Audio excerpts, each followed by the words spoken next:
It is 9:03, Can you watch my sound? and it's time to get this 9 o'clock meeting started. Ed Lopez, if you would please come forward say our invocation. Good morning, sir. Please join me in prayer. Heavenly Father, Lord, we come before you on this beautiful and awesome day. Thank you for the privilege that we have to be alive, Lord, and to just live another day. We ask you, dear Father, at this time that you just bless our land with some rain, dear Lord, as we need it for our drenched and just parched lands, Father God. We ask you, Lord, that you send us rain, dear Lord.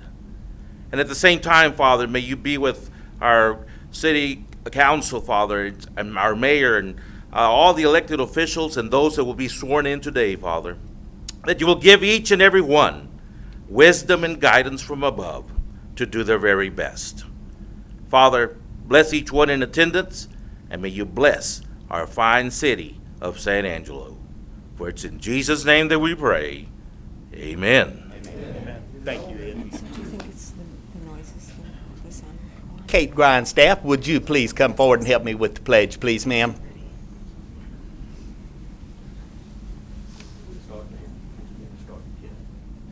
I pledge allegiance to the flag of the United States of America and to the republic for which it stands, one nation, under God, indivisible, with liberty and justice for all.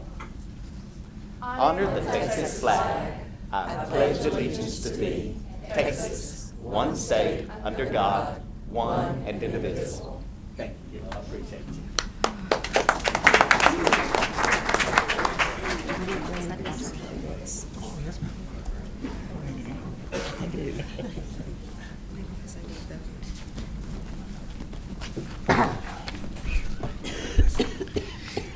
If council will allow this, I would like to go ahead and pull C, public comment, and let's go ahead and put that on the regular agenda when we've got our new council members seated. Is that all right if we put that off until all right on the right wing? Okay. Then it's time for our special agenda. This is item number 2. It's consideration of adopting a resolution canvassing returns of the general election held in said city on the 10th day of May 2014 for the purpose of electing municipal officers, declaring results of the general election, providing a severability clause, and providing for an effective date. And I've got about 3 pages here that I need to read to make this all legal, so please bear with me. Now therefore, be it ordained by the City Council of the City of San Angelo, Texas. The findings set forth above are incorporated into the body of this ordinance for all purposes as is fully set forth therein. That the City Council officially finds and determines an election was duly ordered to be held in the City of San Angelo, Texas on the 10th day of May 2014 for the purpose of electing a City Council member from Single Member District 1, a City Council member district from Single Member District 3, and a City Council member from Single Member District 5 to 2-year terms of office, and that proper notice of said election was duly given, that the proper election officers were duly appointed prior to said election, that said election has been duly made and election returns delivered, and the City Council has duly canvassed and returned all in accordance with the law. Section 3, that the City Council officially finds and determines that only qualified resident voters of the city were allowed to vote at said election, and following votes were cast in said election, and that the canvass of the votes cast in said election and returns thereof, which is attached hereto as Exhibit A, were made in accordance with the law. Single Member District 1, Rodney Fleming, 546 votes, 50.79% of the total. Bill Richardson, 29 votes, 2.70%. Trinidad Aguirre Jr., 500 votes, 46.51%. 1,075 votes cast in Single Member District 1. Single Member District 3, Eugenio Ismael Garcia, 38 votes, 12.6%. Johnny Silvas, 208 votes, 66.3%. Richard C. Bastardo Sr., 69 votes, 21.90%, for a total of 315 votes.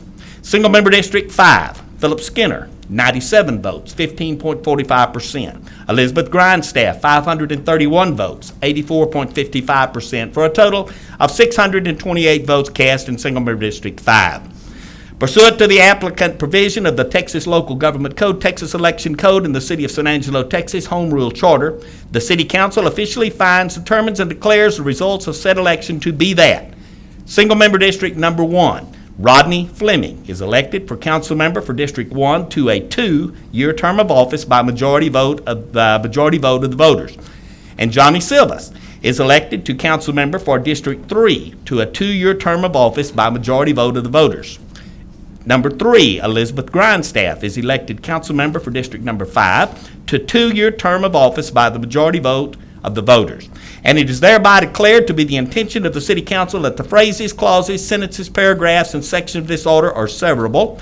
And if any phrase, clause, sentence, paragraph, or section of this order shall be declared unconstitutional by the valid judgment or decree of any court of competent jurisdiction, such unconstitutionality shall not affect any of the remaining phrases, clauses, sentences, paragraphs, and sections of this ordinance, since the same would have been enacted by the City Council without the incorporation of this order of any such unconstitutional phrase, clause, sentence, paragraph, or section. This order shall be effective immediately upon its adoption. Council, you have been given copies of the vote. Have you had a chance to read them yet? Are you satisfied with the results? Okay, here's what I need. I need someone to make a motion and someone to second the motion, and I will read the motion. It is determined that the following candidates received the majority of the votes for the office of which they were candidates. Rodney Fleming, council member, single member District Number 1. Johnny Silvas, council member, single member District 3. Elizabeth Grindstaff, council member, single member District 5, therefore have been elected. I need somebody to make a motion, and I need a second. So moved. Second. I've got Charlotte Farmer to make the motion. I have Marty Self on the second. I don't guess there's any more comment from the council if y'all are happy with the canvas. Is there any comment from the public on this? If not, I'm going to call for the vote. All in favor of adopting the candidates as has been read, please say aye. Aye. Any opposed? Put a 7-0 on that one. 6. Put a 6-0 on that one. I bet we could have got a 7-0 on it, though. All right. And I guess now it's time to administer those. That's correct. You're on, girl.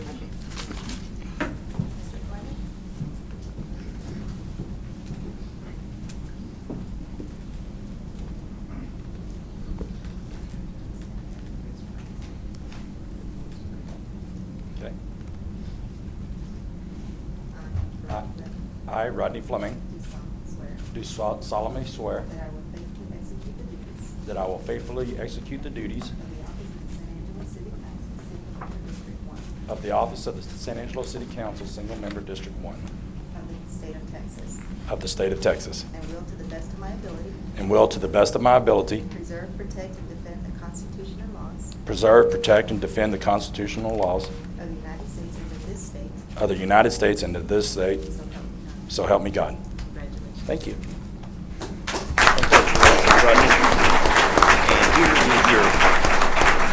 You're welcome. Thank you, buddy. I want to say a couple words. One thing the most important person I want to thank, or one of the most important persons I want to thank, is my wife, Leslie, for backing me and helping me get through all of this. It was very difficult this last time. I really don't know how politicians, and I don't like that word, I don't know how they go through what they go through. The other person I want to thank is God. I really believe that God has led me to this journey, and I think that I'm going to be one of 7 people that are going to help get San Angelo going on the right track. Thank you, everyone.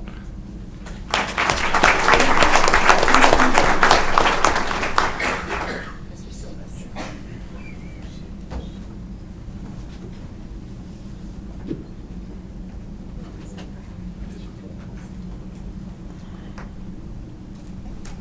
Raise your right hand, please. I, Johnny Silvas, Do solemnly swear do solemnly swear that I will faithfully execute the duties that I will faithfully execute the duties of the office of the San Angelo City Council, Single Member District 3 of the office of San Angelo City Council, SMD 3 of the State of Texas, of the State of Texas, and will to the best of my ability and will, to the best of my ability, preserve, protect, and defend the Constitution and laws preserve, protect, and defend the Constitution and of laws the United States and of of the United States and of this state. So help me God. So help me God. Congratulations. Thank you.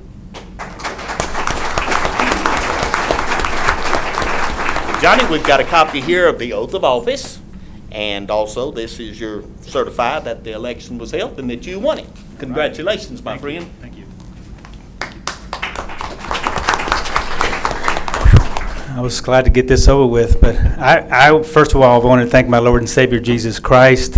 Secondly, my wife, Yolanda, couldn't be here today. She's at work. My son, Gabriel, and my daughter-in-law, Lynn.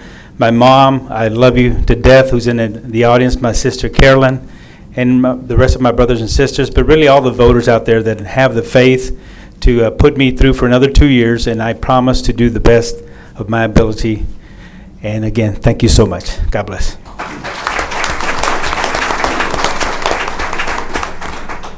Ms. Brightstone.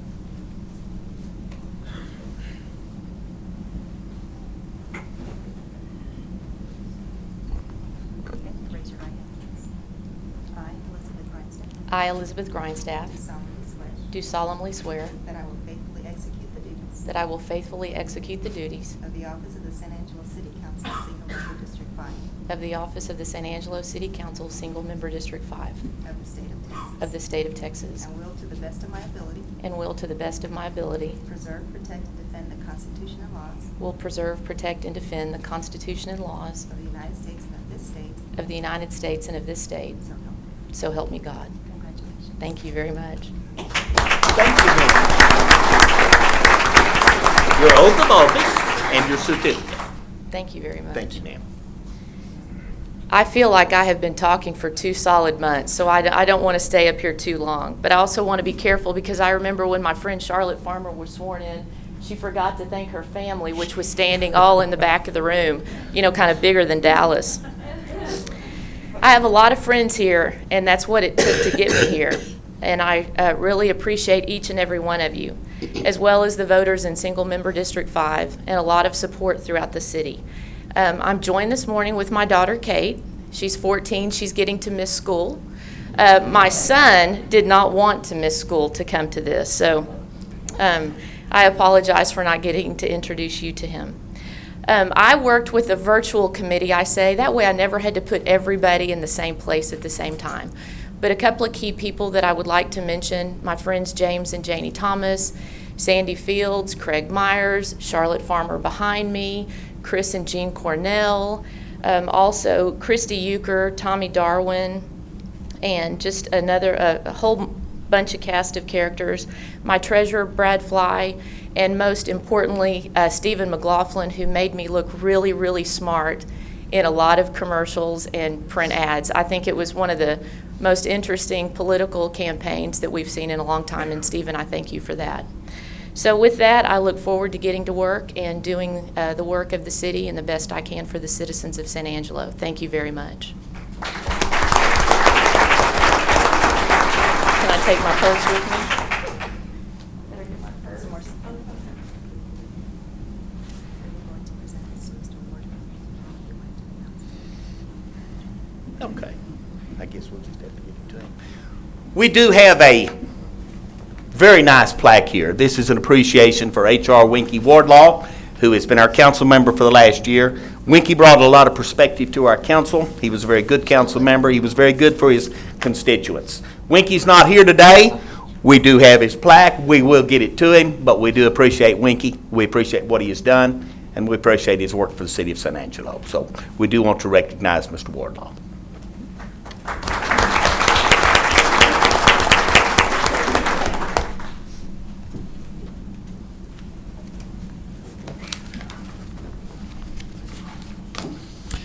You know, I would just like to say to Rodney and Johnny, I'm glad to see you back.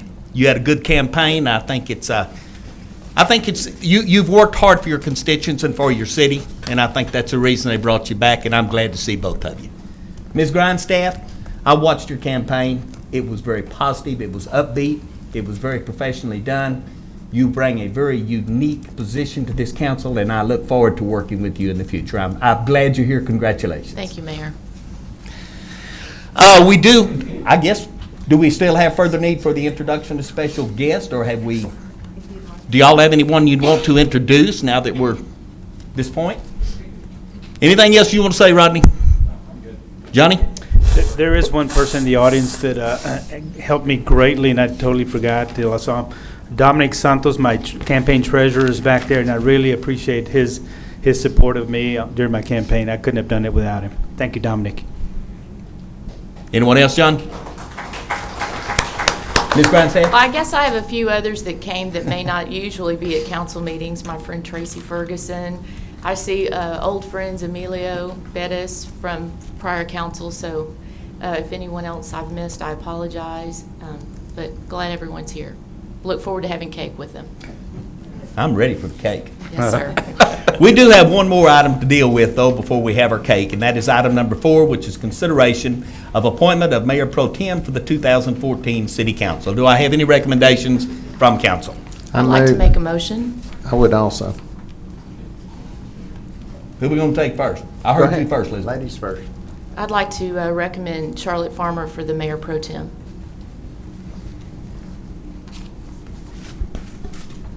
And I'd like to nominate Marty Sale.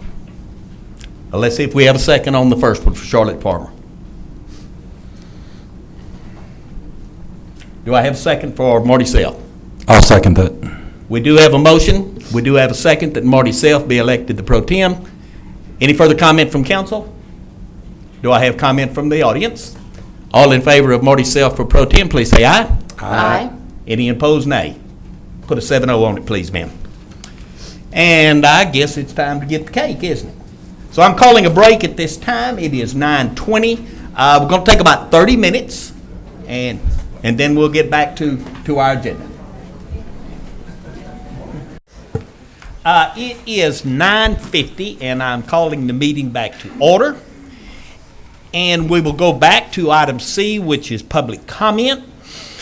The council takes public comment on all items in the regular agenda. Public input on a regular agenda item will be taken at its appropriate discussion. Public input on an item not on the agenda or consent agenda will be identified and requested for consideration by the council at this time. The council may request an item to be placed on a future agenda or for a consent agenda item to be moved to the regular agenda for public comment. On public hearing items, public input will be received on each item immediately following the council discussion and prior to any action on the item.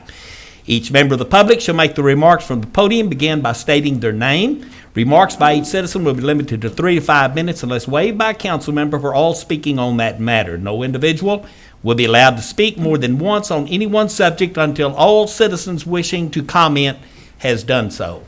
And I'll open it up to the public first. Is there anyone in the public that has any comment that they need to make, pro or con? If you do, this is your time. If there is anything on the consent agenda that you would like to have pulled to the regular agenda, you can come forward at this time and ask that it be pulled, and we'll see if we can get a member to pull it. So it's now the public's time. Come forward. Form a line. You're first. State your name, Darren, and you've got 3 to 5. My name is Darren Fentress. Thank you, Mayor, Council. I'd like to address the addendum item on the consent agenda. I request that you consider moving that to the regular agenda, so I would like to speak with you all about that. Okay. Is there any one of the members will pull that? Okay. I'll pull it.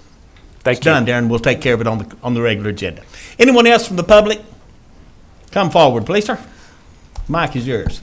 Bob Salas, Director of Neighborhood and Family Services. I want to thank Council for allowing us to host the annual Neighborhood Blitz. Once again, it was a great success. We painted 26 houses. We worked on the Fort Concho, the Paseo, and some other projects. I want to thank WTOS for organizing the volunteers. I want to thank Habitat for providing the paint that we used. And I want to thank my fellow city employees who worked hard and weathered the hot sun to make San Angelo a better place to live. And we look forward to doing it again next year. Thank you. Thank you, Bob. And it was a roaring success. So I'm very proud of our city and I'm proud of all the volunteers. Anyone else from the public care to approach the council at this time? This is your chance to take a free shot at us if you so choose to do so. So form a line.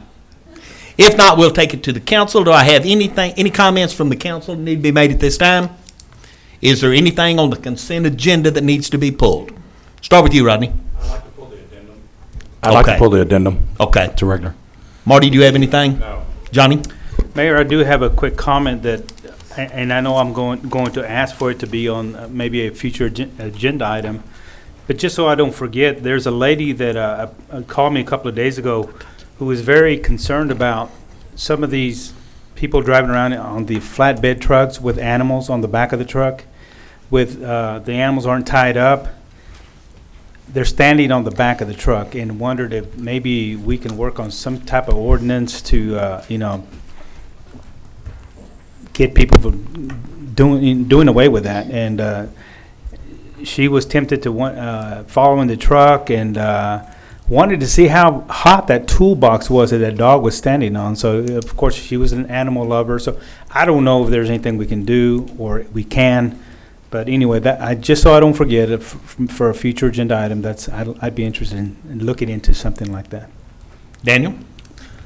Mayor, I just wanted to recognize we have a new city manager intern, Ryan Hernandez. If you'll stand up, Ryan. Ryan attends Trinity University, and he is here this summer, so he'll be working in our office assisting with a couple of projects. So welcome, Ryan. Congratulations. Charlotte, do you have anything, ma'am? Don? No. Ms. Grindstaff? All right, then I guess we can move on. Dwayne, Yes, sir. can we get an update on the curb cut that we had about 2 months ago and where we stand on that? I had the person my neighbor that was asking about that, if we can find out where we're at on that. All right. We now have the consent agenda, which is item number 5, item number 6, item number 7. Would anyone like to make a motion to accept these as presented? So moved. I'll second that. Do have a motion. I do have a second. Further council discussion on this? Do I have discussion on the consent agenda from the public? If not, all in favor say aye. Aye. Any opposed, nay? Let's put a 7-0 on that one. Let's move on now to the addendum. This has been brought to the regular agenda. Consideration of authorizing staff to negotiate an agreement in substantially the attached form for professional services per request for qualifications RFQ ES 0214, professional services stormwater engineering services, in an amount not to exceed $100,000 per year between the City of San Angelo and Freeze and Nichols Incorporated, authorizing the city manager to execute said agreement. Mr. Bednarz, you are on, sir. Thank you, Council, Mayor, and staff. I'd submitted this item. We're kind of in a bind. We don't have a stormwater engineer in place right now, and I'm functioning as a stormwater engineer and city engineer. We've tried to, we have advertised for that position and have had some difficulty filling that, and there's some deadlines coming up and some projects that we have that are stormwater related that we really need some expertise in this area to get this done.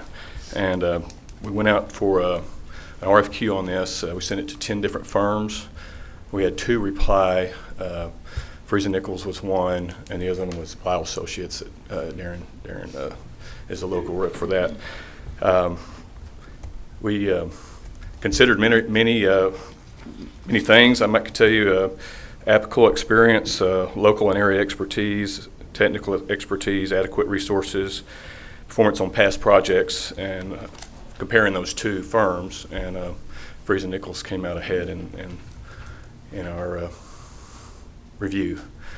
So I don't know if there's any questions I can answer for you on this. That's the reason that we're needing to go forward with this selection. How about financial? What was the difference in cost? At this point, we're not considering cost. You've just gone out for a proposal? Yes, okay. Sir. So dollars have not been brought into the equation yet? No, sir. Mayor, I have a question. Yes, ma'am. We use UCRA for a number of different services. Can you speak to their expertise in this area or their ability to respond? Were they able to? Yep. Late Friday, and it was after I had submitted the stuff to the council, I understand UCRA and the city have come to some agreement for part of the work that was requested in this service. I don't think they have any engineering available to help with that part of it. But as far as the permitting and that type of thing, there may be some possibility that we may be able to get them to help with a portion of that.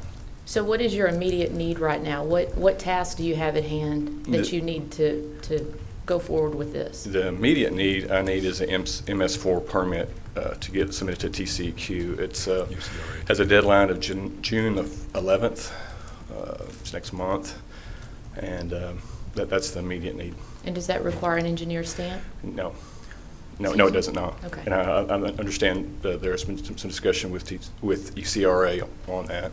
That is the area where we're requesting assistance actually from UCRA. There was some misunderstanding as far as the MOU that we had that would allow UCRA to do some of that work. We got that cleared up actually on Friday. So that initial work actually can be done by UCRA. And I believe Shane was in discussions also with UCRA to make sure that we got those details ironed out. Shane, if you'll come up here and kind of address that part of it as well, I would appreciate that.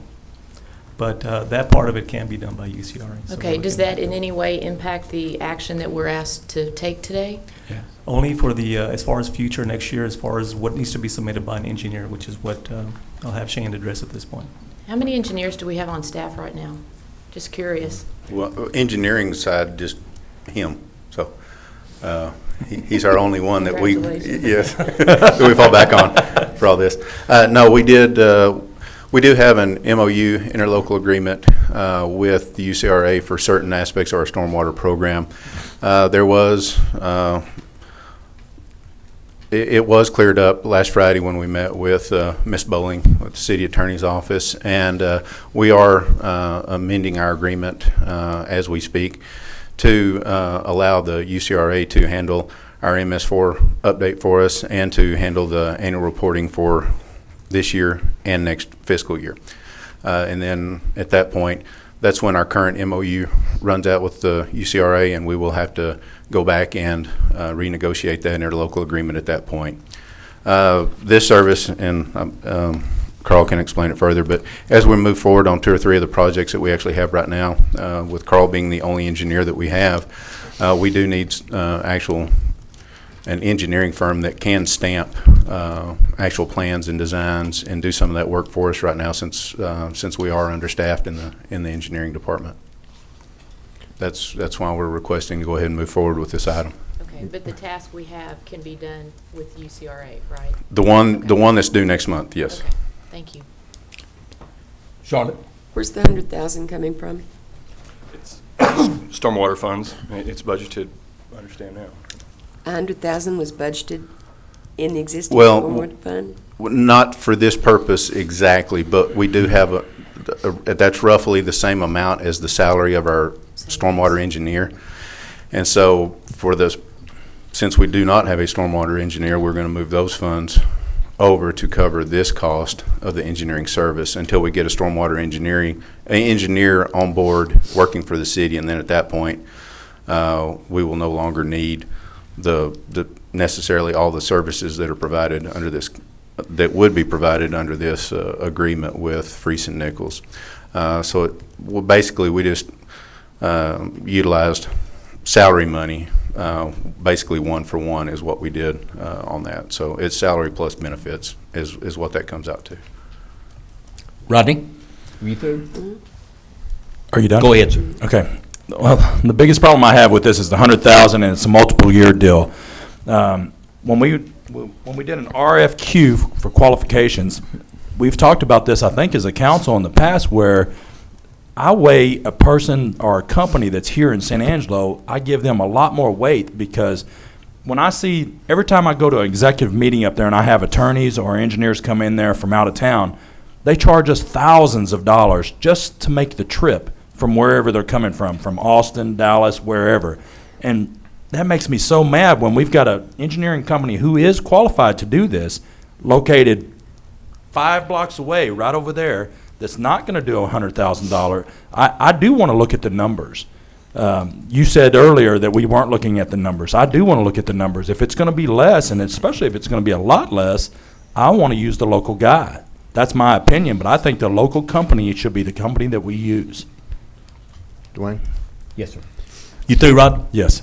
Well, one of my questions, or my main question is, if we're using UCRA, why are we still putting this out for 100,000? It's not for 100,000. It's not to exceed 100,000. We do not know exactly what costs will be associated.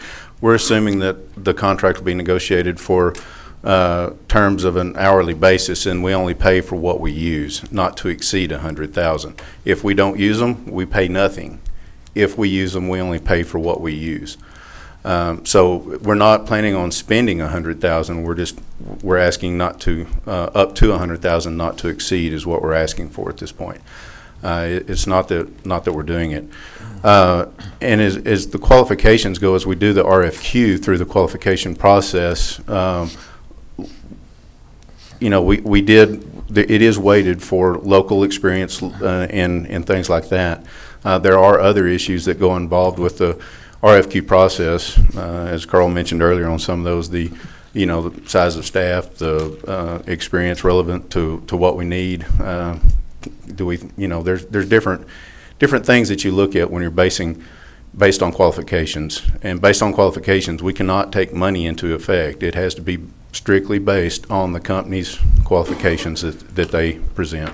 But on an RFQ, we can accept either person. It's a personal opinion, so we can. Those aren't exact sciences on when you do that RFQ. You don't say one is totally better than the other. I mean, that's your opinion that company. It is subjective to Very subjective to some degree. I mean, there are criteria as they present what they've done in the past, their relevant experience, how much experience they've had in certain areas. You take all that into account as you score the evaluation of the criteria that you use to evaluate each one. But my whole thing is, I'm sitting here, we're having a budget crisis right now, and we're trying to figure out how to get money on all these other things.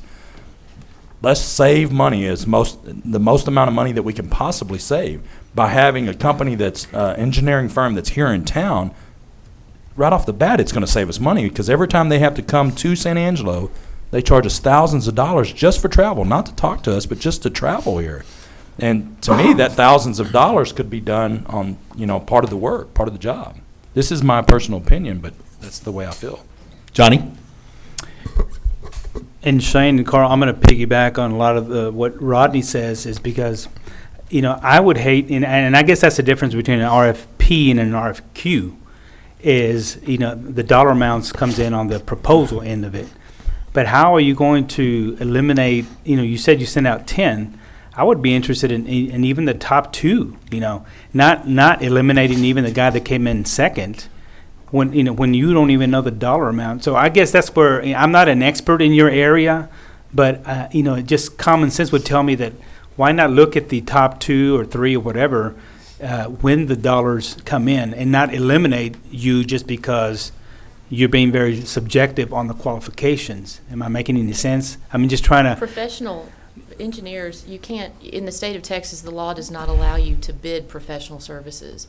So that's why you use the RFQ process. And in that, you're looking for the most qualified firm or candidate. But I think in this case, what I would support would be a motion that allows the UCRA under the existing contract to do as much work as we can put against that contract, and only use the selected firm for things that we simply cannot do another way. I don't believe in paying for anything we don't need, but I'm not sure that what their pressing issues require the use of an engineering firm. They might have it until they hire the appropriate staff, but I don't know that that's really the pressing issue. It's kind of like borrowing money. You can't borrow money unless you've got a credit record. You can't get a credit record until you borrow money, and that's more or less what I'm hearing here. The other firm has got the top notch because they're experienced, but yet we're not even allowing our local people to become experienced. So how's he supposed to get into bidding? I mean, he that's is my take on experienced. it. I know he's experienced. They are experienced. I know he's experienced, but lesser than the other group, so it's weighted against him. And I, too, would like to see our local people used if there is any way in the world. I agree with Liz on this. I think We should she's have got the a point. UCRA should be, but I think we should vote against this on UCRA. We're changing that right now to allow us to work with the UCRA on this permit that's coming up next month. Correct. So we're not under any rush on this, on that part of it. Put it in We'll the have form that of a done. motion, Rodney. I move that well, I don't even have to move on that part of it because we're doing that. That's not even going to come before the council. I move that we deny this. Second. Further council consideration on this? Do I have any consideration, any comments from the floor? Motion has been made that we deny the negotiated agreement for the RFQ. All in favor say aye. Aye. Any opposed, nay. Put a 7-0 on it. Let's move on. Let's move on to the regular agenda. This will be the presentation of the 214 first quarter report by the Chamber of Commerce Economic Development Convention and Visitors Bureau. Mr. Neighbors, Pamela Miller, are you going to start it, Mr. Phil? Yes, sir. You are on, sir. Thank you very much. Do you all have copies of our first quarter report in your packets? Okay. The first page is a synopsis of the first quarter activity, and again, I have just categorized it into 3 areas: business retention and expansion, and then of existing employers, and then also marketing and recruitment activities, as well as support activities. So you can see that the first quarter of 2014, John Dugan was here, and he actually stayed through the end of the first quarter, so you can see the numbers that we have there with the local companies that we worked with, including looking for larger facilities, looking for issues to be solved, and then we also worked with 3 headquarter companies that are headquartered somewhere else but have facilities here. Most of those have to remain confidential until they make it public, but that's the summary of that, and we'll refer to some of those later in the report. Also, regarding outside prospective employers, the first category is those that we just sent information to. We do follow up with phone calls, and a few of those make visits, but that's the larger category of just sending information to, and it included retail, service, and a couple of manufacturers. And then we did visit with 4 energy-related companies during the first quarter, and then also continued to have a lot of hotel activity. And so that's another category that we've been very busy in for over a year. And then under support activities, I just mentioned working with the Small Business Development Center and other allies in hosting How to Do Business in the Oil Field, and then participation with COSA-DC in the Strategic Plan for Economic Development, and then of course, activities in transitioning after John Dugan left. So that's the overall summary. And again, I won't read all of the detail, but I did want to reference the COSA-DC Strategic Plan for Economic Development. The allies got together again, and under COSA-DC's leadership, looked at the strategic plan, made some updates, and added a goal. But I've just listed here 4 of those that the Chamber has primary responsibility for. And on page 2, you see Goodfellow Air Force Base being the first one. And I think a lot of you know that we are consulting with Scott Bethel, retired general, and he's helping us to put together new materials and helped us with a lot of our appointments on our Washington, D.C. trip. We, of course, prepared for those visits during the first quarter, although the visits took place in the second quarter. And then, of course, the P4 partnership, which is the public-private partnership, looking for win-win scenarios between the community and Goodfellow Air Force Base. So that's an activity that will run through July of this year, but started in the first quarter. The next goal you see there is identifying employers that we can assist in working with city, county, and state officials. Some of those you saw referred to in the quarterly summary, but not a lot to say there except that I think we're still going to be working with COSA-DC in dividing up the labor on our business retention and expansion program, and we'll know a lot more about that in the next few months and after our new vice president is hired. On page 3, I've highlighted the goal to collaborate with Texas Pacifico to improve freight rail infrastructure, and also looking at the Presidio International Bridge, and we have been given the lead on that. We continue to believe that the International Bridge issue is moving forward, And I was told by new council member Grindstaff at the break that that there is a deadline to start construction on that. So let you give that detail. Currently, the state of Texas, through TxDOT, is designing a precast concrete structure. For those of you that don't know, part of the bridge, the U.S. side, was a wood construction, historic bridge, and it burned about 5 years ago. So the Mexican side, literally half a bridge is standing. So TxDOT is designing a new bridge, and they will submit drawings for approval to the Army Corps of Engineers in the fall. And then Texas Pacifico, it will be their responsibility to take the project out to bid and oversee its construction. And they have a deadline imposed by the state of Texas to begin construction no later than second quarter 2015. It's anticipated to be a 6-month construction process, so we expect to have an international bridge restored and operational in 2016. Which is good because of the delays. And then, of course, that opens up a trade corridor from the west coast of Mexico all the way up through the Ports to Plains corridor. And so that is indeed good news that that's moving forward. Excuse me, Elizabeth, did you say 16 or 15? 15 would be the construction time. So by 16? By 16, Okay. it could be operational. All right, and then on page 5, I've highlighted one more goal: identify mutually beneficial industry supply chain opportunities to market in partnership with cities in Mexico's Maquiladora region. And prior to the Southern Work Group meeting that we had here in San Angelo, we were working with 2 groups by phone and by email, to whom we sent information, primarily the Canacintra, the manufacturing chamber down there, also folks from Torreon and some others from some smaller cities in the state of Coahuila. And we were able to get one, I guess, exchange during the luncheon at which Drew Darby spoke. Following the luncheon, we got one of those trade groups together with some of the local folks to talk about trade opportunities. So that's the most information that I have on that particular goal.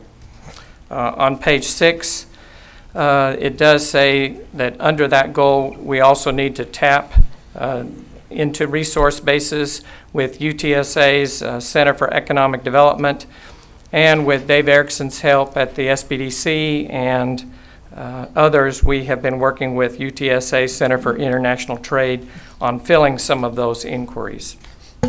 So that's the strategic plan and our part in it.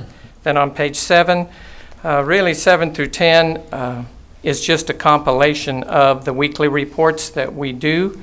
And so most of those have already been reported on. I'll just point out a couple of those of things on the bottom of page 7. The Devon Safety Stand Down, I have a hard time saying that. Actually, that took place on one of the council meeting dates. Some of you stuck your head in and saw that over a 3-day period, they had over 100 vendors and contractors, and those were safety meetings. And the city's development corporation and we were there in order to provide support and talk about services that we can provide to them. And we did follow up with a couple of those, and some of those continue to be some of the smaller offices that we see opening up here in town. On page 8, about the 7th bullet down, it talks about John meeting with representatives of Cased Hole Solutions on their facility. And I can just say I didn't have direct involvement in that, but the city staff and John worked very hard to make that a reality, and we're excited to see that going up in the business park. 2 of the last 3 bullets on that page 8 down at the bottom, we just by coincidence had 2 different renewable energy companies come in and approach us and talk to the city within a 2-day period. So that was kind of interesting. Follow-up continues with one of those. And then on page 10, we have that John reconnected with 2 of the larger ongoing projects in order to kind of make the handoff, because we continue to talk to him monthly or every other month. And I'm still checking with these. If we don't hear from them on an ongoing project. Then quickly in the support materials on page 11, the Economic Development Division did its annual Economic Development Awards. You see the nomination form on page 11, and the awardees, that actually happened in the second quarter, but those are listed on page 12. And then you see I listed in here the program for the partnership effort on the doing business in the oil field on pages 13 and 14. I've also put in the news article on John Dugan's leaving, and there is a selection committee in place, and I'm pleased to report that this Thursday there were 23 applicants, and this Thursday there will be telephone interviews with 6 of those applicants, and then hopefully there will be 2 or 3 in-person interviews within a couple of weeks of that period. We have 2 members from COSA DC and others assisting us on that committee. And then finally, I have just added the business barometers, because that's just a picture of our economy. In picture form, you can see the building permits, sales tax, and the workforce continues to increase. And so you see those barometers from April and May. And then our first quarter financials ending March 31st. And I would be pleased to hear any comments or try to answer any questions. Council? Mayor, Johnny? Phil, I think the only one I have, and I apologize, Alicia, I lost my agenda and I can't find it. But Phil, on the local companies that I saw something there where we're helping them expand at the very beginning. Was there any successes, and maybe name a few? Or Well, there were some successes, and we anticipate that there will be some successes, but I'd hesitate to use their names. I'd be glad to give them to you, perhaps email this afternoon, but generally, a lot of them, when they start working with us, they ask for confidentiality, and so we try to abide by that.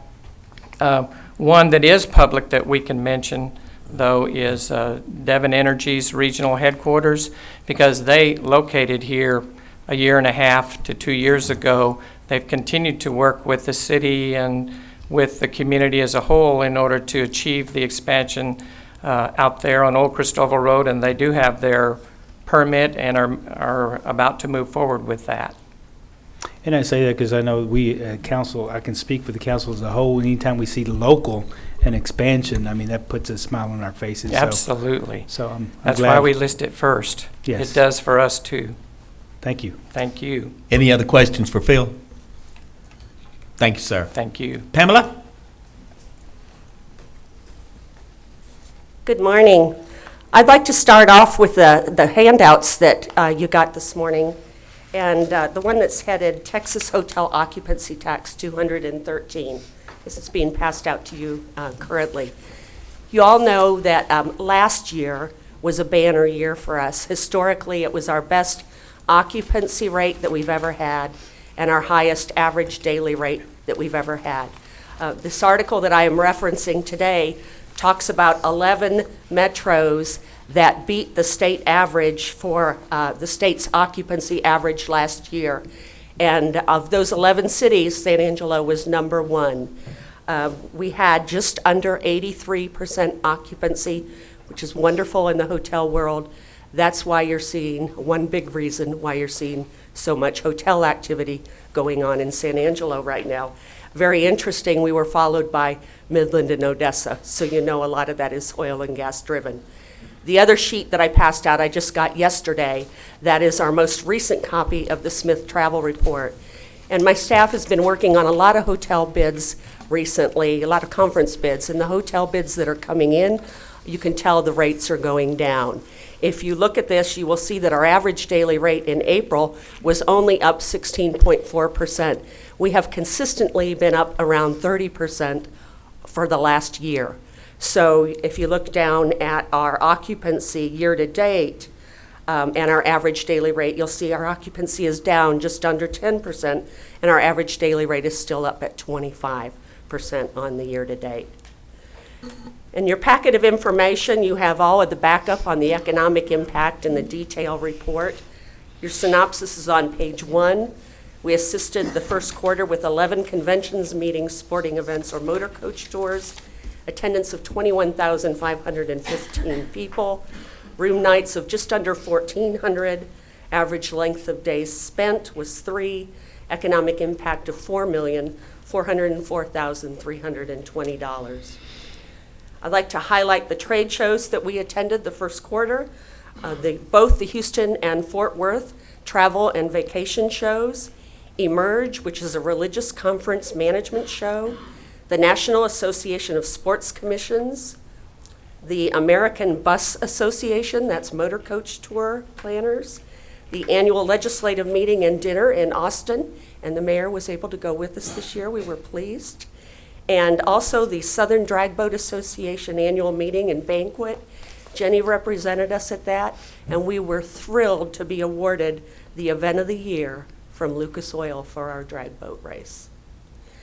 Media inquiries this quarter included San Antonio Express News, the travel section. They did do an article on the International Lily Garden. The Dallas Morning News, they have interest in an art exhibit that's coming. Birds and Blooms, they wanted an update on the Lily Garden. And AAA California, and they have scheduled a visit to San Angelo for later in the year in October. We had media visits by both Texas Highways and Travel Host.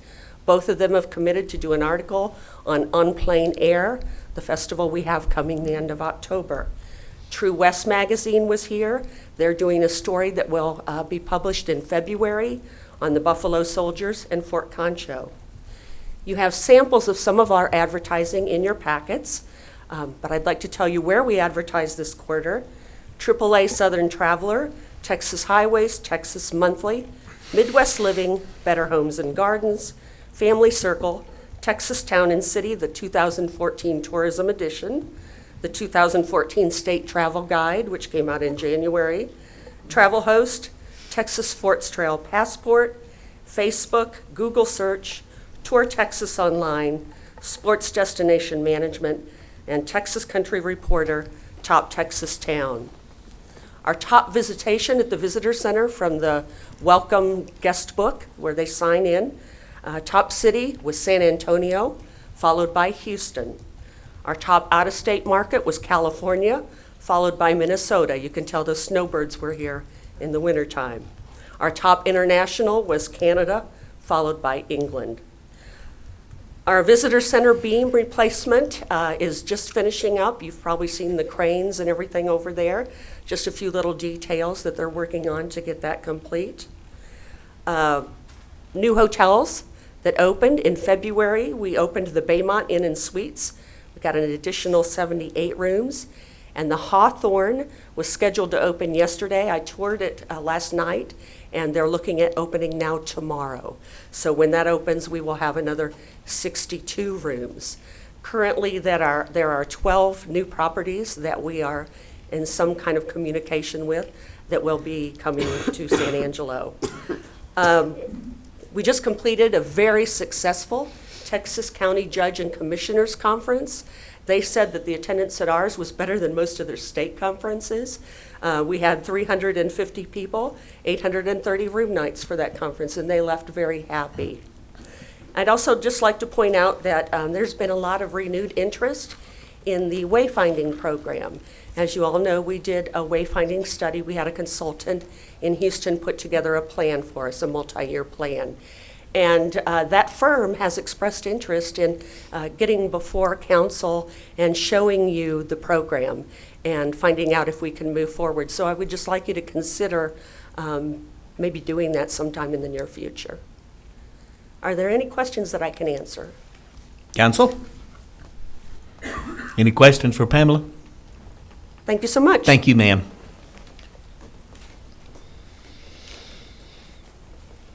All right, let's go on to item number.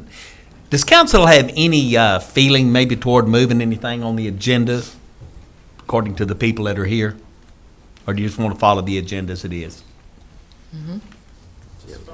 Just follow it. Let's just follow it then.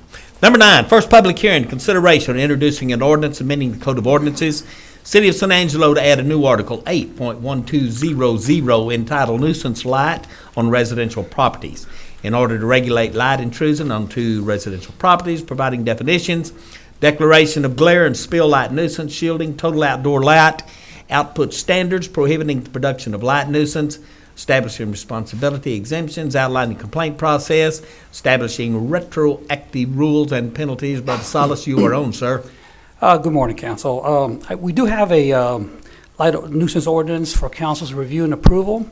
Before we get there, I want to introduce Mr. William Wren. He is a special assistant to the superintendent of McDonald Observatory, and he's one of the state's leading experts on the Texas Dark Skies Initiative. And he's providing information across dozens of communities to help us with decision-making process. And he has a short presentation, and I'd like to introduce him. Mr. Wren, please. Welcome, sir. Thank you very much, Mr. Mayor, council members. I appreciate the opportunity to address you today. I would like to convince you all that I am not against lighting, but if I could get you all to turn out the lights. So I've got some dark slides here and a couple of demos that I'm going to do that hopefully won't take too long, and I can well, I want to bring you up to date real quick about what's going on in our neck of the woods at McDonald Observatory. Is that there? Thank you. We have been here since 1932. The 82-inch telescope was the second largest in the world when it was dedicated in 1939, which means we are celebrating 75 years of that instrument, more in demand today than it ever was. This is the dark sky region in West Texas. Centered on McDonald Observatory. This data was actually taken in 1997. The region up around the Permian Basin is significantly more lit today from all the oil and gas activity, but that's a topic for a completely different conversation. I would like to point out that we have a dark sky reserve. In 1980, the Texas legislature gave the 7 counties surrounding McDonald Observatory the authority to enact outdoor lighting ordinances. The language read, and I'm paraphrasing, that any county, any part of which falls within 57 air miles of McDonald Observatory may adopt outdoor lighting ordinances designed to protect the dark skies for ongoing astronomical research at this University of Texas facility. 6 out of 7 counties did adopt ordinances voluntarily. In June of 2011, Governor Perry signed a bill into law that changed the language from these counties may adopt to these counties shall adopt, and included all of the cities within. Since the 1st of January 2012, Reeves County, the cities of Pecos, Balmorhea, and Fort Stockton have all adopted outdoor lighting ordinances, and Valentine and Presidio are currently considering language today. Don't read everything, don't believe everything that you read in the newspaper. This is not an anti-light campaign. This is often the first assumption that people will jump to. They hear I'm an astronomer, I'm coming from McDonald Observatory, and I want to talk about dark sky preservation and outdoor lighting control, and they often think that my goal is to get you to turn out the lights. Pull the plug, leave you in the dark, take your safety and security away at night. That is simply not true. What we are encouraging people to do is adopt good lighting, and I'd like to just illustrate what I mean by that here with a few slides and a couple of brief demos. This is a picture, it's actually several decades old now, but it still serves to illustrate the point quite well. This is looking out over the city of Tucson, the University of Arizona campus. Tucson has had a lighting ordinance in place since 1973. Because of its proximity to our national observatory at Kitt Peak. Most of the lighting in Tucson is very good, and you can see several facilities that do not, or did not when this picture was taken, did not comply with the local ordinance. They stand out kind of like sore thumbs. And keep in mind, this picture was taken from the top of a 5-story building looking down on the city's lights. This is a swimming pool complex on the University of Arizona campus, and this is a tennis court complex on the university campus. And notice that you can see the sources of the light at the swimming pool complex. The light bulbs are visible from above, indicating that the light is going above the horizon, being wasted into the sky. You may also notice that the tennis court complex is very well lit, but you do not see the sources of the light. The light bulbs are not visible from above. They are housed in a fully shielded, what we call a shoebox fixture, that put the light down into the sides where it's needed and not wasted up into the sky. Same thing with the street lighting. You'll see well-lit streets, intersections, sidewalks, but you don't see the sources of the lights. There's one light pole that's silhouetted here, and then you can see the lights lighting up their poles going all the way down Campbell Avenue here. This is good lighting. This is the kind of stuff that we are trying to promote. In 1999, former Governor Bush signed a bill into law that requires any new state-funded lighting to conform to this fully shielded standard. This is a roadway light fixture that has been adopted by TxDOT as the standard since '99. You will see thousands of these all around the state, here in the city of San Angelo, in every other city in the state, and all along Texas highways. So this is really leading by example. It's a flat lens. All the light goes down to the sides where it's needed and not wasted into the night sky. Again, this is leading by example for TxDOT. We appreciate that. High mast lighting, same thing. Tall pole, cluster the floods around the top, light up a large area from above, no lighting going into the sky. Here is a Stripes facility that went in Alpine in violation of the city ordinance there. It was simply a matter of lack of awareness. This was back when gasoline was $2.74 a gallon, by the way. The first people to complain actually lived across the street, as you can see. We're talking, tops of trees lit well, and it's just light coming out from under a gas pump canopy, okay? To their credit, Stripes stepped up and relit the store to bring themselves into compliance with the Alpine City Ordinance. Now, mind you, it cost them an extra $1 a gallon of gasoline to do that, but somebody had to pay for it, right? But it's good lighting. I mean, let me just show you the compare. What they did was to go to flush mount, recessed LED canopy lighting over the gas pumps and around the dock of the building to light up the sidewalk. Still very well lit property. But here's a comparison before and after, top to bottom. In terms of off-property light, you can see the end of the strip mall here before the retrofit was done, and then after. And again, most of the light is staying on the property and very well-lit facilities there. Now, what got the Stripes people's attention was their power consumption. They went from drawing 5,700 watts per gas pump canopy to 1,500 watts per gas pump canopy, times 480 stores chain-wide, all right? So you can hear the wheels turning. All of the new Stripes facilities going in around the state and New Mexico conform to this same standard. This is in Marble Falls. Again, well-lit gas pumps, actually way overlit gas pumps, it turns out. This is more light than is recommended for an operating theater and hospital, actually, to top off your car at night. But at least it's not shining off property and up into the sky. Same thing with the parking lot lighting. It's fully shielded LEDs, and if you notice the wall packs or the fixtures mounted on the walls there, see the footprint of the light, which goes down into the sides and not shining up the side of the building, not going into the sky, not going off property. So that's good lighting. This is the kind of stuff that we're in favor of. Again, it's maybe overlit, but it is a step in the right direction.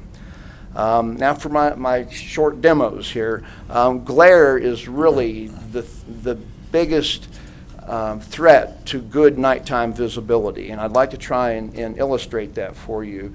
Well, I've got one over here.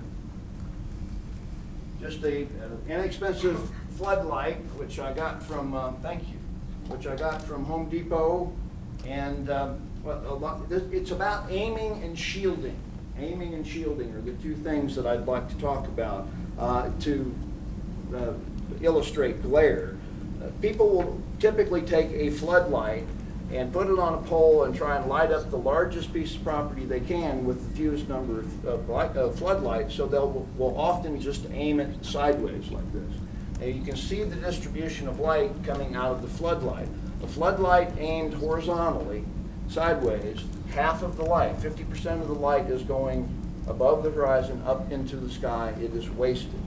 And you'll notice also a dark area below where the light is mounted. Let's just, for argument's sake, say that our property line is the top of the stairs that are leading up to your podium. Well, first, from an astronomical dark sky preservation point of view, we would ask that the light be aimed down to where that upper distribution goes below the horizon. Now it's no longer shining into the sky. It's no longer a threat to astronomy. However, you may have a neighbor 3 blocks down the road where the door is that, well, this light is shining in their bedroom window, keeping them up at night. I hear this a lot. I get a lot of calls from people saying, my neighbor is keeping me up from their lighting. Anyway, so we would ask that you continue to aim the light down until the upper distribution reaches your property line. And notice you get a lot more light here. In fact, the 50% of the light, half of the light that was being wasted into the sky is now down on your property. And the glare is reduced. The idea with glare, if you see the bare naked light bulb, then it hampers your visibility, all right? So I can see the shadow line going up. As long as you don't see the bulb, it's good. But once the bulb becomes visible, I can demonstrate glare for you guys too. Sorry, don't want to hurt you, but hopefully that helps illustrate about aiming a fixture. And then one more little demo with regard to shielding. And this is a simple demonstration. I use it in classrooms all the time, and it seems to work really well. This is just a AA mag light, and what I need is a piece of property here and a place to put it. Y'all have to excuse me. I want the council members to be able to see this. My apologies to the audience that may not be able to see this. I'll be blocking your view. But I can just turn this into a lamp post by taking the lens off the front and then light up this piece of property. Now, there's enough light still coming from the podium area, but you'll notice there's a shadow down here, and most of the light is going skyward. With this simple shield, this is just a piece of PVC pipe cap. I can put the wasted light back down onto the property. The other thing is I can see the shadow line here.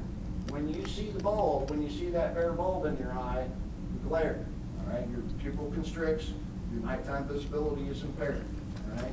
So the idea is to shield the light such that the bulb disappears from view and you have more light now down on the property, okay? So those really are the two things to consider. How the light, well, it's really where the light goes when it leaves the light fixture. This whole question of light trespass, of light being a nuisance, shining on someone else's property, the whole question of dark sky preservation, light pollution, it would all go away if people would simply keep their own light on their own property, then problem solved, okay? So with those few slides and those brief demonstrations, I'm happy to respond to any questions that you might have.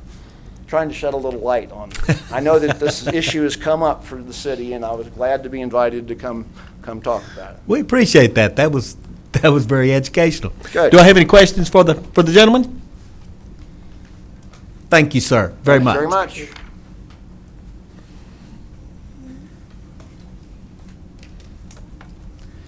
And this, I got the wrong one, didn't I? Try that again.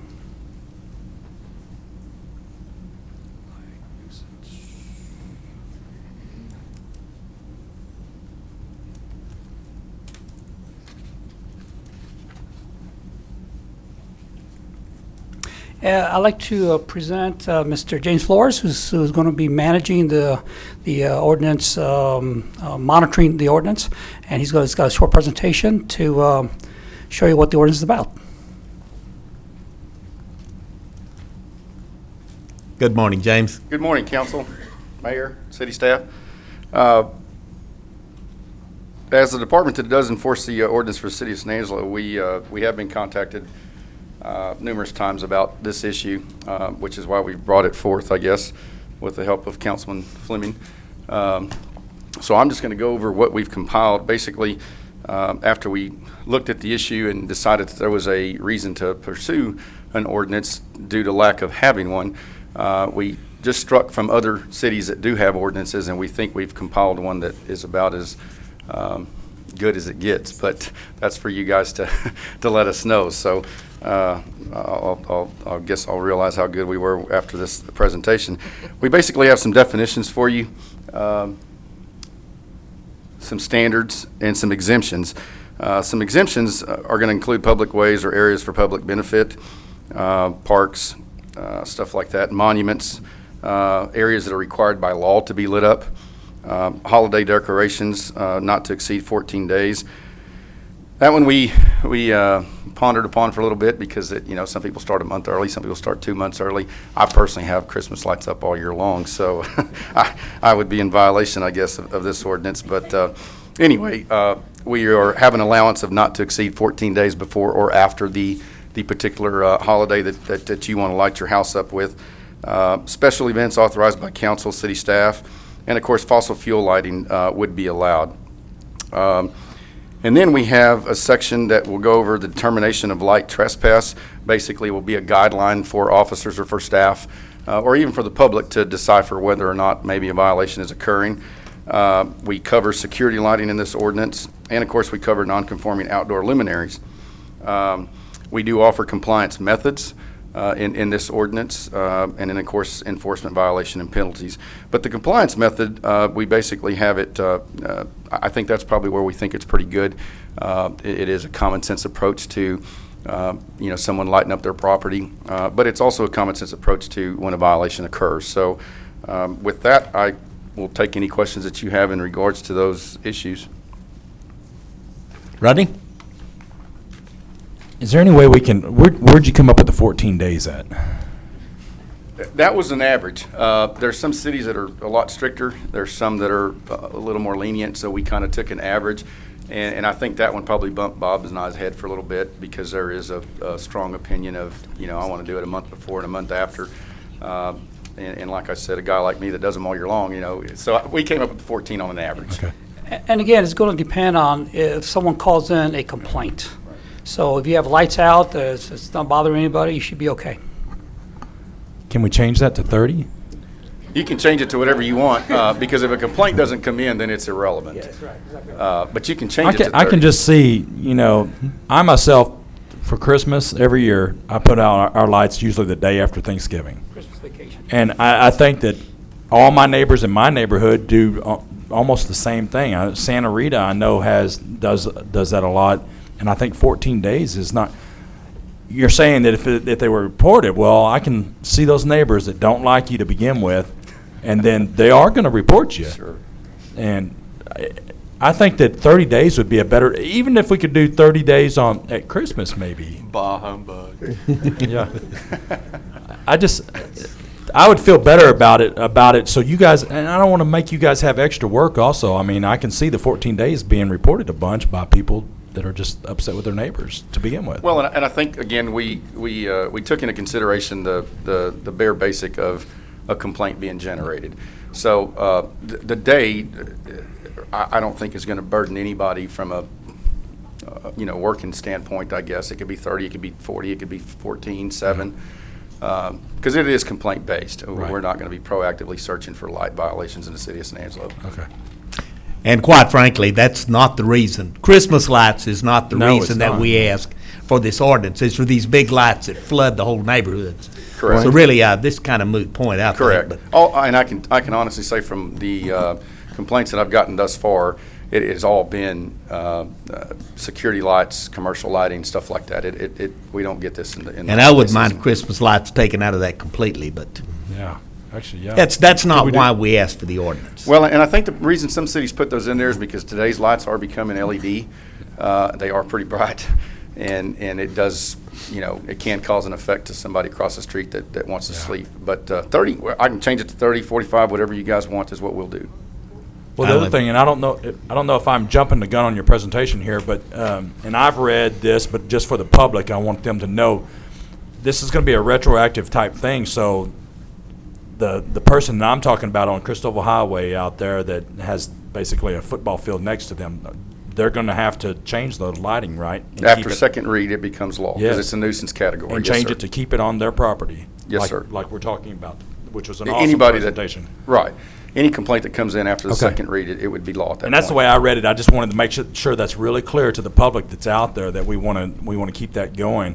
And I think that this is a great ordinance. I wouldn't mind changing it to 30 days on the Christmas deal just to make it easy. But I move that we accept this, changing the days to 30 days. The rest as written. Is that any holiday or? It was any holiday. Yeah. Any holiday that Christmas lights are used, I guess. Well, some people put it up for Halloween too. Yeah. I don't. Yeah, I'm just wondering, are we Don? supposed to get every day? Did you have a comment, Mr. Gardner? Yes. Guys, as an enforcement officer, this deal, calculate as the sum of the initial lumens produced by the light emitting elements of an individual luminary multiplied by the luminary efficiency. If the efficiency is not known for a non-LED luminary, assume 70%. If the inefficiency is not known for a LED, assume 95%. And it goes on and on. You're going to file, and the judge is not going to do anything because what you're trying to say is the light's too bright. I think we need to reword this thing to where the bottom line is, if you have a bright light, it has to stay on your property, exactly what the presenter said. And nowhere in this ordinance do I see that it basically says, comes out black and white and says, you've got to keep your light on your property. I think that's a flaw. And then along with the complaint portion of it, that it has to be in writing. I don't know of any other complaint that has to be in writing. Why can't a person just call in and say, hey, this neighbor next door has a 500-watt bulb that's shining in my bedroom? Why does he have to come in and write it out in order to make a complaint? And on code enforcement, do you have night enforcers? Are y'all going to go out at night after you receive the complaint? And do you have something that will measure the luminaries, the illumination, something that can be documented to where it is enforceable? We looked at that, and basically, the long story short is, if you can see the bulb from the property line, it's a violation. We got into, help me out here, Bob, the measurement. We talked to a couple of people. There is instruments out there that you can stick 4 feet above the ground, 5 feet above the ground, whichever way you want to go ordinance-wise. But I want to go back to the complaint, the written complaint.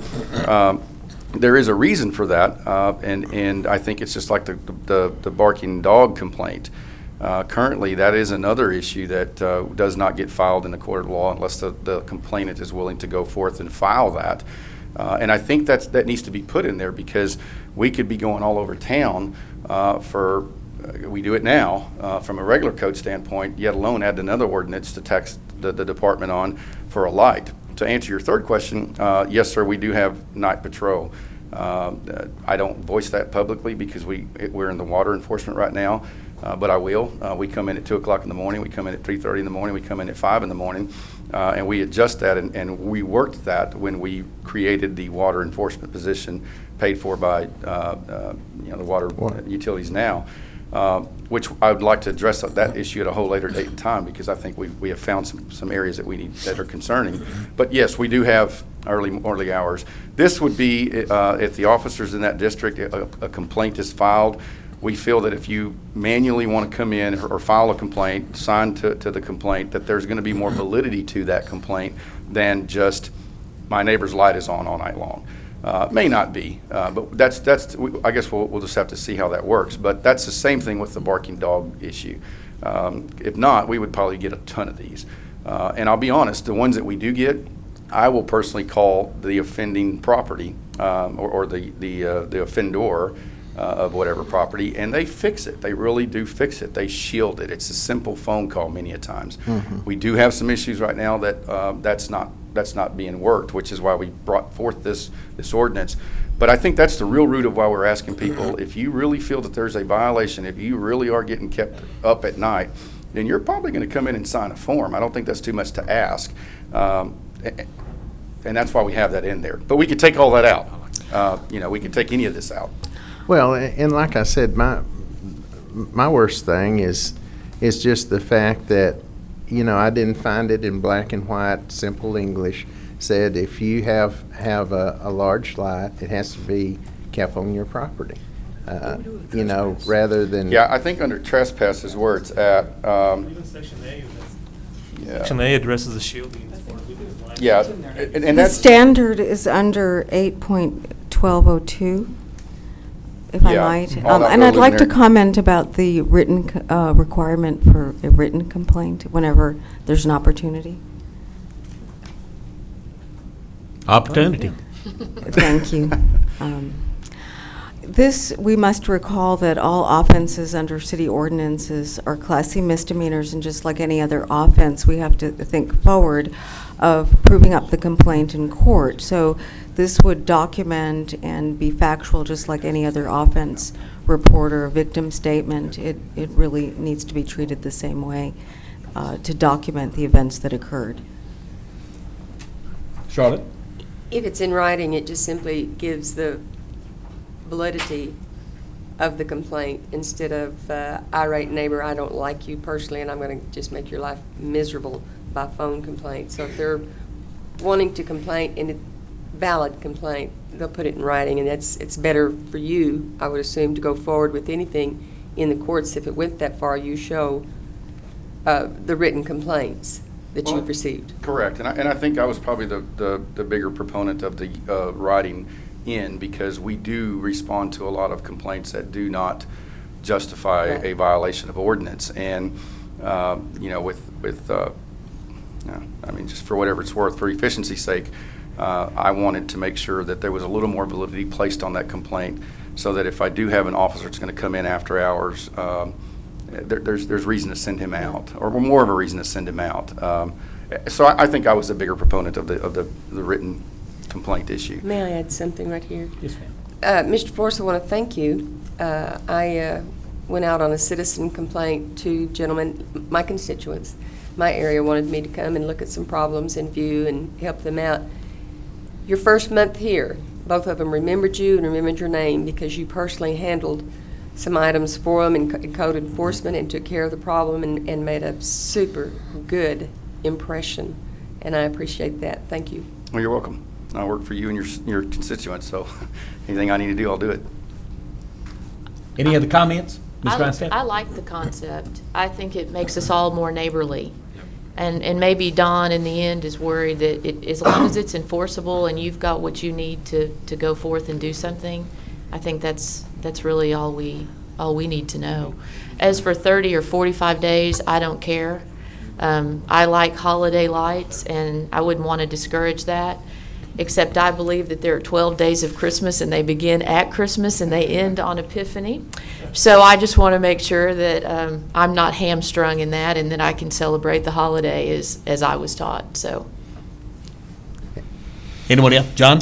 James, I just want to add, I'm sitting here thinking, I understand the lights out there on the Old Cristobal Road, but what about lights at the stadium? Is that going to affect the school district and their ability to?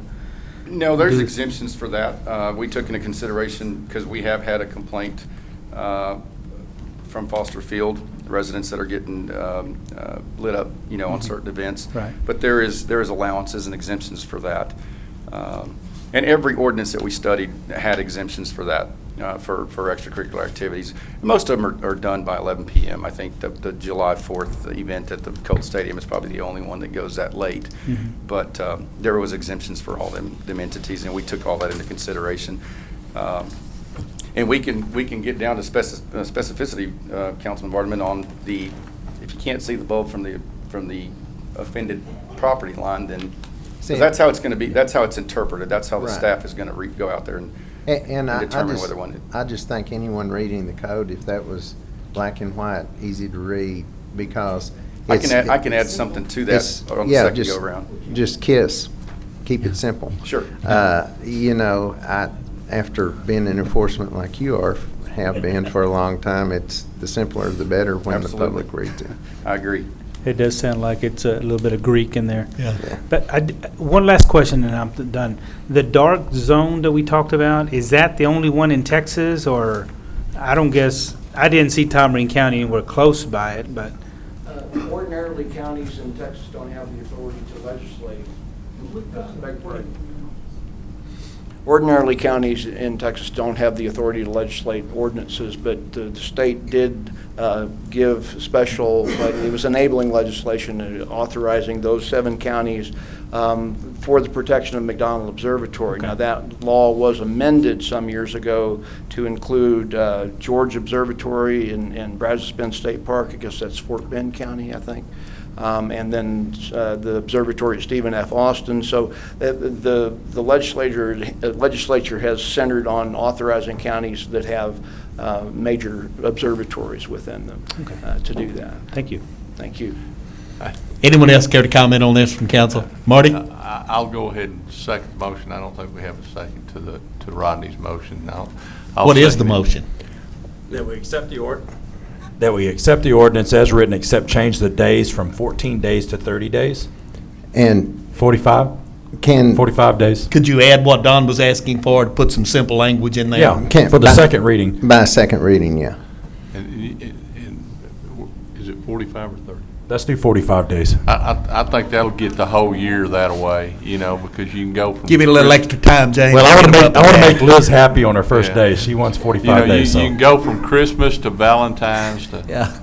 Councilman, do you want it to be completed at the end of the holiday? In other words, 30 days before Christmas or on Christmas, then after that, you've got a day or so to take your lights down, or 30 days in between, or how do you want to do that? It'd probably be easier to define a season rather than someone actually about- having to wonder. How about Thanksgiving through Easter? That'll take care of it. So you're going to penalize my Halloween and 4th of July? We'll get them all. So it could be 30 days before the holiday, and then 7 days afterwards. Let's do 45 days before and 14 days after. Okay. I'd like to mention that we're not specific as to the Christmas holiday because there No, it's are all other holidays. religions Holidays. It's that all holidays. would have lights. That's right. All right, I think we've got a motion, we've got a second. Does anybody else in council want to comment on this? I kind of like 44 days. Yeah. I'm going to open this up to the public now. This is your opportunity to speak. If you have anything, you need to state your name. You've got 3 to 5.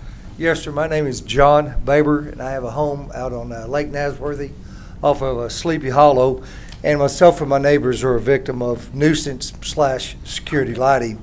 And while we respect our neighbors to have security lighting and on their property, like you said, just keep it on your property, because out on the lake, not only do you get the light, you get the reflection off the water. So you're basically getting a double whammy.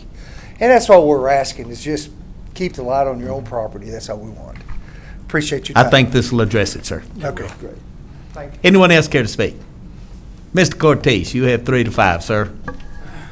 Thank you, Mayor and Council. Gary Cortez, I'm a developer here in San Angelo. Oh, this is new. I didn't know we was having this kind of problem. Appreciate the man's presentation. That was good. I visited McDonald Observatory and I understand the light pollution issues. I saw his drawing there showing the areas. It's, how bad of an issue is it in San Angelo? Are we having a lot of complaints? We are having a lot of complaints. I've had 3 in my district alone. And I think my district is where all these complaints are coming from. Well, I've had 2 in mine, or on the north end. In the last week, last year? The last 6 months. 6 months, okay. And it's ongoing, and the people have been confronted with this. I mean, his neighbors out at the lake, I went out there, I've been out to his little block there twice, looking at it, and we've tried to, Bob and those guys have confronted that person that has them. They've asked them to help. They're not doing it, so that's why we're going to this next step. It's kind of a barking dog thing. It's going to be hard to enforce. And I also have had one from the lake as well. I had a meeting with a couple of women. more rules upon more rules upon more rules. Now, let's remember, code enforcement started out as a reactive enforcing agency. Now it's proactive, but we won't go there. I'm having problems in my mind about the safety of my new developments. I have 2 streets that I've put in the last 3 years that I don't have any city lighting from the light poles and I'm having to put what I call coach lights on the front of my garages because I cannot get. Gary, pull the microphone over. I cannot get any. That's it. I cannot get any street lighting on my streets, and it's a battle. It's always been a battle. So I put coach lights on front of my garages, on my front entry garages, and you can see the bulb. And what it does, it lights up the property, and it's lighting up the street, so if we have emergency vehicles come down, they can see the addresses and they know where they are. I have big issues getting public street lighting in my subdivisions. Okay, that's number 1. Number 2, what about the security lighting that people put on with the bulbs that come on for 15 seconds or 30 seconds and then go off? Is that going to be outlawed? Is that not going to be allowed? Well, Gary, it's only a problem if someone complains. Well, I know, but again, code enforcement started out as a reactive organization. Now they're proactive. They could actually technically go around and look if they wanted to. I'm not saying they're going to today or tomorrow, next week, but 3 years from now. Go around looking at people's lights. You're in violation. You know, I mean, it can be done. There has to be some thought, careful thought, put into this on what you are fixing to do. You're going to take a brush and paint over and say, all right, it's going to cover everything. It's not. You're going to have problems. I have problems right now. I put coach lights on my houses because I cannot get street lights in my subdivisions. Why can't you get streetlights in your subdivisions? It's like pulling teeth with tweezers. It just doesn't happen. Well, it sounds like that's the problem we need to address. One entity blames the other. One time, it was a budget, and then it was a city budget to pay the light bill. Yeah. So if it's a budget problem to pay the light bill, I put coach lights on my houses so it can shine out into the middle of the street. There is a top over it, and I'm sure some of it's going up. You know, they're going to, and if it's a retroactive, there'll be about 300 houses out there that I'm aware of that'll be in violation right off. Just me. Yeah. So you're going to force them to go change their light fixtures? Let me ask Mr. Cortez, in reading this, it says nuisance light on residential properties. In particular, say in my district, all the commercial construction that is going on, if you have a house out in the bluffs and all the commercial that's being built, if we don't try to do something to control that lighting, it's just getting brighter and brighter and brighter. You can read your newspaper out in the yard, out at the bluffs, because of the lighting. Is that what you're trying to target here, Rodney? Because it says residential. Yeah, it's both though, because the Cristobal Highway, that's all commercial there that moved in next door to a residential house, and I mean that poor guy, it's the worst one yet. It's daylight there. It's 24 it's hours. The commercial lighting spilling over onto residential lighting is where I'm reading this, is what we're discussing. Yes. So it wouldn't, it's just. I haven't read it. I'm just No, listening. I haven't had time to read it. I'm just No, throwing it's things out there. The residential, bluffs so would be in violation on their street lights, it Yes. sounds like to me. But the way I'm reading it is nuisance light on residential properties, which to me that says any commercial or any other light out there, we need to control what kind of light so that it doesn't intrude onto that residential space. Right, but it can also be lighting that is placed by a resident that's impacting the resident next door if the security lighting is such that it bleeds over onto the other property. Yeah, that's correct. I still think that the benefit far outweighs the negative here. Yeah. I certainly want to hear, from the builders. I don't want to cause any burden or harm there, but there are some neighborhoods that it's light. Personally, I don't mind. I've got a street light right across the street, and it lights up my whole front of the house. I like that. So if it passes, or the second read passes, so they're going to force, who's going to change? will it like go out and change out the Bluffs lighting?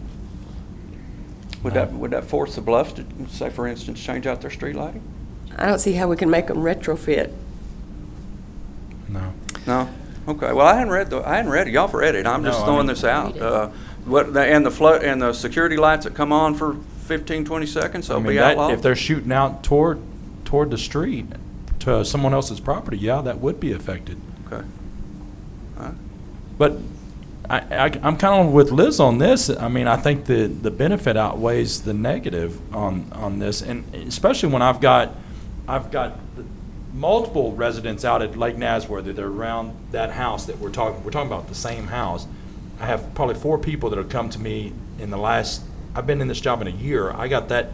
They came to me the first week. One of them did, and came to me on that deal, and it still hasn't been corrected out there. And they keep saying it will be corrected. And then this yard comes in out here. There's multiple yards coming in beside residential properties that have been out there on Cristobal Highway for 20 years with no lights, and all of a sudden they're just lit up everywhere. I feel for those people. I don't want to put a burden on you, but I also want to help take care of those people that it is affecting, that they are complaining and they have no remedy. These new commercial areas that are going in, I'm assuming they have some kind of lighting code book they're going by, and the code books are not requested? Well, that's part of the change. He's going to change. That's part of this change in the ordinance.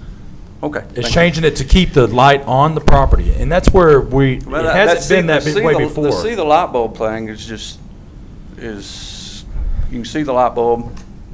And I had, Gary, my house, I have the same light you're talking about. I have that carriage light on my garage. My garage is a side entry, but I do have that, and I don't think it would, I have a low voltage in there, so I don't think it's carrying over past the property. I'm not sure how we would address If you that. see the bulb, you'd be in violation. Yeah, I agree. I There's can gonna definitely see There's the going to bulb. be numerous houses, homes in San Angelo that will be in violation because you can see the bulb. But I don't think, I'm with these two guys, I don't think it's a problem as long as neighbors get along. It's only a problem when you get to the point where neighbors can't get along, and because we're not hunting, right, James? That's right. Well, they weren't hunting when code enforcement started 15 years ago. They hunt now. They're still not. They're proactive. Yeah, James, you're proactive. He's told me he's proactive. In a good way. You are proactive. In a good If you- way. if You know, if you- I well, support that's the efforts totally, Rodney, to contain the light. I'm just a country girl, I like to see the stars at night, and we have such glare of such lights, we can't see the soothing effect of the stars that have on us. I don't agree with retrofitting, I truly don't, but if we go this day forward, and possibly those that are out there will comply and fall into place. Just throwing this out, what if we started this ordinance with commercial?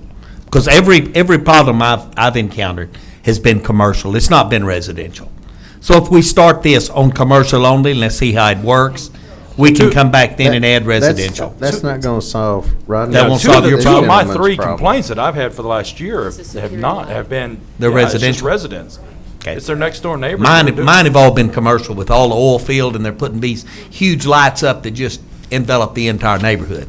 So just a commercial zoning would solve my problem. But I think it may in the future, and that may need some tweaking, and if we have to tweak it, we'll come back and tweak it. But he does have a serious problem here. If we've No, I got agree 300 with- I homeowners agree with Gary that has on to go this. back and change their. I don't want to go back and have to change all these carriage lights, and it's probably way more than 300. I mean, Well, you want to make an exception to your motion that we exempt these? Exempt what? Maybe this needs a little more work before we bring it up and vote on it. It does need a little more work. I feel for the folks that are having the problem. I've had light shining in my house. One of the local new car dealerships that put in 10 years ago, they just blasted the area with lights. I understand what's going on. What about your football stadiums when they turn on their lights? They're exempt. Oh, they're exempt. They're exempt, okay. Yeah. I'd like to vote on it today. I think there's been a lot. Well, we've got a motion and a second, so we're going to have to vote on If we it. have But a all it problem- addresses is residential. If we have a problem with this, we can come back and address it at that time and change it if we need to change it at that time. If we start getting a bunch of people coming in that are complaining about carriage lights, which carriage lights is not what we're talking about. That's not what's keeping somebody up next door. We're talking, it's big old floodlights that are pointed right at somebody else's house. Yeah, but to see the bulb, that's going I to be in there. understand. James, No problem. does this ordinance as it's written, would that go back and retroactively make his carriage lights illegal? You know, I couldn't possibly honestly answer that at this moment. It's going to be complaint-based, we are very proactive. We've been proactive since I took over this department, and I think that's what we should be. But this is not an issue that we are going to go out and proactively search for. It's just there is other issues to deal with, and we don't have anything to help the 4, 5, 10, 15 people out in the world that are getting affected by this. And we may see more, we may see less, I don't know. But the simplest fact of the matter is that if there is a light offending a person's ability to sleep, to feel, you know, and he's getting offended by that, then there's just nothing to deal with. And that's why we brought this forth. So we're just asking for an ordinance to help deal with that. James, you mentioned that in the past you had the opportunity to go out and talk to a neighbor, and you, for the most part, had good neighbors that say, you know what, we'll work on that. We'll Absolutely. take care. But you have a few of them, they'll say, the heck with it. You know, so the ones that say the heck with it, those are the ones we're trying to make sure that we can get them complying to make sure that they're not affecting their neighbors. Is that correct? Correct. Well, and I think, I'm sorry. I think also going forward, here's my commercial for good zoning, because what you have, as the mayor pointed out, is a lot of yards that are now encroaching upon residential areas, or as zoning transitions in some of the undeveloped areas. This just heads off any more of that, so that people can continue to live in areas without having to move if there is some commercial development around them. I think it's a good neighbor solution, whether you're adjacent to commercial or just neighbor adjacent to neighbor. So however you define it, whatever is enforceable, but I don't want us to get lost in the details and then miss the whole point of the exercise. Well, and I'd just like to expand upon the word enforceable. I've heard that so many times that something's not enforceable. It is. It is enforceable. I think what happens is, and I want to remind council about parking in yard ordinances. We went back and forth with that so much to the point where today, from a perception standpoint, I'm not doing my job. Well, I'm doing my job according to the way the ordinance was adopted by council. We just had this conversation out here, and I think this light intrusion could be looked at and it could be thought into too much, kind of like the parking in yard ordinance. It's not illegal to park something in your yard. It's got something to do with the width of the size of your street, you know, da-da-da-da-da. This is the same thing with this light. I don't want it to get so convoluted that the perception is, oh, it's not enforceable. It is enforceable if we all work together and discuss what we're discussing right now. I think we can come up with a solid ordinance that we can come back to at a later date and time that we can change. That's what we are here for. And Let me remind that council- was my sorry. point exactly. And let me remind council that there's a couple of remedies. You get a lighter, dimmer bulb, or you shield it. If you shield it, we can't, from the property, we won't be able to see the light bulb. Case solved. You still have security. You're speaking of compliance methods, which we could direct to 8.1207, if that might assist. Yeah, yes, so there are some remedies to this, very simple remedies. It won't be hard to enforce, I don't think. Anyone else from the audience care to speak on this? Come on up, Turner. Don't throw another monkey wrench into things like Cortez did. My name is Jim Turner, and I'm actually very fond of monkey wrenches. I think they're very appropriate for government. We don't really want it to get too efficient, do we? You have to be very careful with an ordinance like this that you don't have such a simple solution that it gets too simple. If you have something that says, for example, if you can see the light bulb, there's a problem. In Mr. Cortez's case, where he's trying to solve an additional problem because there are no street lights out there, the only way he's going to be able to use that lighting in his property for the street lights and the security and safetyhood of his new development is if you can actually see the light bulb from the edge of his property, because it has to be able to go onto the street.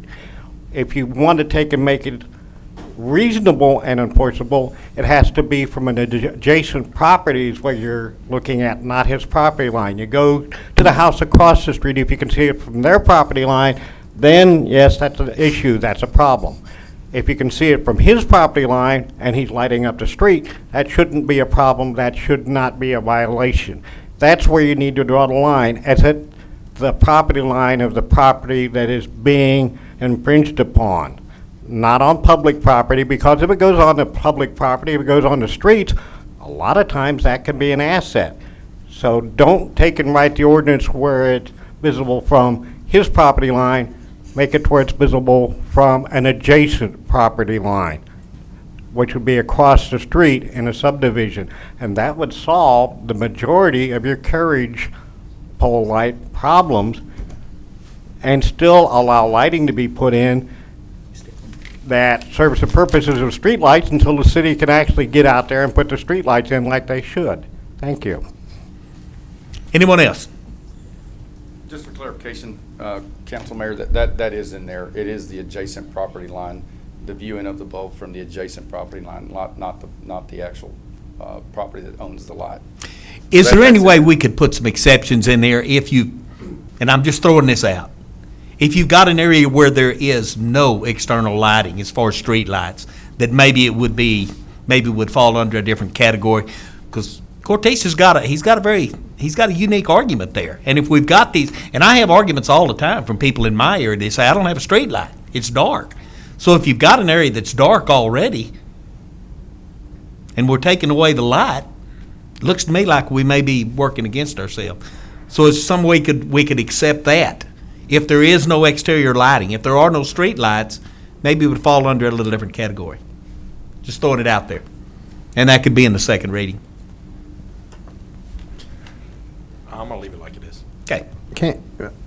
What is the motion again? Run that one by. I've already lost it. That we accept the motion as written, changing the days from 45 days prior to the holiday to 14 days after the holiday.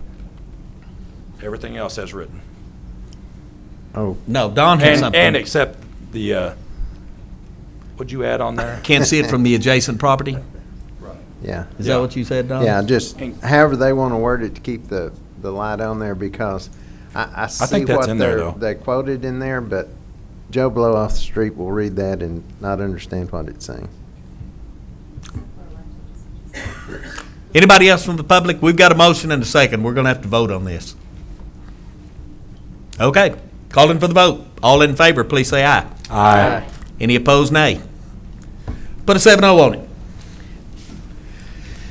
Let's go on, and we can tweak this thing, Gary, at the next reading. If there's something that we can do, we can tweak this thing and make it work for everyone. We are now ready for number 10. And Darren, I didn't give you an opportunity to speak when we spoke about your item a while ago. Did we cover everything to your satisfaction, or did you need to speak to it? No, Mayor. You all right? Yes, sir. Okay. Let's go on to number 10 then. First public hearing.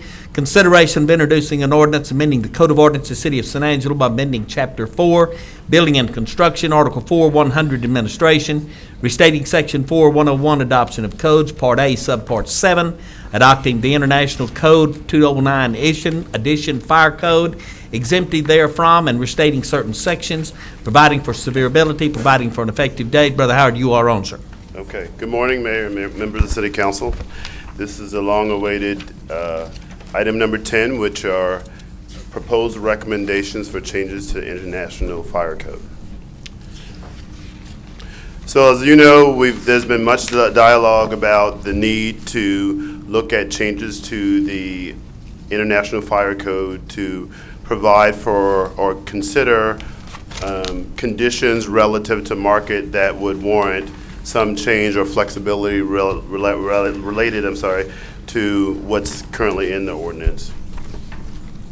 So the proposed action today suggests that we amend Section 503 of the ordinance that talks about additional access, which now provides for cross-referencing back to the criteria identified in Appendix D.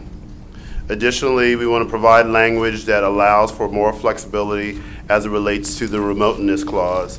And then lastly, changes to Section D107 Appendix D that talks about a tiered requirement for secondary access.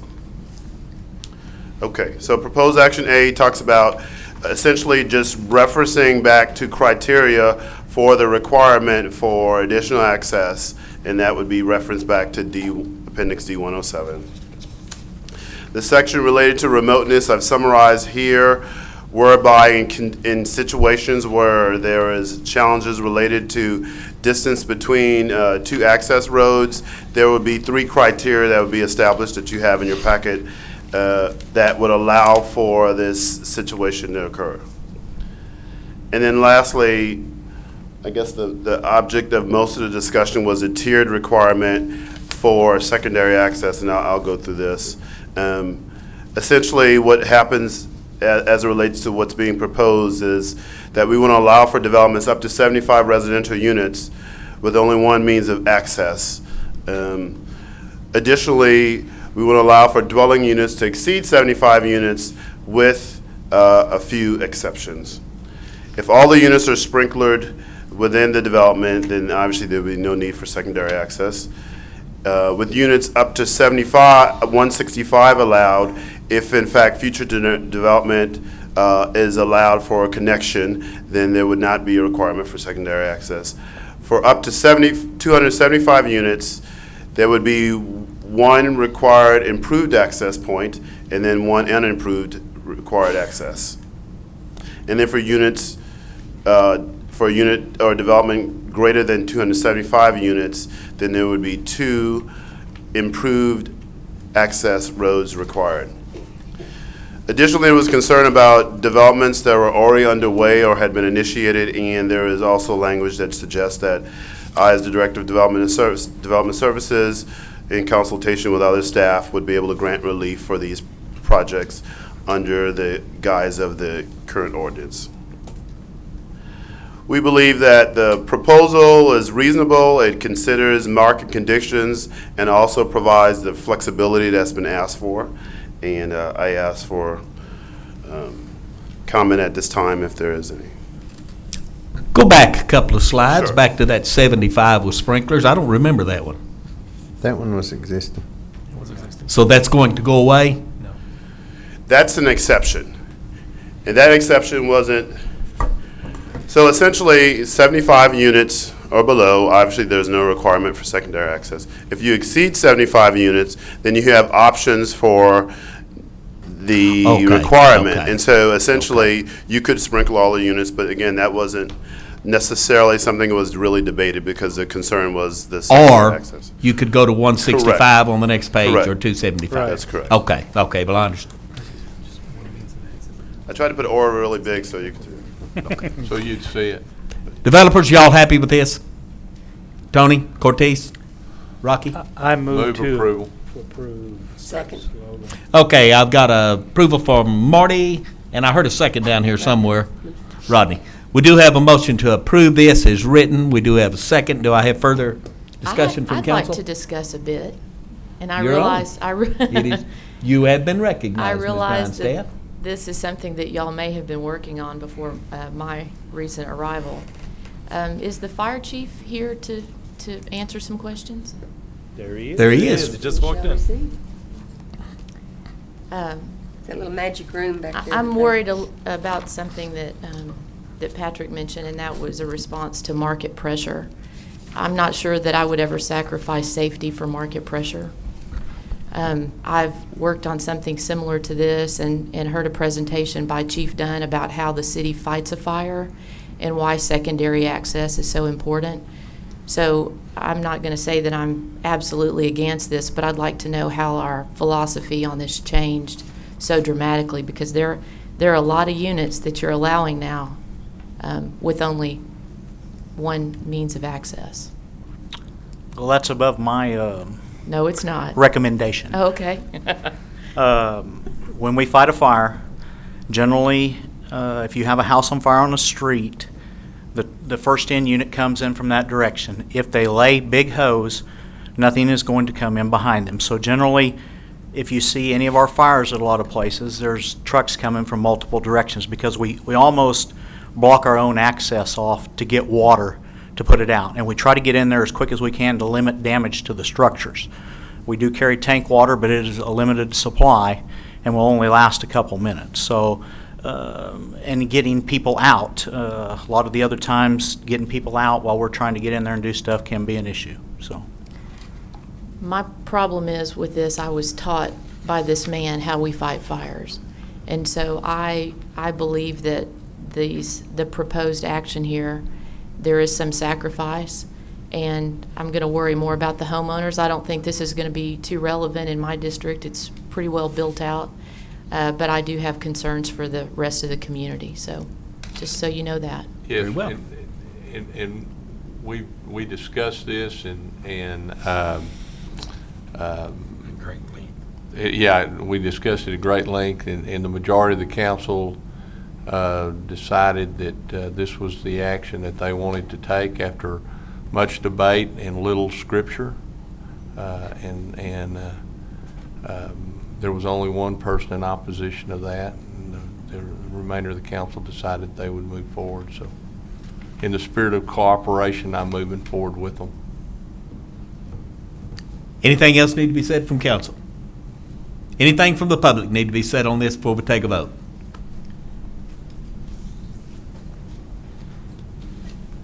Tony Jones, you've got 3 to 5, sir. Tony Jones, developer and builder in San Angelo, and I appreciate all the hard work that's gone into this, especially from the staff. I'd like to address Ms. Grindstaff in the fact that that you, our elected officials, might have been responding to undue pressure. Undue not being her word, being mine, but essentially the same thing. The pressure, Ms. Grindstaff, came from the community and from staff over a year ago, in that we as a business in San Angelo, Texas, were tasked to further develop San Angelo and come online with housing that was both affordable and available. And so as a business community, we began to respond to that as best we could.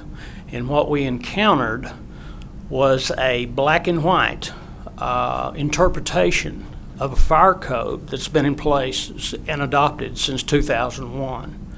And so while it may, to an outsider or a former staff member, have felt like undue pressure, it was simply a matter of supply and demand, and the fact that San Angelo needed to move forward as best it could in a reliable way.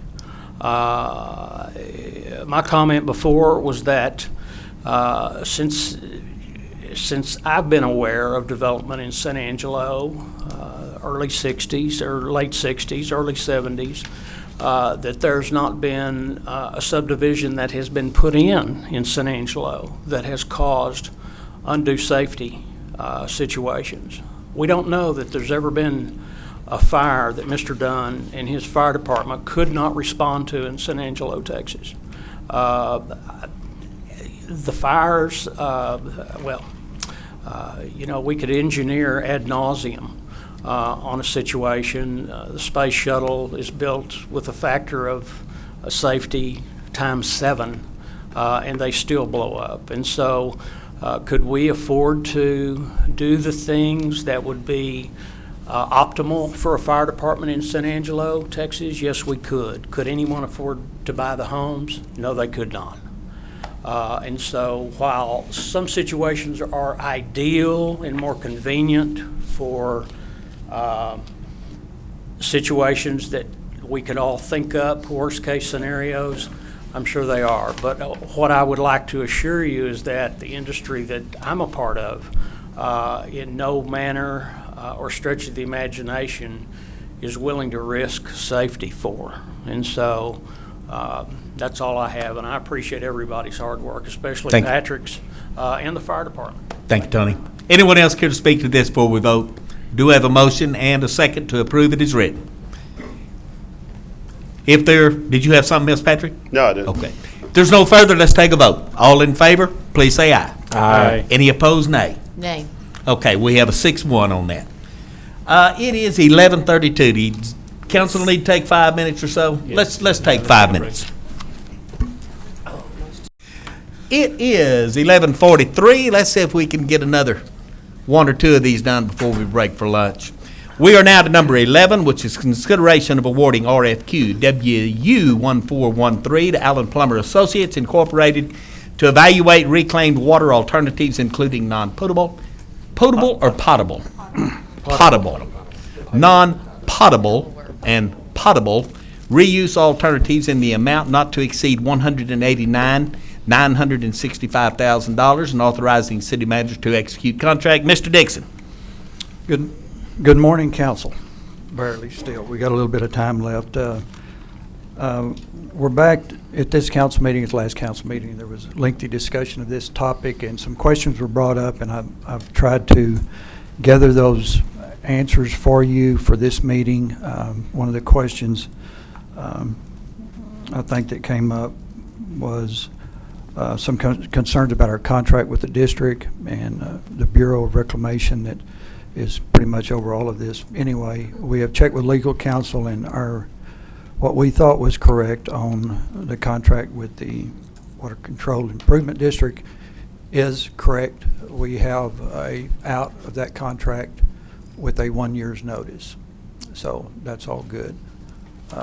So I don't think that's an issue unless I've missed something.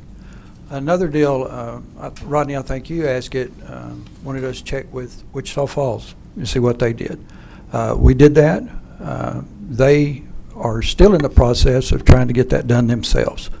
They highly recommended for us to use a consultant that's familiar with the work and that has a good working relationship with the TCEQ. They still do not have approval. They're still doing pilot tests and stuff. So we did check on that. And that kind of gets back to, I think, your issue, Don, of think staff can handle this. Well, I don't think staff can handle this. This is too specialized. It's too new. And there's just, everything is a case-by-case basis. Big Springs is doing this. Wichita Falls is trying to do this. It's my understanding it's only 2 places in the nation that are currently doing this. Everything's on a case-by-case basis. There's no set rules in place for this. So I think it's imperative that we proceed with this and have them do this study. And just for some background that maybe somebody hadn't thought of, that why this is important to me, as we look down the road in this drought that we're in, is unrelenting. And if we've got the Hickory coming online, and you know we're gonna have some water. It may not be enough water. If the drought continues and we're totally relying on Hickory and having to take that full 9 million gallons a day, we got about 5 years. When that banked water that we have that will last that 5 years is gone, we're back down to about 2.8 to 3 million gallons a day. If we can get 6 or 7 million out of this water, that puts us back in this 9, 10 million gallon number, which is not great, but we have enough water to work on. So with that, I think that covered all the questions, but I'll try to answer anything else that you have. Well, questions? Who's first? John? Go ahead now. Mr. Dixon, I think the one concern that is brought to my attention, and I appreciate Ms. Farmer reaching back in her memory bank, but I wasn't here in '06, and I understand a study like this was done in '06, and I understand there was a purchase of order $160,000, of which $155,000 was paid for. That's correct. So what became of that study, and why? That study, I think that study is still a great benefit to the city, but it did not really address any potable issues. It was all more of a non-potable. The technology just wasn't available back then. I think with us going with Allen Plummer will save us a lot of money on this study that we're trying to do now, that we would have had to pay for some more if we were going to look at these issues again. So I think it's a good building block. There's some additional users that I think that we can add on that on the non-potable side if that's some of the projects that we want to contemplate, but I think it was money well spent back when it was done. But there's been so many advancements in new technologies that I think now we have an opportunity to look at potable water supply. So is there any portion of that study that we could bring forward? Yes, we will be using nearly all of that study in addition with what they're going to work on. So we're just back to another 189. That's correct. 89,000. That's correct. That's where some folks were I understand. had concerns about. It's a lot of money. I understand that. But it's a lot of water, and it's guaranteed water. Charlotte? Well, you said the contract Yes, ma'am? that we could get out of. Can you say which contract you're referring to so I can look at and get in my mind? And I agree, someone with expertise of this, because I have read more contracts and amendments and resolutions than I care to read that I don't get paid to do. But if we have And to I pay somebody understand, to and read them. I've been dealing Yeah, with you that get- also. I get the little bucks. I hear you. It's basically covered in Amendment 9 between the United States of America Department of the Interior Bureau of Reclamation and the San Angelo project. It talks in here of the updates that they did to that, and also included in that was the agreement for use of reclaimed water that was signed, and I think it's dated on here, October 1997, that talks about the responsibilities of the parties and stuff, and it, under the termination, this agreement may be terminated by either party without cause upon giving the other party at least 1 year's prior notice. So that's, You're talking about our release requirements? I'm sorry, what? Are you referring to what we're required to release? Yes. Yes. The contract of what we're required to release, release, okay. the water. To the district? Yes, Yes, that's what I just read from. that's what you just read. Yes, ma'am. So 1 year termination Could, clause. could I have a copy of that after this evening? Not right this minute. Sure. If you could get that Yes, to me, ma'am. please. I'll be glad to provide that. Thank you. I have a copy here that has the amendment and the, not only that document, the agreement for reclaimed water, but also the agreement for the use of Twin Buttes water that is important in this. So, Anyone else? Marty? Well, as in the last time, I'm not real in favor of studies, but I think after seeing the Big Springs plant, I think we've already lost 2 weeks, and I think we need to move forward, and I move that we accept this. I second that. Don? Last time, I want everyone to understand that I was not opposed to this at all. It kind of goes back to what Rodney was talking about earlier. My thought on it was if we can do some gopher work to where we can cut this thing down by some amount of money. and I assure you, Don, we will be working very close with these consultants, and anything that we can take off of their plate, we will be glad to do, and we will do that for them to try to lessen this blow as much as we can. But I definitely agree we don't need to wait on anything. No, we're behind. Did you have anything, Ms. Grindstaff? No, I'm Rodney? in favor. No, I just want to move forward. Let's get this done. Do I have any comment on this from the audience? Do have a motion, I do have a second, that we move along with the study, Alan Plummer, not to exceed $189,965. All in favor, please say aye. Aye. Any opposed, nay? Nay. I do have a 6-1 vote to approve this. Okay, what do y'all think we ought to deal with next? We got about 5 minutes until lunchtime. You want to go ahead and break for lunch and come back and pick the rest of this up? No, we have a lot of guests here for one item, I know. But I don't think there's anything we can deal with in less than 30 minutes. Oh, yeah, we're good. You all right? You bet. I don't have 30 minutes worth of words. What else do you have to deal with? Red Arroyo and water rates for drought level 3. Can we deal with Red Arroyo?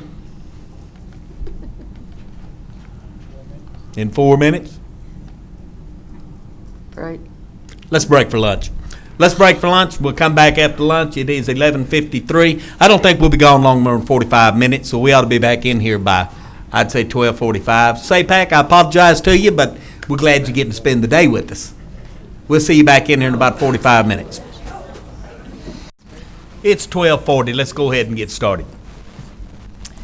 Number 12, update on and possible action regarding the Red Arroyo feasibility study. Mr. Dixon. Thank you, Council, Mayor.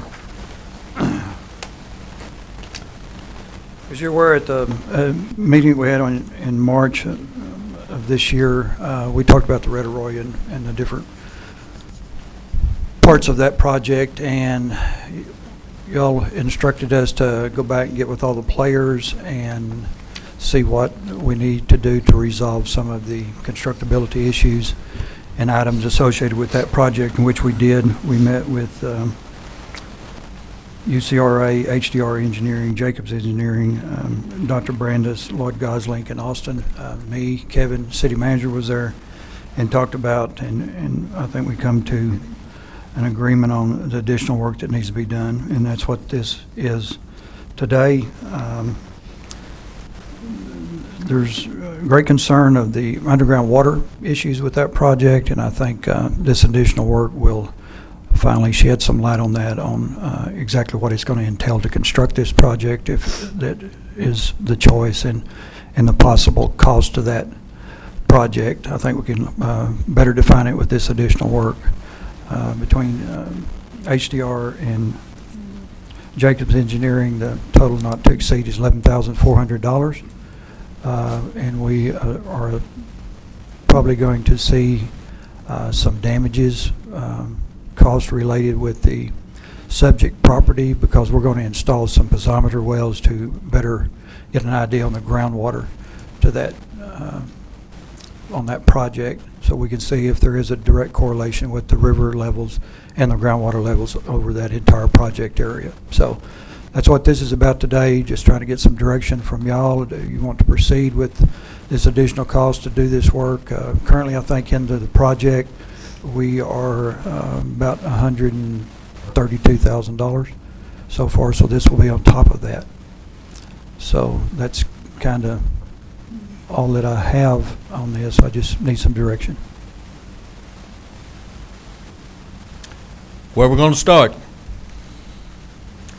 I want to know how many acre feet of water can we get out of, if this were completed, how many acre feet of water can we get? How much can we hold? How much can we have?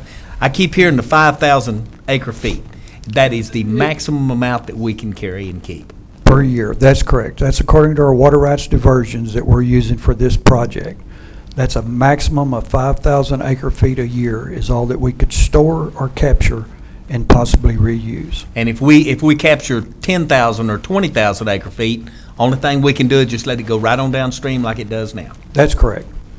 So it's going, whatever it cost us, we can divide that by 5,000 acre feet, and that's going to tell us this is extremely expensive water. If we get the rainfall events that would prepare runoff for this, that's the maximum that we can store per year. And if today, not having a rain in the last year and a half, it would be empty. That is correct, Mayor. Rodney, you have any thoughts on this, sir? I'll start on your end. Well, to me, I don't want to give up on this yet, because we got to keep working on everything that's out there and every single possibility there is. When you said it's really expensive water, our water is going to be really expensive when we don't have any water. And I mean, as we're going forward, so I definitely don't want to kill this project. I think we still should keep moving forward on it and make sure that we can get those. When we can divert 5,000 acre feet, which, let's put this in terms that everybody can understand. That's basically, if we were able to get 5,000 acre feet, that would be 1/3 of our water supply for 1 year, correct? Real close to 1/3. 1/3 of our water supply for a year can still be a huge amount of water. And you said it'd been a year and a half. Well, that's not true. We had a couple of little rains, and what surprises everybody, and I think that all the experts are trying to figure out who's right on this, is even those little rains, there's a tremendous amount of water that drops through the bottom of that arroyo down there. It's like a giant funnel, and it all comes to that one point down there. So I think even little rains we'll get water off of. As far as keeping that arroyo, keeping it empty down there, well, we would keep it empty anyways. As soon as we get that water, we'd use that water first. That would be our main priority, is my understanding on that. Is when we'd fill it real quick, we'd try to use every bit of it, and then you'd want it to be empty as much as possible in case there was another rainfall that came right back behind it in the next week. The only limiting factor that we would have on the use of that water is the amount of time necessary to get that water to settle out. 'Cause Right. we're not real sure on the treatment of that yet. We've been hoping for a rain that we could get a sample of it to do some test with, but that would be the only limiting factor. Right. I want us to keep moving. My opinion is that we should spend a little bit more money on this, and we should still keep looking at this, because we just don't have a lot of other viable things out there at this time. You know, we're looking at 2 long-term projects, but they're long-term. 17 years probably at the earliest, if we could get either one of them worked out. This thing could be done faster. It also comes down to the money. You know, the reclaimed water, I think we got to do that fast track. We need to do that as fast as we possibly can and put our money there first, because it's guaranteed water. That's how much, I mean, we're going to get back a tremendous amount of what we put in. So that's my opinion on that. Ricky, with this $111,000 that we could spend here, will this tell us what it's going to cost us on this project? Because the last time we talked about that, the estimates were from $20 million to $50 million. So if we spend this 111, would we know exactly what it's going to cost us? That was the consensus of the group, that this work needs to be done to really get a good determination on the cost of this project. If there's a big dewatering portion to this project, that's going to run into some funds. We just don't know how much. There's also part of the scope of this work is if that becomes the limiting factor of groundwater, they're also going to do some other basin capacities and cost based on 2 foot in the groundwater and 5 foot into the groundwater. And possibly we could extrapolate that information again if we didn't get in the groundwater at all. But it's going to severely impact the size of the basin. So that was the consensus of the group, that this work needs to be done. Marty? Well, I think I basically agree with Rodney. I think we need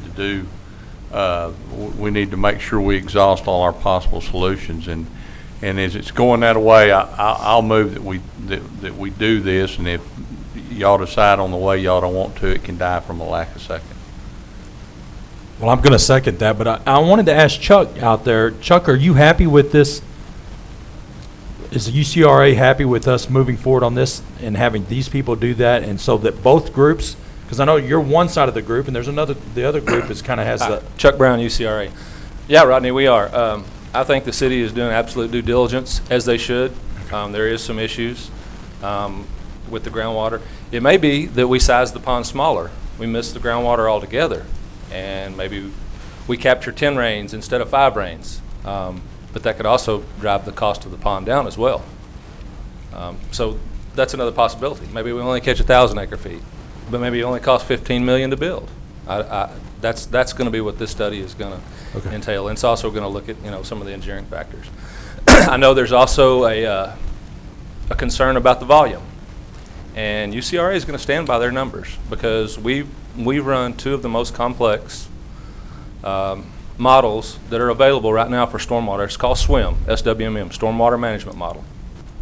And these are what engineering firms run to predict hydraulics on a complex urban watershed. Some of the models that have previously been run by Brandis are an event-based spreadsheet model developed in the 70s. This is a dynamic model that takes in various things, a lot more than that model does. So I understand the discrepancies in volume. The Brandis model is very good in predicting just an average thing, but those are used on a much smaller watershed and not as a dynamic watershed as this one is. So once again, I'll stand by the numbers that we've generated. I can also say that in the last 6 months, there hadn't been a drop of water run by that sucker, and that pond would be dry. But I can also tell you that it is going to rain again. And when it does, hopefully we're going to fill up our lakes, but we're going to be back in this situation again. And we're going to need the wastewater, and we're going to need every resource. You guys as community leaders task us, get out there and find what we can do. Right. And we do, and we try. But when we come back to you, we're going to say, here's what it's going to cost. And like you said, water is not cheap, and it's going to be more expensive. So yeah, I totally endorse the city to go ahead and further vet this. Let's see if we can, what the costs are going to be if the groundwater is too high. Let's see what we can do with the pond sizing, if we can decrease the cost, the construction cost, if it is feasible.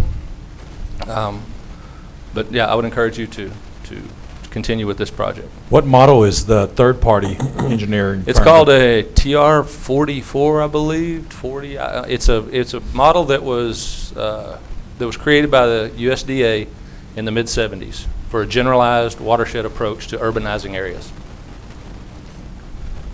In all fairness to Dr. Brandis, he's not here to defend that model either, but of course, as mentioned by Chuck, there is a conflict as far as how much volume would go into that area. That was debated at the meeting that we had in Austin as well. You And know. it was a little bit heated because there were some egos that got in the way.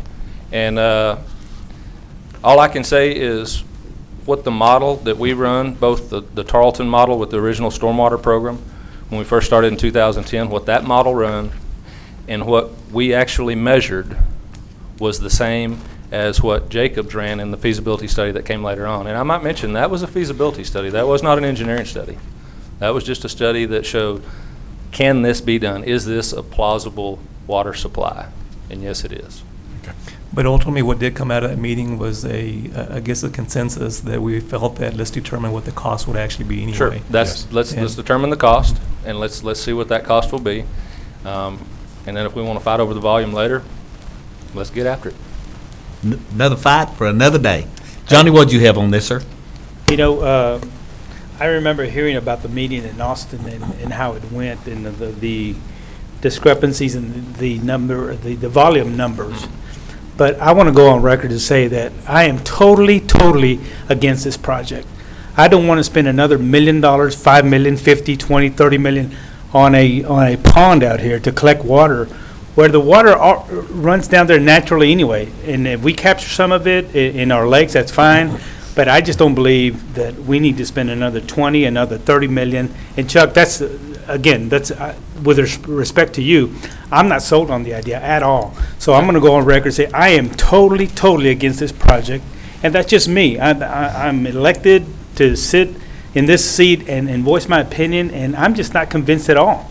I'm really not. And when I hear numbers, when I hear folks that are griping about, you know, the debt that we're in already, half of it, which was the Hickory, which is fine. That took 40 years of pulling teeth to get it here anyway. But still, now to add on top of this, you know, I'm not convinced. I'm sorry. You know, I am totally against it. So unless something new comes in. My question is, Ricky, the $132,000 we've already spent, what was that on? What? That was on the original feasibility study and the work that Dr. Brandis did. Okay. And now the 111 will give us a clearer picture, but up to this point, up to this minute, I'm not convinced at all. So I'm going to go on record that I oppose it as of, you know, today. So No mas. No mas. Charlotte? I agree with Mr. Silvas. You know, I haven't seen a report of any time myself to read, to look at, that we've already spent $130 some odd dollars, $32,000. And now we want to spend 111 more whenever it's about volume to me. And there is such a discrepancy between different folks, different reports as to the volume of water. You know, I can look back and read the last 10 years, the last 20 years, and what people gauge the average, the annual average to be in that runoff. We're pursuing the Hickory. We've spent $130 million there to get water, what we can get out of that. We're pursuing the affluent water and the possibility of looking at that. But am I wrong to say that it's my understanding that the Texas Water Board will not approve this Red Aurora project or help finance, and we wouldn't be eligible for financing in that, but we are eligible for financing in the affluent water? I think we've got too many irons in the fire. We need to concentrate on what's best. Texas Water Development Board is going to look at the volume that we're proposing that we can store in that pond. And if the volume is not there, we're too high risk, and basically, you know, they're not going to fund that. So that's one thing we do know. But we won't know what the volume is unless we do this study and we have a third party come in and decide between these two parties to figure this out. I think that you said the key word, third party. It's a third party, but we've got to, people don't realize the situation that we're in, and if we aren't trying to pursue every single thing that we can to get water, and even if it's small amounts of water, it is water. And without water, this town will die. It will die. And I don't want it to be on my head that I was one of the people that killed this town. Well, if I could just finish what I was going to say, that if we get rain, we're going to have runoff in the Arroyo. But, if we get rain, we will have runoff in Ivy and O.C. Fisher, Twin Buttes, and Lake Nasworthy. 5 sources that are already out there if we get rain. And this would add a 6th place if we get rain. So, Well, if we get rain in the southwest part of Angelo, it's going to go into the Red Arroyo. It may not make it to Ivy, and if it does, it's going to evaporate. You're going to evaporate 100 times the amount of water every day in Ivy that you will in this pond. that's all I have. Don? My thoughts on this is the affluent water is a definite. We know how much we're going to have. We're looking at spending, and we've already approved $189,000 to look at it and get it online. I just, with the Tri-Cities and the amount of money that we're spending there, I think we're biting off more than we can chew, and I don't think that this is a good bet for us. I might just add in final, I've heard too many irons in the fire and biting off more than we can chew. You better find every available source you can. I know. That's all I have to say. Thank y'all. Ms. Grindstaff? I don't want to give up on it yet. I think that it's still an option, and I think that at least my constituents, every place that I've been, people want to talk about water, and just knowing that we essentially research every option that is, before us, and this one seems like one that we should continue on. I'm not gonna, I don't think rank projects per se, but I've been very positive about the effluent project, but I don't want to do one at the expense of the other. So I think for the time being, I'm very interested in continuing in investing a little bit more time and effort in this. And also, I think, Daniel, when you and I spoke, I'm sorry that there were ever egos involved in this, in any of these projects. That's not what we need. We need some sound research and statistics, and until we see really what the volumes are on this, I want to continue. And I understand if it's not something that we can look for water board funding, then we'll make a hard decision at that time. Yeah. But until that moment, I can tell you that my supporters want us to go forward with it. In a reclaim project, if we don't have water going in, you ain't got water coming out. Well, it's pretty common sense. I've explained it like a portfolio, and I'm the last one that ought to speak about stocks, but we have surface water, we have aquifer. If we can get on reclamation, I think we are diversifying and being as prudent as we can for the community. But if this is something that we can use and it provides, 1/3 of what our consumption is right now, again, I want to continue looking. Not going to make a decision today as, total up or down, but just to keep moving forward with it. Exactly. I think it's a matter of just doing due diligence right now to find out if it's feasible. I'm not saying I support a $20 million or a $30 million or a $15 million project. I'm just saying I support spending $111,000 to find out what it's going to take. I'm going to second his motion. You already have. Did I? Let's vote on it. Question. See who's going to do it. In our data, it says 37.9, but the amount was 111. But There's two different. yeah, There's another one. That 37.9 was just the Jacobs part. The HDR part was 73.5. It's where the 111.4 come from. Ricky, my question to this, are we going to be hit by lawsuits from everybody downriver if we do this Arroyo project? It is the firm belief of our water lawyers that no, this will not have an impact on downstream water users. Okay. Because I don't want to kill the river either, and I think that... They have had those discussions with the TCEQ, and everybody's on the same page. Because I certainly want to protect San Angelo, but then we have a right to protect that river as well. I will take comments from the public at this time, if anyone cares to speak to this. Yes, my name is still Jim Turner. One of the things you have to be very careful when you get into a very heated, emotional issue like water here in San Angelo is you have to be careful that you don't all of a sudden kind of throw critical thought out the window. We don't need to get into a situation where as soon as somebody says, well, it's for the water, that stops that portion of the argument that somebody else is trying to make. And with a project like the Red Arroyo especially, when we need it most, looking at just historically, rain and everything else, when you need it most, it's not going to be there. It really isn't, because it's so dependent on rain, and because you have to use it as soon as you can right after the rain so you can catch the next one, it is not going to be long-term, and in a drought situation like this, it's going to be a long time before that arroyo ever gets usable. And we have to be careful that we don't divert our attention from finding a source that is going to be there during the drought. Things like brackish water. The last brackish water we looked at was not usable for a number of technical reasons, but there's billions of gallons, millions of acre feet of brackish water west of here that could be processed, and the technology is becoming more affordable, more effective, more efficient, and more usable all the time. We'd be better off most likely putting $50 million into brackish water exploration and treatment, which we know is going to be there for a lot longer, and it's going to be there when it's not raining here, because that's rain that was there a long time ago. That's, if we don't have the money because we've spent it on this, we won't be able to do that.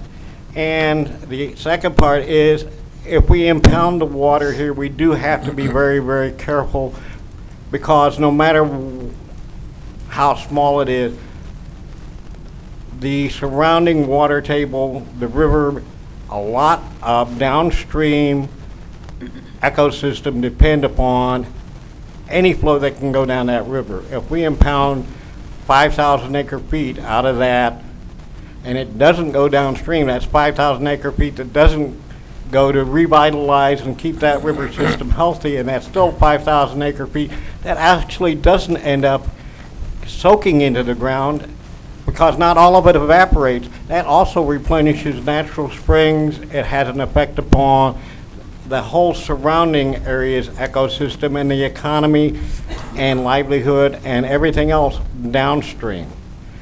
Those unexpected, unintended consequences haven't really been looked at in enough detail yet.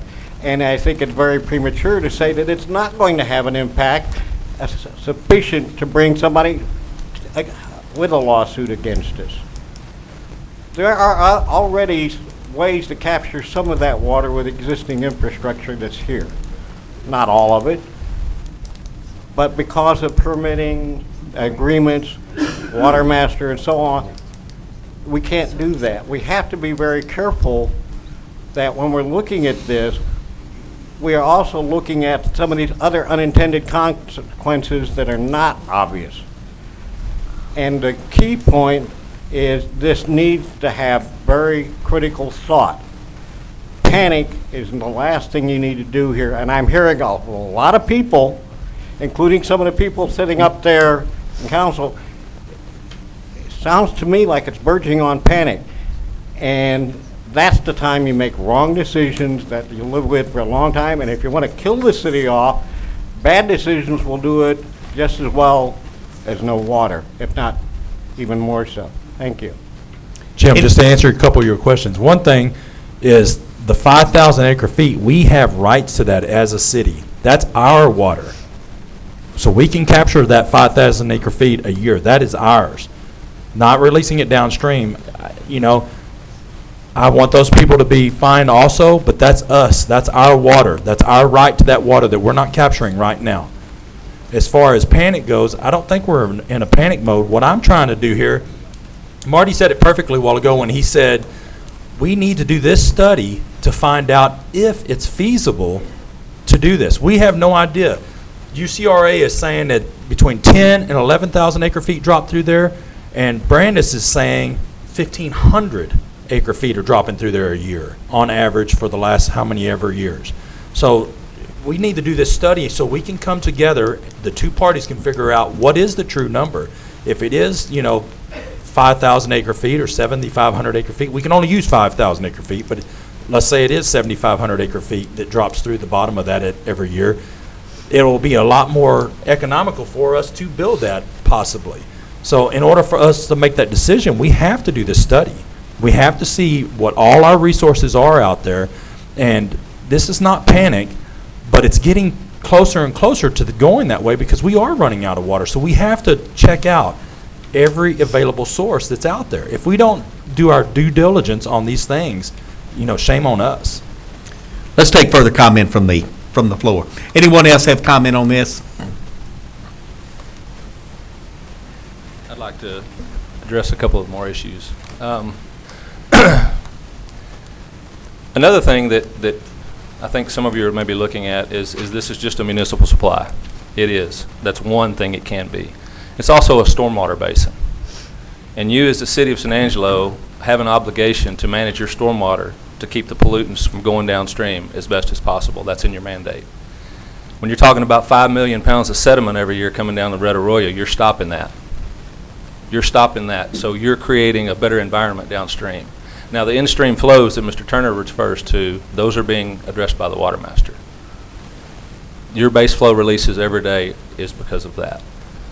A third thing that you need to be cognizant of is there is a possibility, and it is not in the permit works right now, but you can work to get a permit to be able to slowly release more water. And this has been disagreed upon, but you have the right to move 5,000 acre feet from Ben Ficklin Dam down to here to use as municipal supply.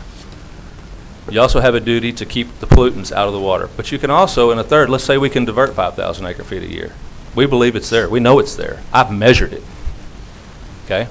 I don't care what Brandis' model said. I've measured it. Our models say it, and I've measured it. The third thing you could do is you could augment your releases from Twin Buttes and Lake Nasworthy for that water master. Now, that's not in the works right now, but that's something that we can probably legislatively or however we can make that happen to where you're going to let that water settle out and then you're going to release it at a certain pace, which could, instead of using Lake Nasworthy, Twin Buttes bypass Lake Nasworthy down for your water master releases, this facility could be used as that as well. So that's another option. So this is not just a one-faced project. This is multiple. And the reason we came upon this to start with is we saw that the loadings in the Red Arroyo, as far as pollutants go, were significant. Now, if you let them settle out, it's a good quality. It's a very good quality drinking water. You're not going to want to put it into your plant the first day because, as we all know, it's called the Red Arroyo for a reason. It's got those red marine clays that take forever to settle out. Maybe 5 days, maybe a week. We need to do some testing, and as soon as it does rain and the water comes down, we're going to send a bunch of water to the city lab to have them look at that, to have them see how long it's settling test and different type of stuff that they need for their treatment. So I might add, this is not just a municipal supply. It's an addition, possibly, to your municipal supply, but it's also stormwater treatment, and it also has some additional uses that we would hope you could use for downstream users later on. Thank you, Chuck. Any other comment from the public? Come ahead, ma'am.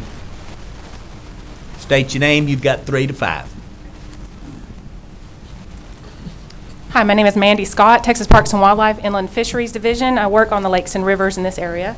And I'm hearing the discussion about the Red Arroyo project. I wanted to make sure and point out something that keeps coming up is that the Red Arroyo project is dependent on rainfall.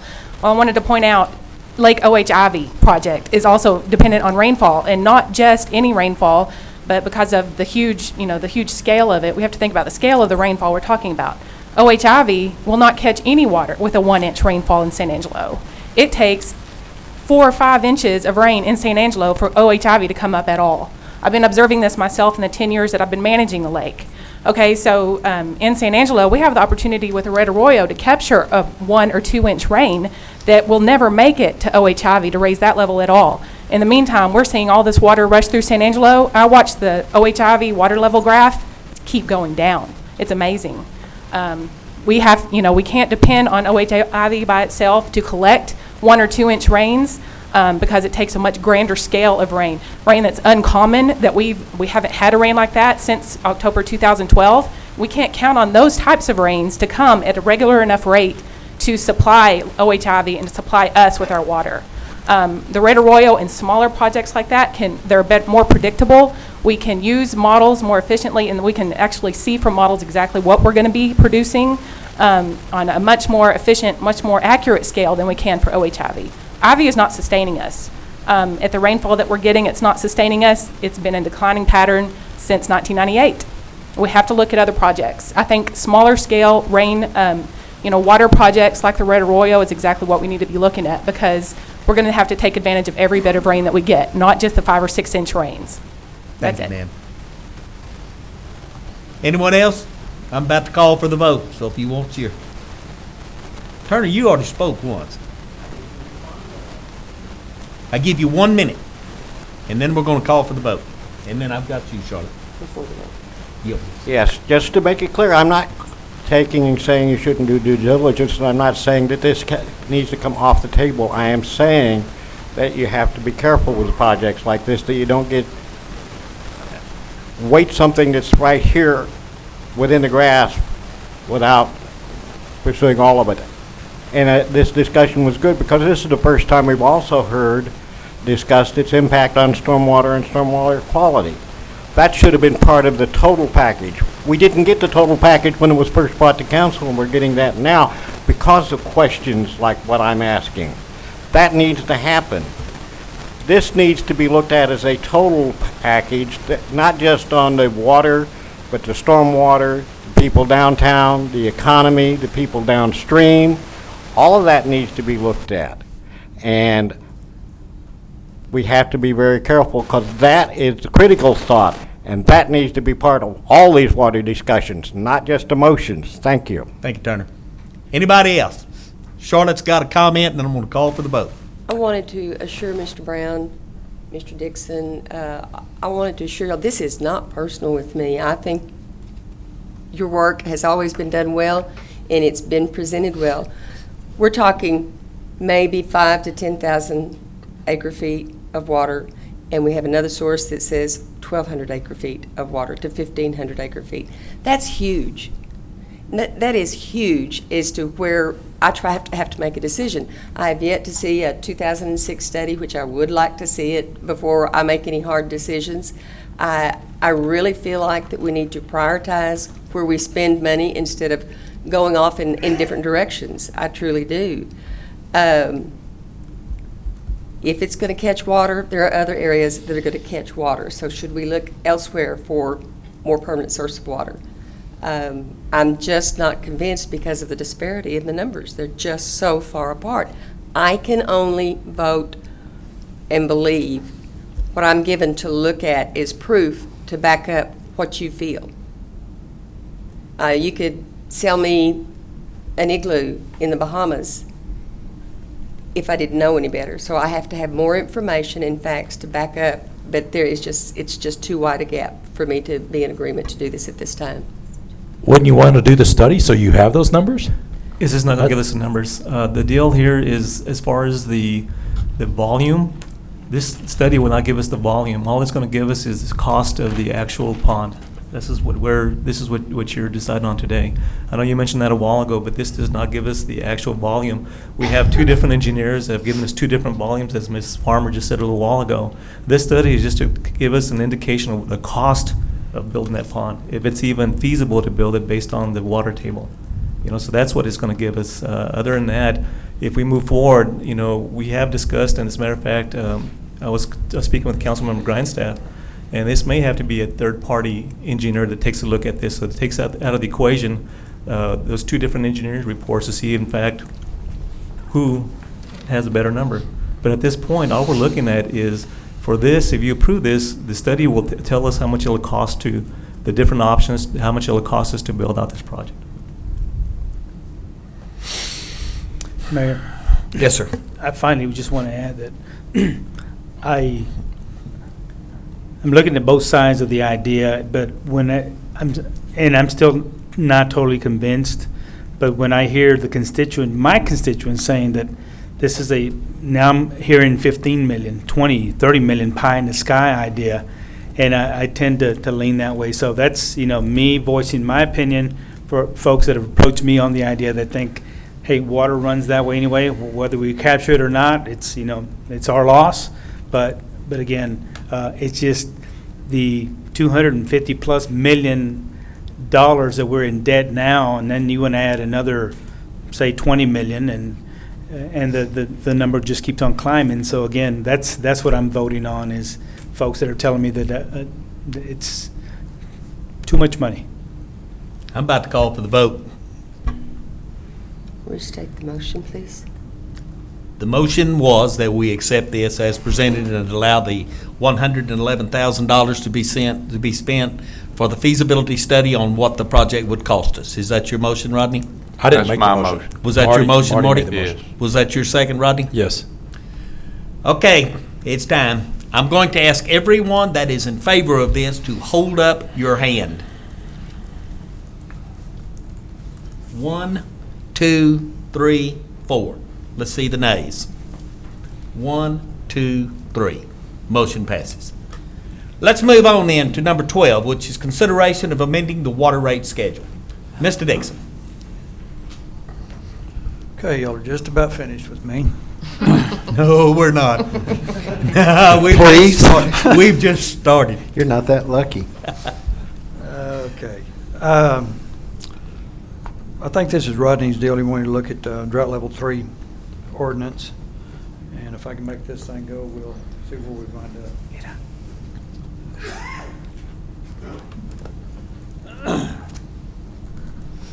This is kind of where we're at on the current water conservation drought contingency plan on the different drought levels.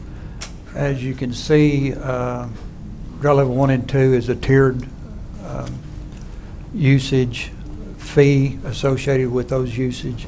Drought level 3 currently is it's just more than 10,000 gallons. It's $6 per thousand for the single family accounts, and more than 3,000 gallons is $5 for apartment units, and that's the total number of apartments, and 3,000 gallons usage. Anything over that, and then all other users is $250 a thousand.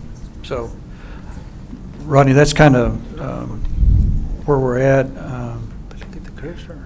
This is a little bigger of just the drought level 3. Talking to Rodney, he felt like a more tiered structure was in order for drought level 3, and this is just something that I kind of put together on a tiered structure, considering the possible potential of drought level 3 usage. These numbers are totally at y'all's discretion, so I'll just open it up for that. And when you go into drought level 3, first of all, I'd like to say that you gave me this information. The average household in the city of San Angelo uses 6,000 gallons worth of water a month, correct? That, for the last 2 years, that Yeah. has been correct. Okay, and For we've kind of come residential down, accounts. come down a little bit on Right. that. It was 8, last 2 years showed 6,000 gallons. So really what we're talking about here on raising these fees is it won't hit the average person more so than what it was already going to be. Who these fees are really aimed at is the people that are not cutting back on the use of water.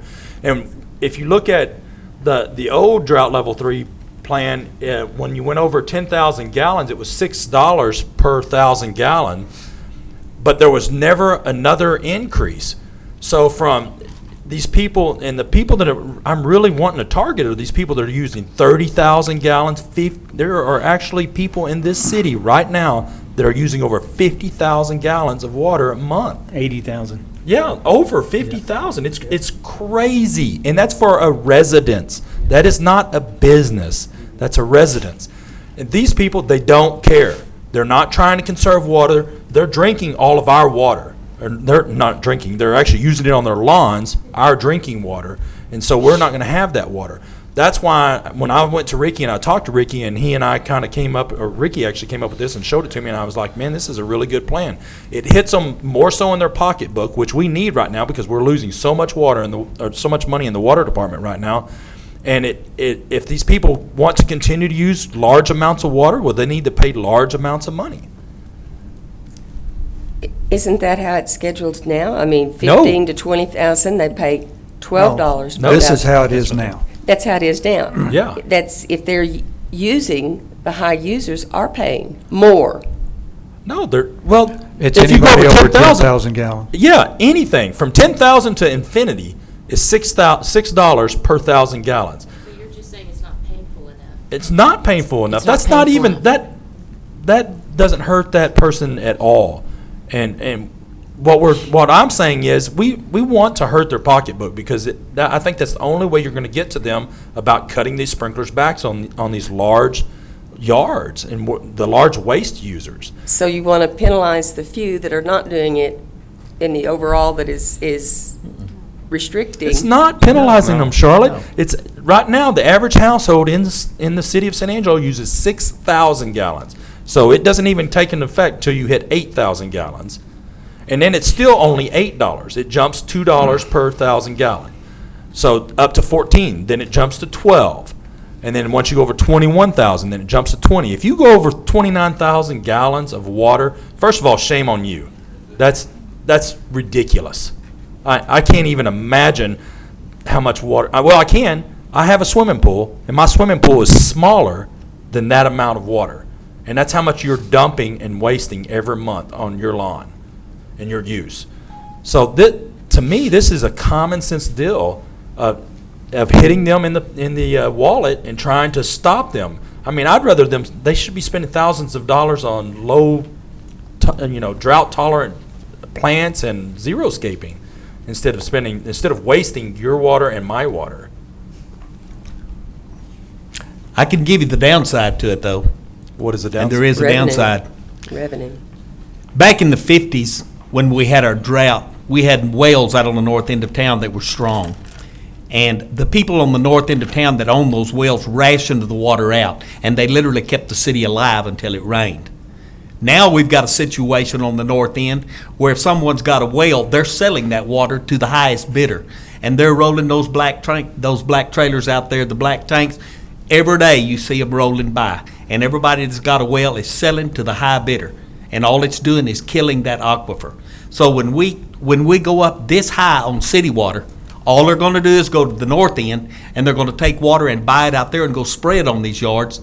And we've got tens of thousands of people on the north end of town that will have zero drinking water when their wells go dry, and they're dropping every day. Yeah, but Dwayne, these rates that we're talking about, this is low. You're not having water delivered to your house for this amount. It's going to be way higher than this. They would still use I'm just this saying water. it's all tied together. And when you kill a river, when you kill a lake, when you kill an aquifer, everything is all tied together. When we go to no watering, I want something and if we're going to go to this, when it comes to no watering in drought stage 3, I want no watering. Now, I can't stop people from using their own well water on their own yard, but I want some terrific penalties for these people that buy this water and deplete an aquifer and spray it on their yard. And I'm ready to start pulling some meters to these people that are abusing our water system. So I'm just saying, I'm not opposed to this, Rodney. This but I'm is gonna drought tell you level there's 3. It's when they're supposed to not be watering I know it. anyways, is what But we're talking about. What we're saying on the drought level 3 is they can't use city water to water, so they're going and buying water elsewhere so they Buying can it from us. continue to water, and all they're doing is killing someone else's water. And when that aquifer is gone, there's going to be tens of thousands of people in this county that have no water to drink at all and no place to get it. That's what I'm saying. It's all tied together. So I don't have a problem with this. But if we're going to institute this under drought level 3, we also must institute some type of protection for the aquifers in this county that everyone depends upon. We can't do that. We can by making it a commercial activity to sell water.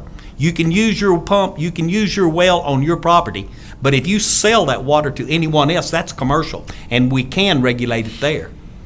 And we can put that's encroaching on somebody's property rights. No, it's not. We encroach on people's property rights every day. We don't let them work a commercial property out of a residential area. And when they're selling water and this water is being taken and sprayed on a yard across town, that's a commercial activity. We can regulate it, and we must have some very stringent regulations if we're gonna go to this, because all this is gonna do is kill everybody else. Well, I mean, I respectfully disagree with you on that, because when we go to stage level 3, the average person is gonna, I think, is gonna abide by these rules of not watering. They're not gonna use the city water. I think that most people in town are gonna be that way. They are gonna have to go to a third-party waterer no matter what. When we go to stage 3, they're buying from those people out there. I mean, they are. They'll have to. I have a swimming pool myself. When we go to stage 3, at the way the rules are written right now, I will have to buy water from someone to bring in and put it in. I don't even want to hear that.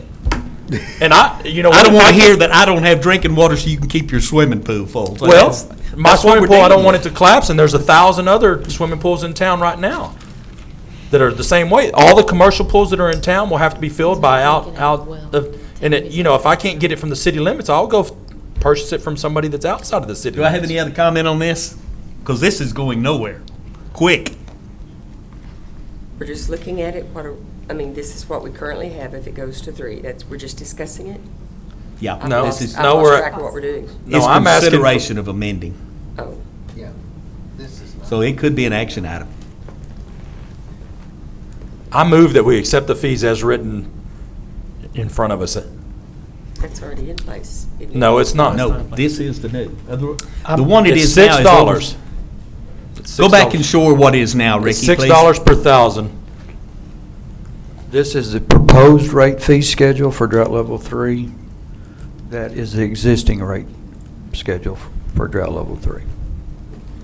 I don't want to hurt the smallest, most frugal user. It won't. Okay, but if there's a difference in 250, and then if you flip that screen, it goes to, don't I see $4? $4. Okay. I personally don't believe in that. I think that the people that are using the least are can't afford more.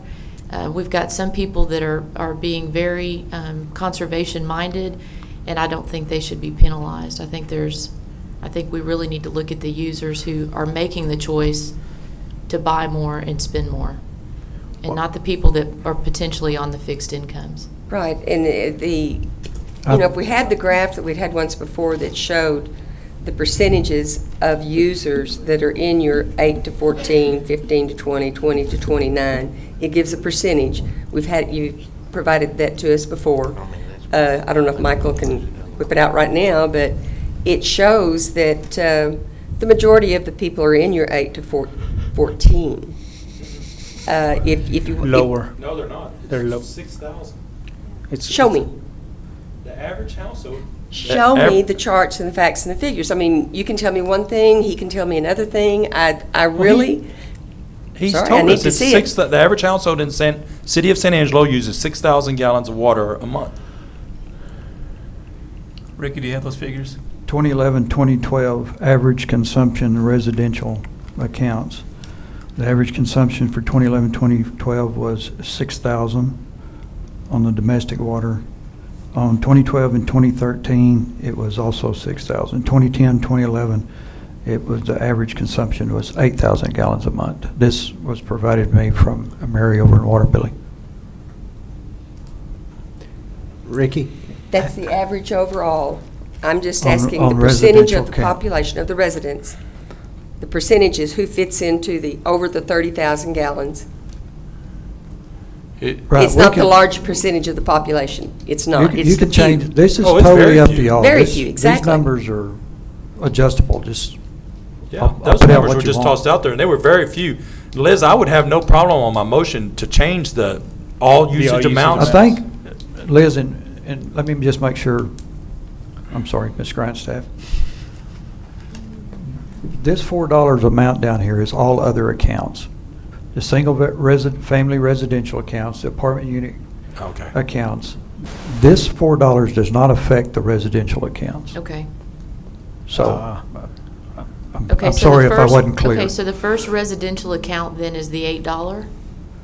That's and right- where, that's correct. And right now, it's $5. 6. Well, Six. this screen says 5. Existing rate fee schedule for drought level 3. It's $6 for everything over 10,000 The 5 are the gallons. apartment units. Okay, but let's start with the apartment. Let's start with the apartment as an example. my screen says existing rate fee schedule summary, $5 for That's what more mine than says. 3,000 for apartment unit. That's what mine says. I don't want the smallest user who is probably being very cautious, I don't want their rate to go up. I would raise the rate in those homes that are tending to use more water. That's what I said. So, right, however, whatever that looks like on a schedule.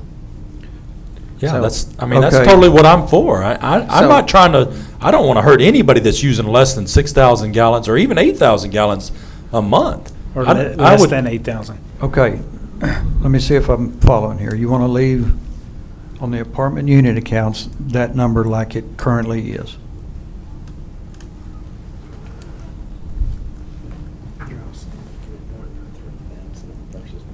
So that would stay at that rate on the proposed schedule? and- Yeah, it goes and from leave $8 the- to $5. It stays at $5. Okay. Is that what I'm understanding, Ms. Grindstein? Okay, so tell me in the proposed schedule, who falls into the $4? Nobody. That's, That would be all the commercial accounts, Okay, government, commercial institutions, anything that's not an apartment or single-family residential. Not residential.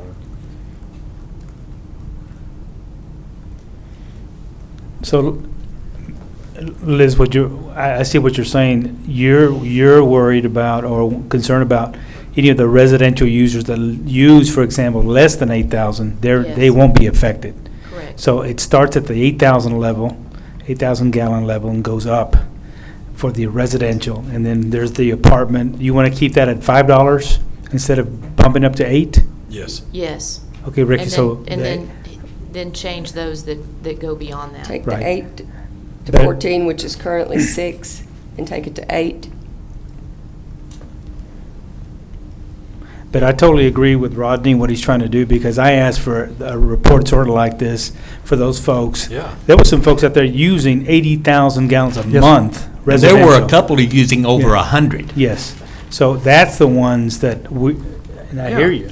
And that's, Because I don't want to they're hurt draining anybody us. on the, I mean, in they're fact, draining I'm totally fine, Liz, changing the apartment to 5, leaving it the way it is now. Do not change that at all until they hit to the 8,000 gallon mark. Right, if Per someone unit. has the discretionary unit. income to make that decision and we're still in the business of selling water, Yes, we are. then let them make do. that There you decision go. for themselves. Exactly. That's what we're doing. Okay. Although most of them shouldn't be doing that because when we go I- to stage no, 3, no, they're not supposed to I'm- water at all. I agree with you, but until that day Yeah. comes, and we're in the business of selling water, and Mm-hmm. otherwise it's going to evaporate, and I'm not Right. gonna use that argument too many times. But until that point, let them make the decision as There to you how go. much they want That's to right. use. On the But they'll pay for it. all Yes. other users account, did you want that to remain at $250, or are you good with the $4? All of the users being the commercial accounts. That's everybody that's not a single-family residential So or is it like our apartment unit police stations complex, and things like that? government use. Hospitals. Yeah, I would prefer that it stay the same. I personally. Put that in form of a motion, Rodney. What you I wanted to say. move that we accept the fees as presented, except for leaving the apartment users at the, what was it? $5. There it is. At $5, and leaving the any other usage at $250. Anybody want to second that? Well, how about you're proposing the rest of it the same way that it was presented a while ago? Yes. Okay. The single family. Yeah. 8,000, Right there. 4,000. Everything else stays the same. I'll second. Got a second from Bardavan? So you want to leave the all usage amounts at 250 and not Yes. 4? Okay. 250. It doesn't change, so it doesn't affect the baseball fields and the government buildings that we're talking about. You satisfied, Ms. Grindstaff? But I think so. I mean, I think that most of our businesses are doing their part best they can. I don't think that's a lot of the landscaping No. requirements, so I think I'm good with that. Well, I can accept this, and I'll put my battle off till I stage 3. I have one more question. Yes, sir, Don. Well, where are we at before we're hitting this? How far out are we? less than a month, aren't we? It looks like one of the meetings in June, I'll be coming and talking about drought level 3. Okay. This has got to we be thought. 30 days. Well, but it's gonna rain this week, so. Yeah. And I think, And we I won't be coming to talk about drought level 3. we need We'll at just least stay in 4 touch. inches so we can get it in Ivy and It Redwood. will rain this week. Do we have any comments from the audience on this before we take a vote? I have one last. Yes, sir.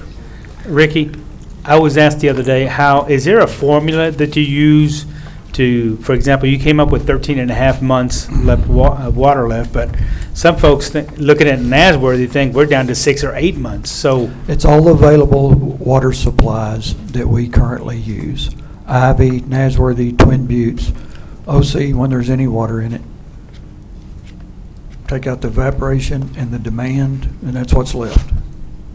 okay. And based upon that, who dictates when we stop Ivy? Is that the level? I mean, is. That's correct. We can't I've got a call tomorrow that I'll get an update, but the last conference call we had with CRMWD, they said we will be finished with Ivy if there's not significant rainfall mid-November. That means the level of Ivy is gone and they can't pump the rest of it anywhere. Okay. And I'm getting an update tomorrow. I've seen But some if- stuff but that if- looks like maybe it's December now, but If somebody has inlets or whatever it's called to pump that are below ours, they can continue to pump? that's correct. Or, yeah, okay. All right, good. Now, I do want to point out that mid-November, that's when we're looking at the plant as far as the Yes, sir. ion exchange plant being completed. and- Right, then we'll have that 6 million gallons. Okay. And we're currently pumping everything we can out of Twin Buttes and Nasworthy, try to cut down on the evaporation of that. So if Ivy does run dry, we've got Nasworthy and Hickory. So, I'm glad we pulled the trigger on Hickory back in '08. Ms. Grindstaff, did you have something else to and say? I want to commend council for their action today, too. I mean, some of y'all were on the council that pulled the trigger on Hickory, and that's commendable. And I think y'all are to be commended today for your actions. Thank you. I have a question. Ms. Grindstaff? I'm still trying. I think that if we want to go, again, up with rates depending on what the weather patterns present in the future, I still want to see an incentive plan for xeriscaping, whether it's in our residential areas or for commercial areas. So there is a relief option to these rates, some relief. And I appreciated Mr. Fleming bringing a constituent that had an idea, but I'm completely convinced that if you let staff present, again, a variety of options, that they could do so. Cities are incentivizing conservation techniques all over the state, and we really need to be looking at that in association with this. Amen. I agree with you completely. The city of Tucson has a program in place right now, Liz, that's perfect example on following on incentivizing people to go to the landscape, the xeriscaping, where they do that. And that's one thing that if we could get the staff to come kind of copy a lot of theirs, it would be nice. And you don't have to go to Arizona. You could and look in other cities in Texas that have done it. There's a lot of good practices out there. Charlotte? Will this come back to us in view of an ordinance? Okay.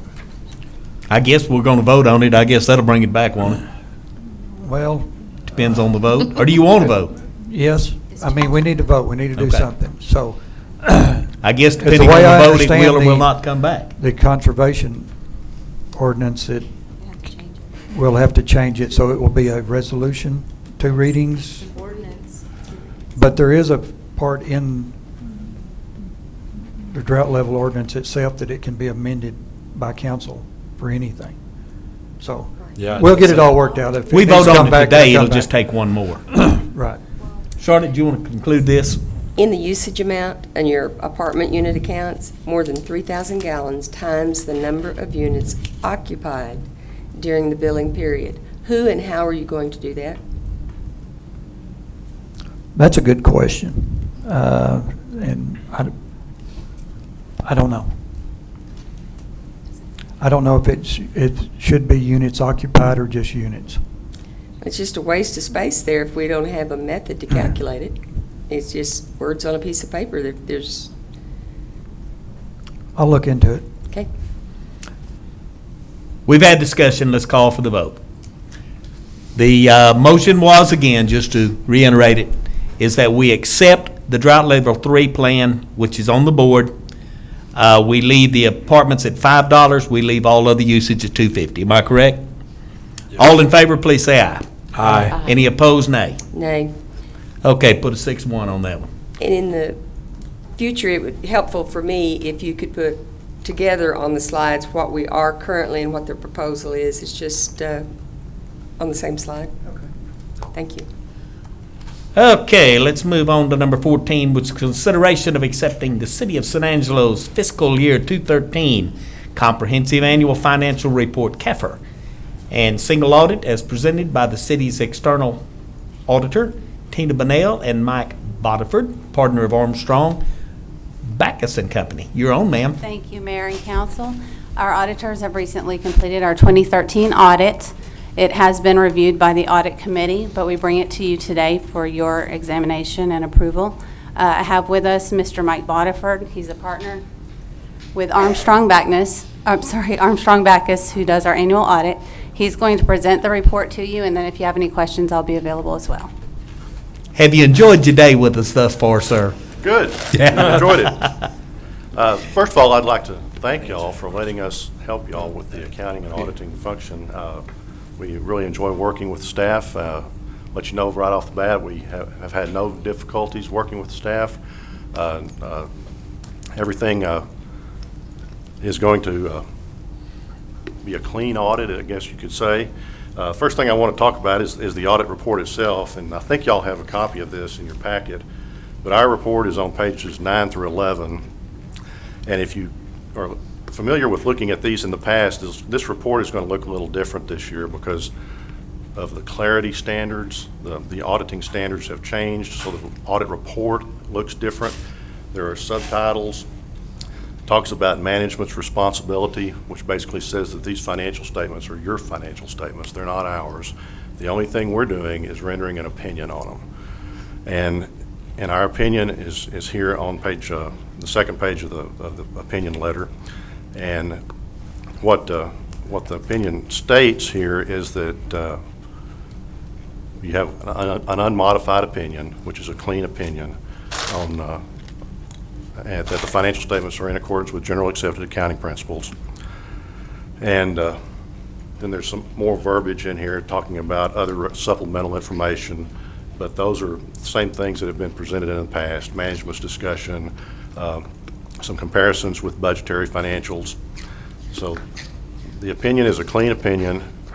Want to talk about just a few of the numbers. I'm not going to go into a lot of detail, but the government-wide financial statements are on pages 23, 24. And government-wide, you have a total net position of $226 million. That's your assets over your liabilities. And for the current year, this is the year ended September 30, 2013, you had a net change in position of a positive $13 million. So that's all good information. Flipping over to the Would you please give me those two figures again, please, sir? the total financial position is $226 million. That's assets. Net assets. Net. And the 13 million was a positive over the last however That many? was the increase over the year. Okay. Yeah. And then on the next two pages, we get into the individual fund statements, breaking it out by your general fund and some of your water fund, et cetera. The general fund on page 25, you have a total fund balance of $21 million in the general fund. And of that, nearly all of it is unassigned, so it's available to be used.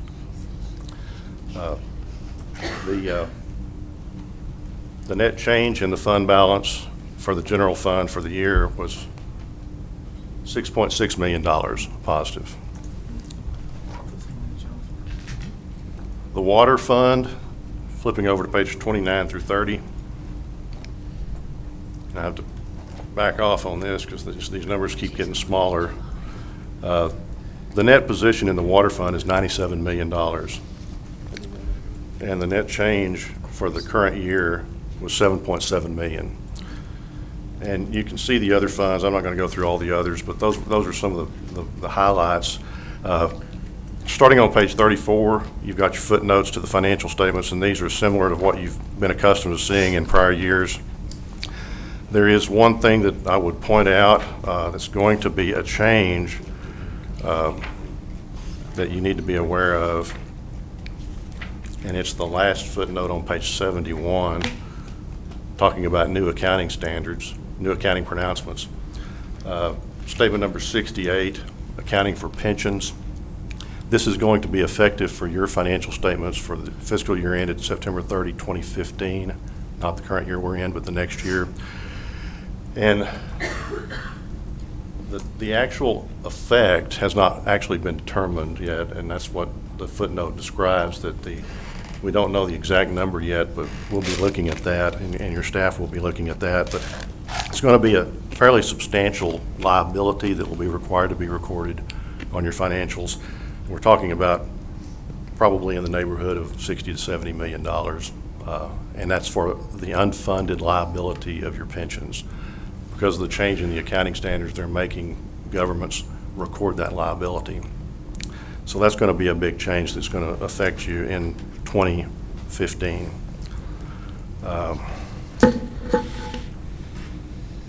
There's a separate financial or separate audit packet for the single audit report that deals with federal financial assistance. For this year, y'all had $4.6 million in federal funds. With that single audit packet, we're required to do some testing of compliance with laws that affect those federal awards, and also compliance with our testing of internal controls over those funds. There were no findings of material weaknesses in internal controls, so everything seemed to be in appropriate care there. And there were no findings or question costs dealing with federal funds. So again, that's a clean report. That's as good as you can get on that. And also there's a separate report dealing with your the passenger facility charge at the airport. And we did testing on that, and everything was clean on that. No findings on that either. So in general, everything was clean, I guess you could say, and be open for any questions that you might have, or Tina might can answer for you. I think that's what we wanted to hear. Any council questions? I did have one. When you talked about the water fund, you said $7 million. You didn't say positive or? Positive. Positive. Positive. Okay. That's what I wanted to hear. Yep. Are you happy with it, Tina? Yes, sir. And as I said, the audit committee did review this report as well. They approved it, and they recommend that council do the same if it's. All right, we need a motion from someone. Motion to approve as submitted. I do have a motion from Charlotte to approve. Anybody want to second it? I'll second that. Do we have further council comment on this? Yes. Go ahead. I would like to add that I think that our internal auditor is working very well, long overdue and needed. Could use an assistant. It's a very important part, very important function of the city. I agree. Okay, do I have anything? Any comments from the public on this before I call for the vote? Motion has been made that we accept the fiscal report, comprehensive annual financial report. It has been seconded. All in favor, please say aye. Aye. Any opposed, nay. Put a 7-0 on that one. Thank you very much, sir. We enjoyed the day with you. Discussion and possible action related to hotel occupancy tax disbursement allocated to the San Angelo Cultural Affairs Council, SACAC, for eligible activities. You going to start this off for us, buddy? Yes, sir. Michael Dane, Assistant City Manager.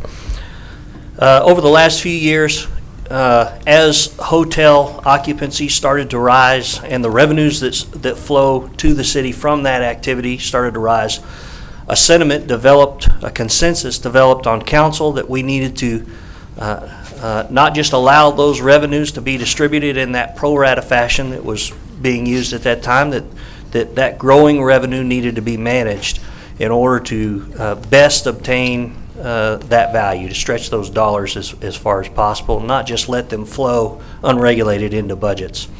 And so council started developing this mindset that we needed to consider fixed amounts for contracts for subrecipients of occupancy tax, and directed staff to begin that process. That first occurred with the Convention and Visitors Bureau, where we discussed the issues with them, and they made a proposal based on a proposed budget, and we executed a contract based on that proposed budget. The next step in that, as directed by council, was to begin considering the arts segment of the occupancy tax for the same treatment. And so we've had discussions with SACAC, San Angelo Cultural Affairs Council, and discussed the possibilities.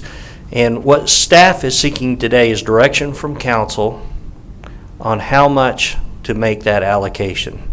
Right now, we're under the impression that the consensus from council is still to go with a fixed fee rather than a percentage of overall collections. And we would like direction from council on how much that should be. And we're prepared with a little bit of history, and I believe some Cultural Affairs Council representatives are available to discuss what they believe their needs are. And so again, what we're seeking is direction for that amount, and then we'll prepare the necessary paperwork, contract amendment, or none if that's the direction of council, and follow up with appropriate council action at that time. Thank you, Michael. I guess, Daniel, you have a presentation? Yes, sir. Slide? Yes, sir. Come ahead, sir.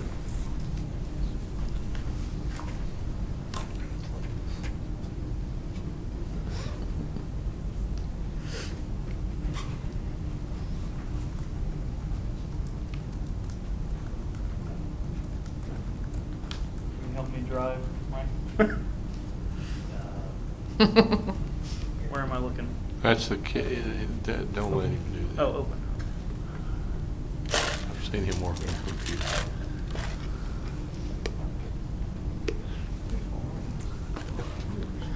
Okay, I'm Daniel Makins, the Executive Director for the Cultural Affairs Council. As many of you know, this is sort of my parting gift from the City of San Angelo. This is, in fact, my last week as Director. I want to point out Cynthia Lackey, who I know some of you have met. She'll be replacing me very shortly. So this is your last chance to have your way with me up here before Council. I appreciate your endurance today, and I look forward to presenting to you. What I hope to do in this as brief as I can make it presentation is just to review just a little bit the law, the HOT fund. This isn't an unregulated fund. This is a dedicated tax that does have to follow state law. I've had lots of phone calls over the past 5 to 7 years about what it is we can do with this, and so I'd like to review that quickly.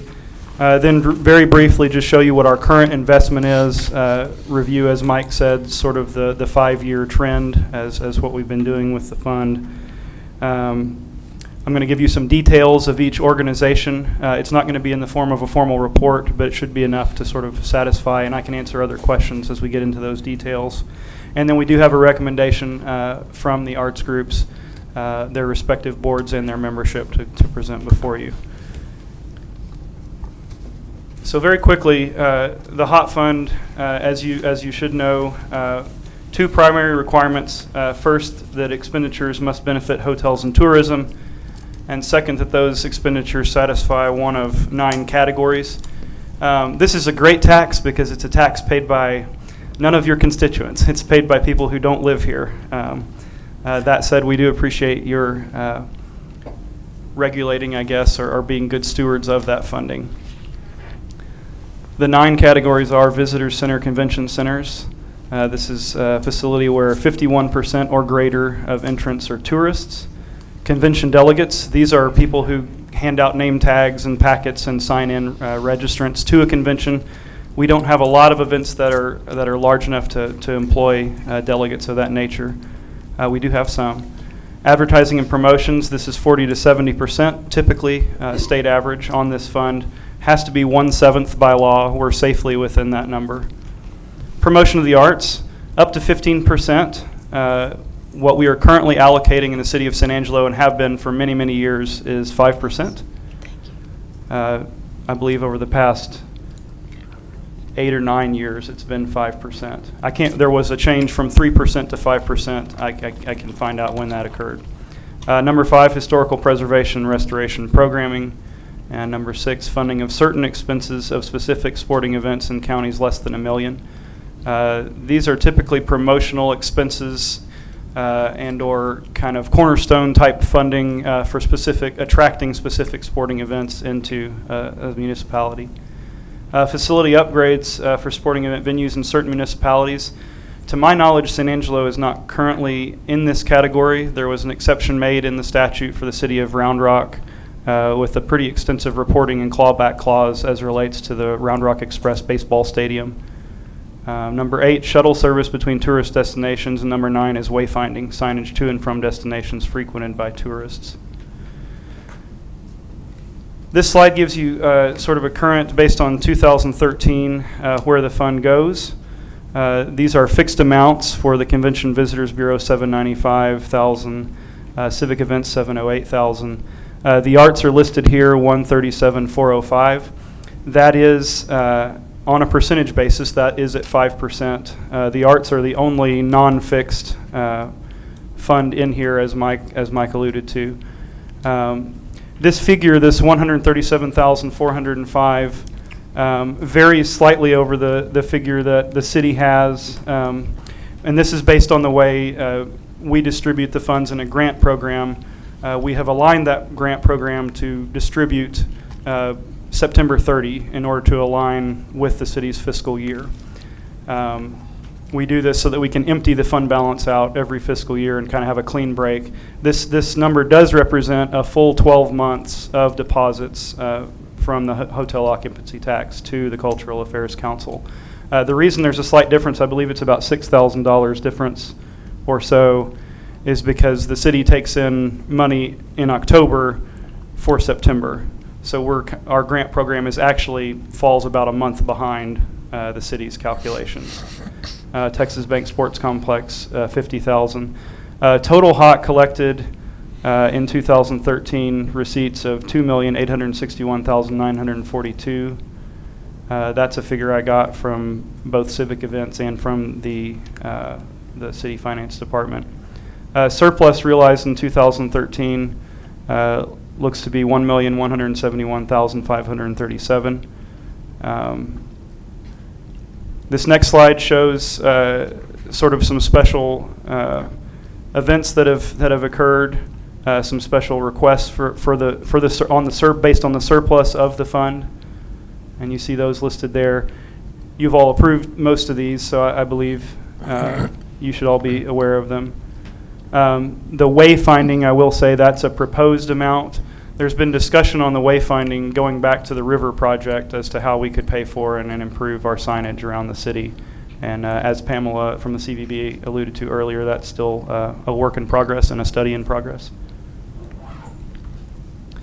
These, I hope, are useful. These are the fixed amounts, sort of the annual groups that we're contributing to, and you can show the arts. The arts are down there on the bottom gray section next to the orange there. And then again, this slide I think is useful to place the arts funding relative to those special projects that were realized with the surplus. The arts being the darker brown portion at the top of the screen.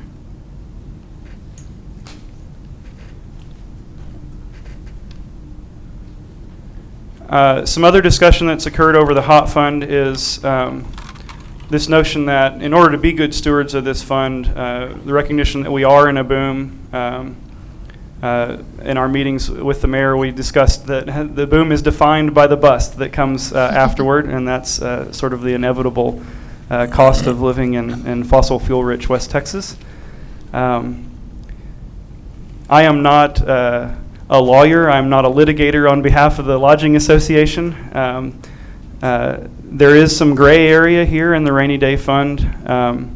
I can say, based on my research, that when this originally came to the state legislature, there was obviously initial hesitation with the Hotel Association becoming the good sheriff of Nottingham on behalf of all of these municipalities where they resided. And crucial to that agreement became this idea that, okay, if we're going to collect it for you, it has to be reinvested on a yearly basis. That has to be part of the agreement. The current ruling, and I believe this is a Texas State Attorney General ruling, leaves you plenty of vagary there. It says it can't be held for an unreasonable amount of time. What is that? That we'll leave that to your minds and your discretion. Effective marketing is consistent.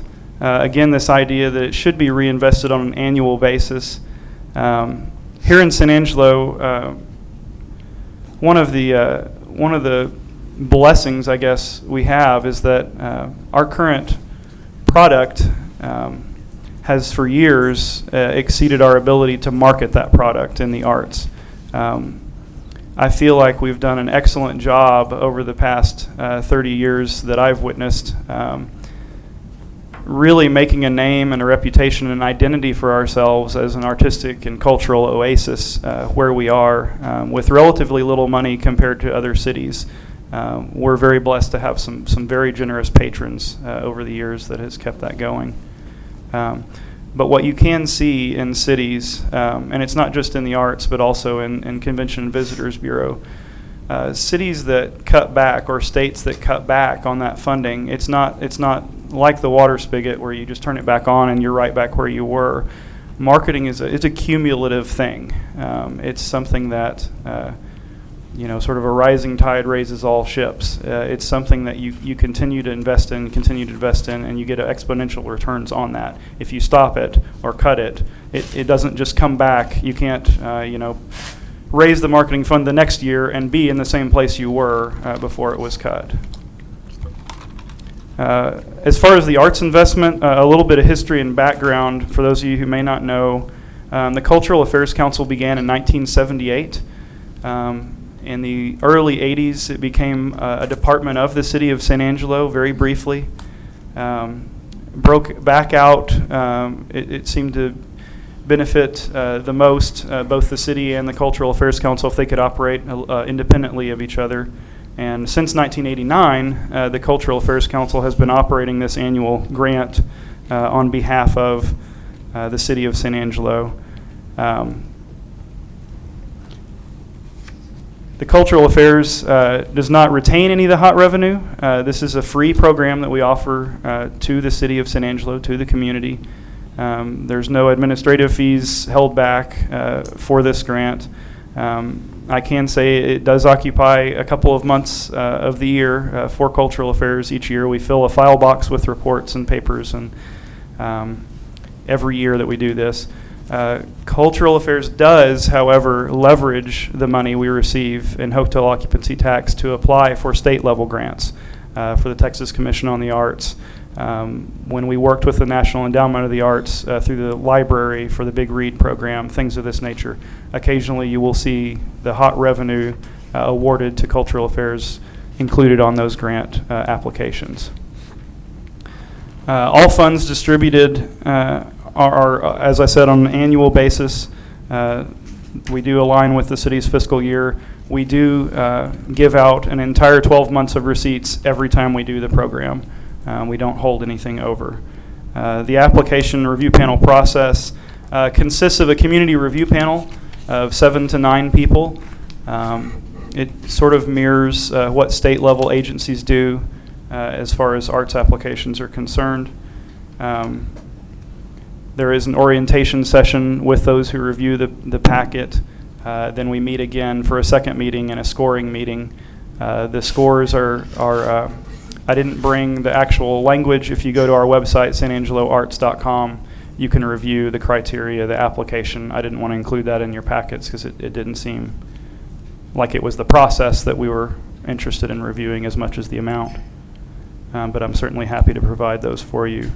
The grants are well publicized. We have 2 types of grant that we offer.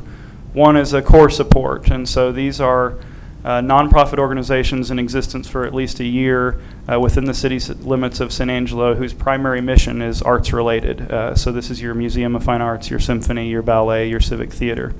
In addition to those, we have project support. Project support is meant to be a more grassroots dedicated type of a grant. It also has to be a nonprofit organization, headquartered, stationed, housed, officed in the city limits of San Angelo.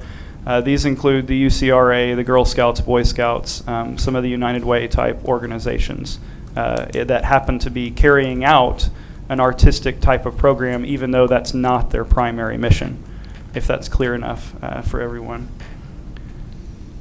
And I apologize for this slide for those of you in the audience or trying to watch on TV. This was as large as I could make these numbers. But this is where we're at over the past 5 years. You can see that the fund has gone up. It was a gradual thing. It was not a totally exponential type of growth from 09 to 13. And so you see the core support listed on the top, and then project support is down on the bottom. And again, we granted out last year $137,205, and you'll see we were able to add $10,000 to that and have $147,205 total granted. So these organizations who receive the money, it's a very efficient process, I believe. It's a very efficient investment. A return on investment is good. The hot funds invested go directly to promotional expenses, lodging expenses, guest artist fees, and travel expense. On our grant application, tourism is the highest awarded in all the data that we use to come to a score. There are 4 or 5 different areas, and tourism is the top of the list. It's weighted the highest of all those statistics. And so you have the funds that they receive. These are not funds that pay their salaries or brick and mortar or maintenance or day-to-day operations of the organization. These are not a subsidy type investment that are propping up the existence of any of these organizations. It's pretty carefully pinpointed and directed that these be things that go directly into marketing and furthering the reach of the qualitative programming that we're providing to the area. And as I said, they're not subsidies. It is an important revenue source. It's less than 7% of the budgets, but you'll see some more detail of their budgets in coming slides. In addition to the application process, I think a key component too is that all of these entities have to match whatever they request from cultural affairs dollar for dollar.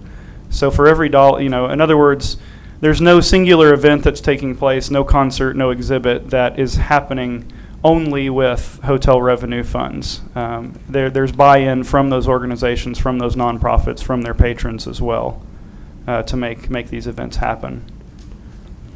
So now I want to walk you real quickly just so you get kind of a glimpse of what we're talking about with these organizations. This is the San Angelo Museum of Fine Arts. Howard Taylor is out of town today, and so you'll have to listen to me talk instead of him, and I know you're all concerned about that. Howard is a great mentor to me, but he can be verbose. Our museum is quite an asset. I do this job today. Part of the reason I moved back to San Angelo with my family to raise my kids is there's a picture of me in about '83, and I'm in the top of the quartermaster building at Fort Concho, sitting on Howard Taylor's lap, painting a dump truck. And a very young, more harried Bob Bluehart is standing right next to us. And so it's really an honor for me to stand here and advocate on behalf of these guys. Our museum, of course, is recognized nationally. Mr. Taylor went to the White House to receive the National Museum Service Award. Over 10,000 tourist visitations out of 65,000 visits a year to our museum, which is a great statistic based on zip codes tracked through their registration book there in the museum. Over 30 out-of-town bus tours each year.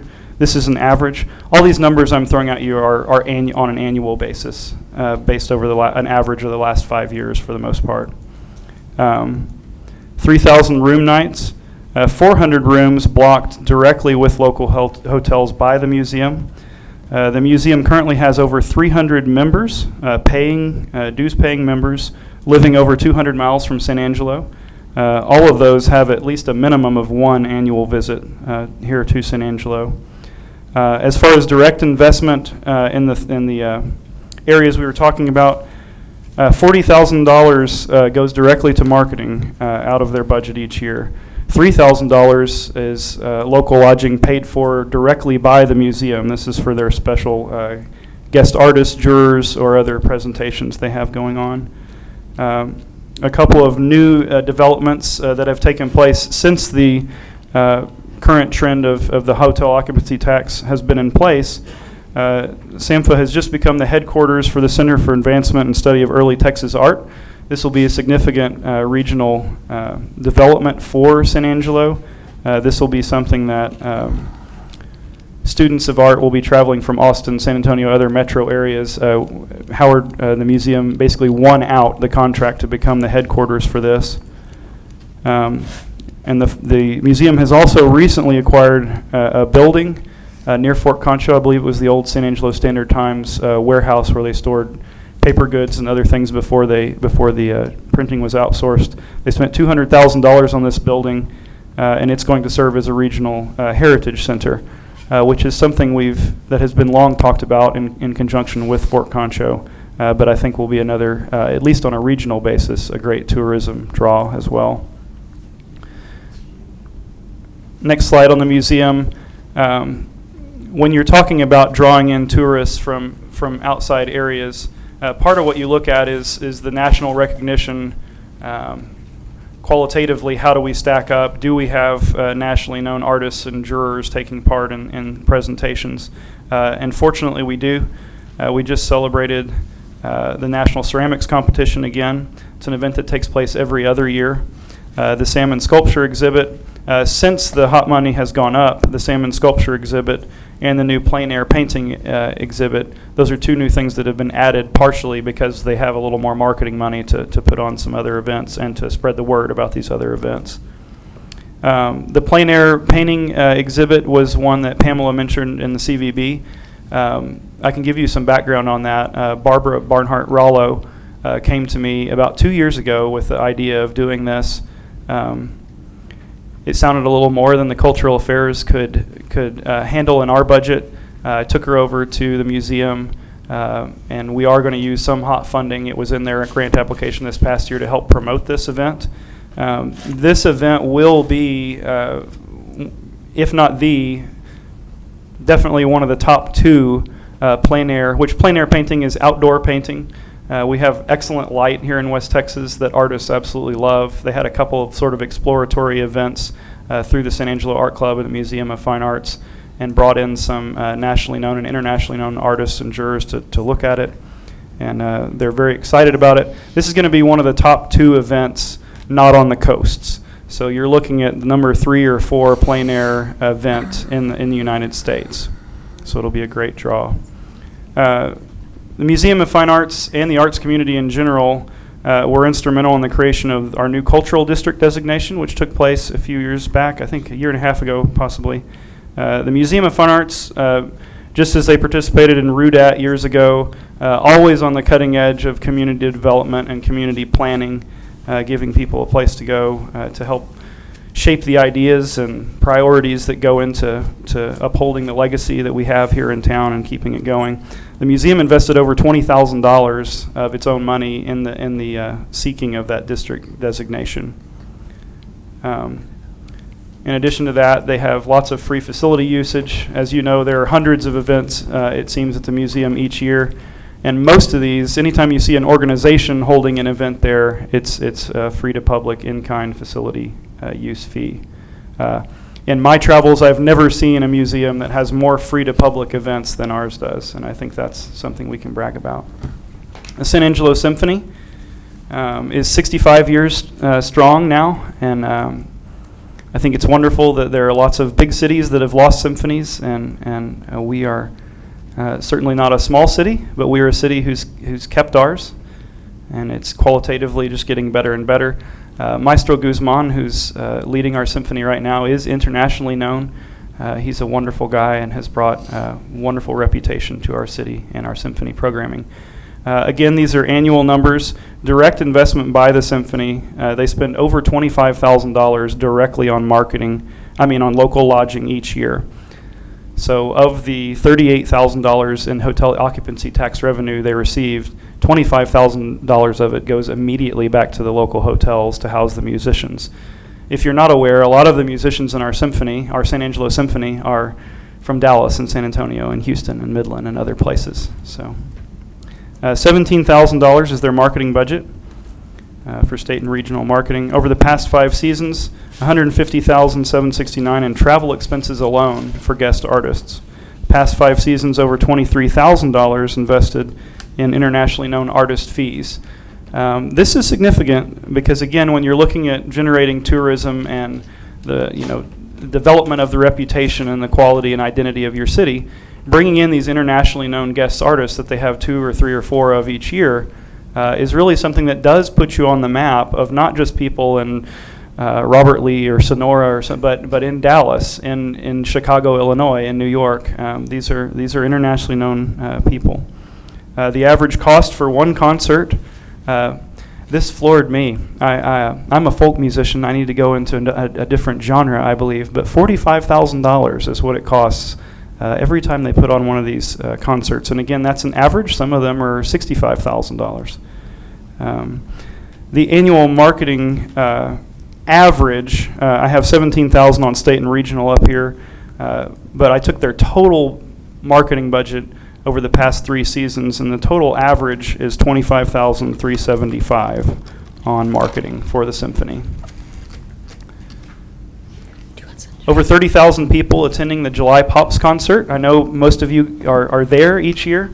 It's a wonderful event. It's Texas' 4th largest Independence Day celebration, and it is free to public. In the study of 2012 hot revenue, July showed a 9.4% increase over June. This Pops concert represents one of the most significant major events going on in the month of July, so surely there was some correlation there. It doesn't particularly relate directly to Hot Fund, but you can't talk about the arts without some quality of life type things, so you'll just have to bear with me. Education.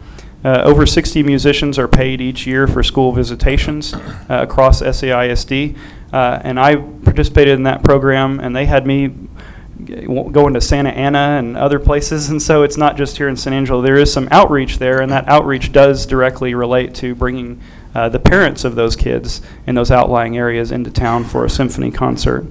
Over 1,500 students enjoy the youth concert each year, free of charge. And this is Texas-approved curriculum that goes on in the classrooms leading up to the youth concert.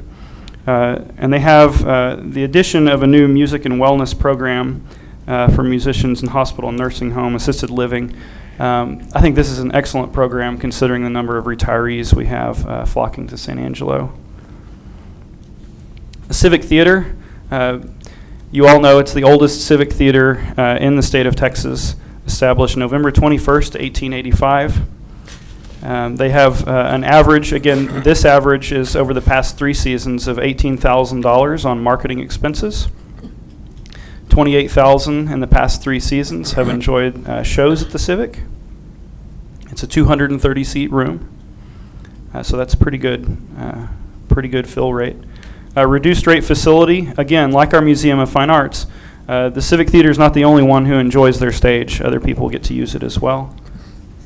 San Angelo Civic Ballet, they just celebrated their 30th anniversary. Served over 44,000 the past 3 seasons.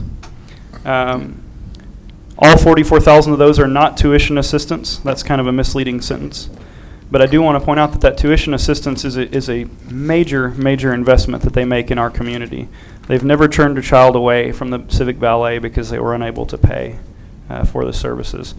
And this is not just ring around the rosy. These are fantastic professionally trained dancers. We have nationally recognized guests and choreographers on the average of 25 per season. And again, that's something that puts our ballet on the map when you're looking at them versus Austin versus Houston versus Dallas.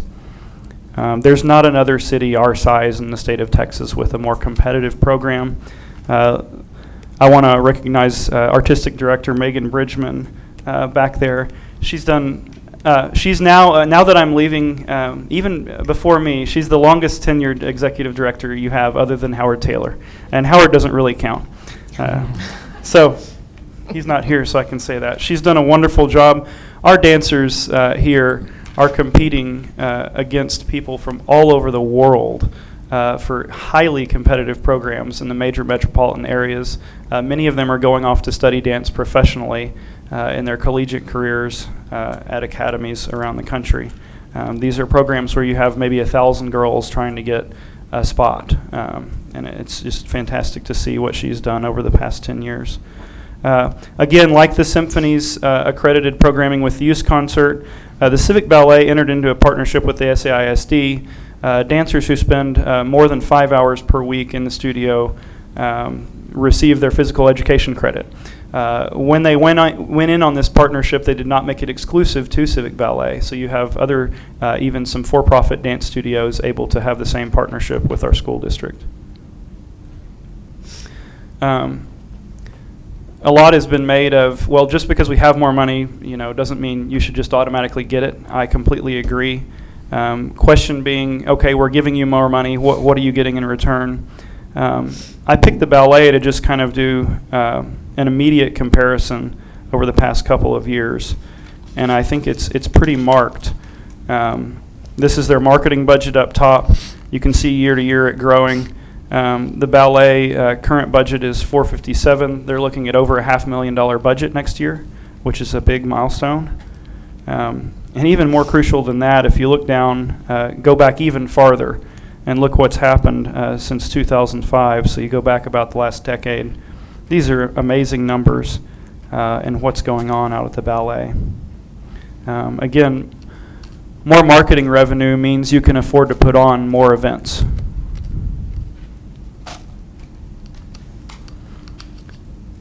So what I have to offer you today is a proposal on behalf of these organizations, supported by Cultural Affairs, the Museum of Fine Arts, the Symphony, the Civic Theater, the Ballet, their respective boards and members. There is precedent in the language of the statute for a percentage-based system. Once our boom economy is stabilized, a percentage-based system will have to be returned to. There's a reason the vast majority of the cities within the state of Texas operate on a percentage-based system. Once the boom is over, flat amounts, fixed amounts won't be feasible because you won't know exactly what's going to be in there, and you can't over budget yourself in that way, and that's why the percentage system has been arrived at. I don't like comparing us to any other city because I know we're the best place, certainly out here to live. What are the other cities doing? If you look at the demographic comparisons over Tyler, Abilene, Amarillo, these types, not all in the boom area, but you look around, on average it's about 12% of hot fund are what other cities comparably sized are spending in promotion and support of the arts. Now, not all cities do this completely with the hot fund. A lot of cities will give a certain percentage out of hot fund and a certain percentage out of a general fund or something like that. But if you look at the overall total dollars in support of the arts, it comes out to about 12% of their hot fund revenue for a given year. Another thing I want to caution council with, the arts groups operate a little differently than say, a specific department like Civic Events or Convention and Visitors Bureau. Because this is a grant program, it's not just one organization or these 4 organizations. It's often 9 to 12, 13 different organizations that are receiving some funding through the arts. Secondly, the idea, again, that you can change it on a year-to-year basis or come in and do it 1 year at a time, This becomes a little bit detrimental when you start budgeting and planning out seasons. When you're looking at a Symphony Pops concert, they're bringing back Cirque du Symphony. Again, this April, it was an incredibly popular show, incredibly well attended by lots of tourists. Last time it was here.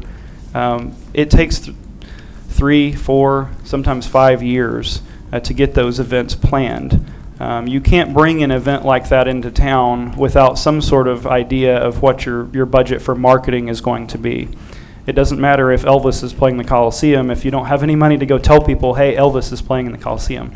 So I would just caution that. I think some sort of multi-year contract is in order, regardless of what process you put in place to determine the fund. All of that said, we would ask the council, again, on behalf of these organizations, to honor the current contract of 5%, which is expiring September the 30th of this year. We are already in late May.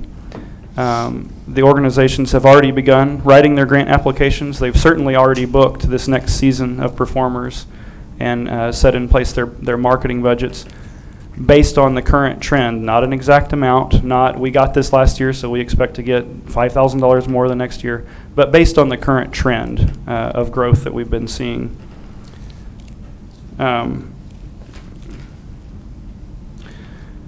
This investment, again, ensures that our reputation as an artistically blessed and vibrant city continues. My personal opinion, sitting out the oil boom for our arts and culture, sitting out those surpluses would be a very bad mistake.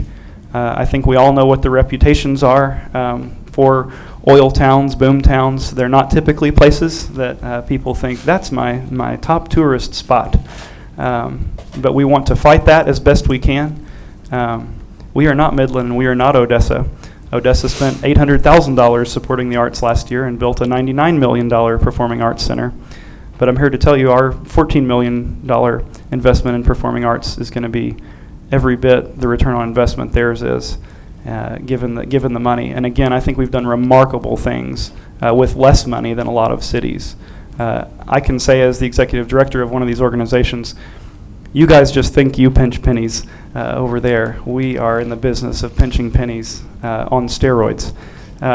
So we do the best we can for you. We think we do provide, as a professional musician, I can say that the idea that, oh, it's happening in San Angelo, so it must not be of quality that you would find elsewhere is completely false.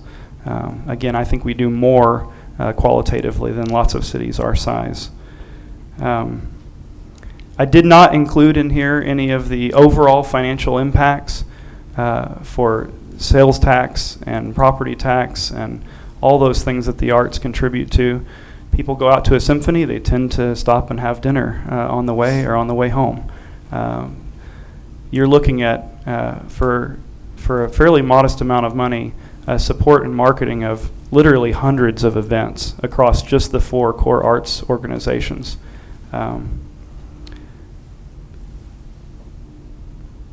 I guess in closing, I do want to make a quality of life plea as well.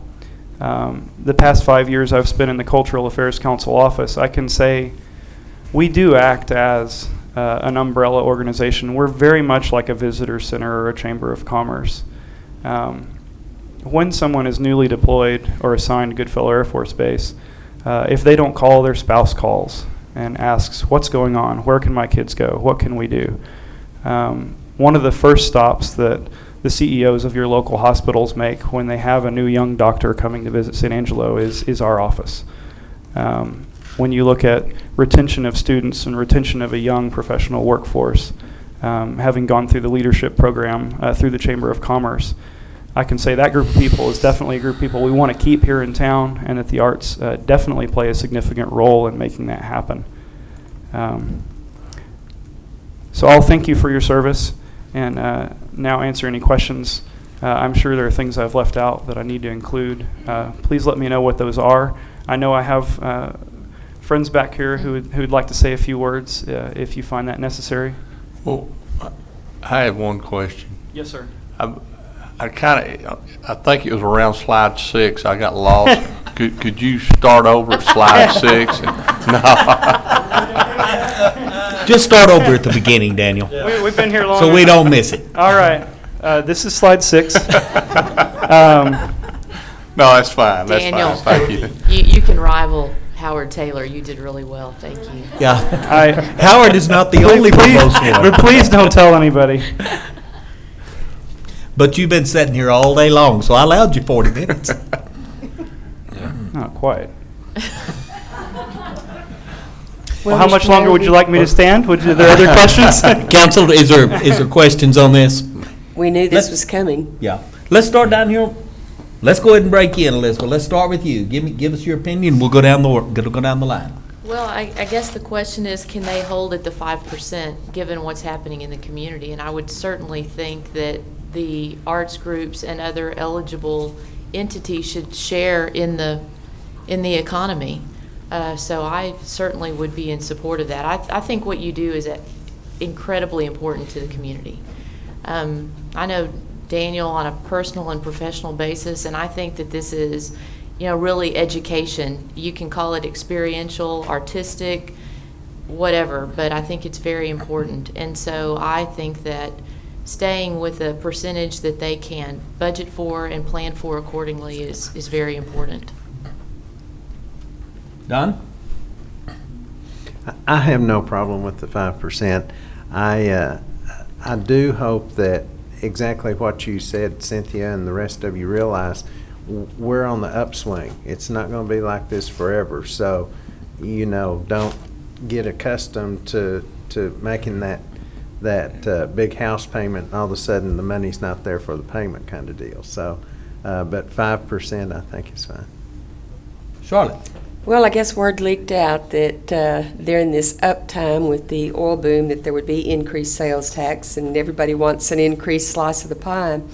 But when you really stop and think about the increased monies right now, and I don't agree with the 5%, that's the reason we discussed and talked about a fixed amount not to exceed, so that organizations and groups didn't get used to a few short years of more money and then not having anything, is when you look at Fort Concho, when you look at the River Stage, when you look at other areas, including the sports complex, the tennis facilities, X number of dollars was spent, and that's been it. We've been holding, and we have been having to absorb the maintenance of these facilities, and that was the reasons that we, the previous council, had thought that we should limit what goes out in HOT to help put more money into our tourist revenue items that we've not been able to do because of lack of funds. And that was the whole reasoning behind it, and I still agree with it. I would rather you be comfortable. I was noticing in your last increase, you jumped nearly in your budget $46,000 in 1 year, which is huge. And gosh, it'd be nice if you could go 146, this year. But then the following year, you only may get 26. And where's the balance in there? And that was the reasons for us discussing to do away with the percentage and do a fixed amount based on. And I still like that idea because it gives us a cushion in there, not to be held forever, but to do some improvements. The fort needs so much more than we had money in the budget for this year. So much more in the way of improvements. I agree. The sports complex has done it just exactly what it was done, nothing more other than maintaining. And lots of areas need to be improved and that money spent there. So that's just my opinion on the HOT money. Not that y'all haven't done a great job, you do a fantastic job. And I want you to get everything you can, but I've got to sit up here and try to think where we're going to be next year and the year after and the year after. And Johnny? Can I? No. Go ahead. I think, and again, the hope will be, the way this trend went up, hopefully it will go down more gently, maybe, than it came up.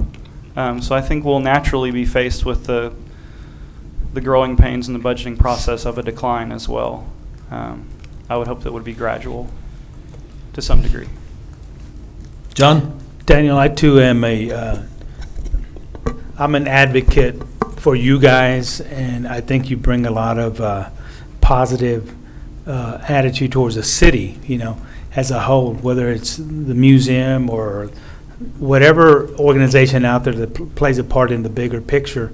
I have no problem with the 5%, knowing that maybe next year it won't be 5%, but I think we are seeing an influx of a little bit of money coming in to keep you guys afloat. And again, I applaud everything that goes on. I love the arts. I've always loved the arts, and most of this stuff is in my district anyway, and not just because it's there, but I think, again, you guys are a shot in the arm for the community as a whole. And again, you guys represent the city well. You try to bring in those folks from the outer areas to come in and buy gas and buy and lodge here and eat at the restaurant. So more power to you guys. So again, I'll keep it short. That I have no problem with staying on with the 5% for you guys.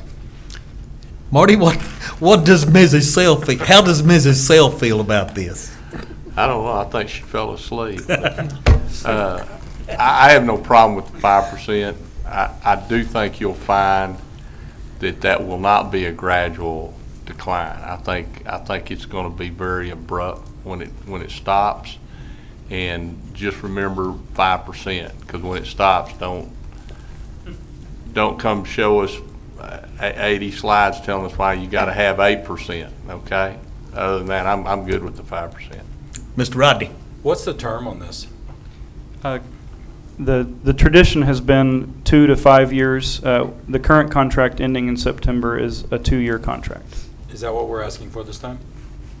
Just direction.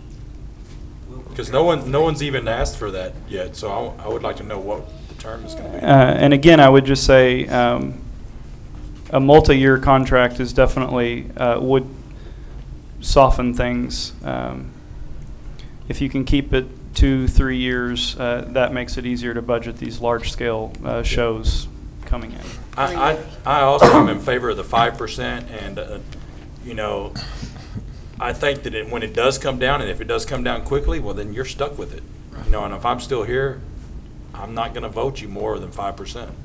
I think you guys can live by the 5%. I think you can get by with it.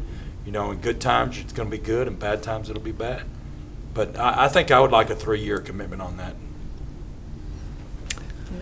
well, I do not like 5%.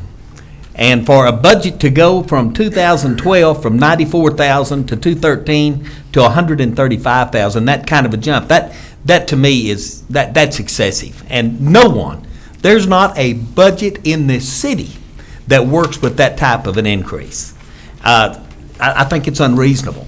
And I also feel that when the bust comes, it's going to come fast and hard. And I think you're going to be tickled to death to get 74,000 or 69,000. I think you're going to be glad to drop back 4 or 5 years.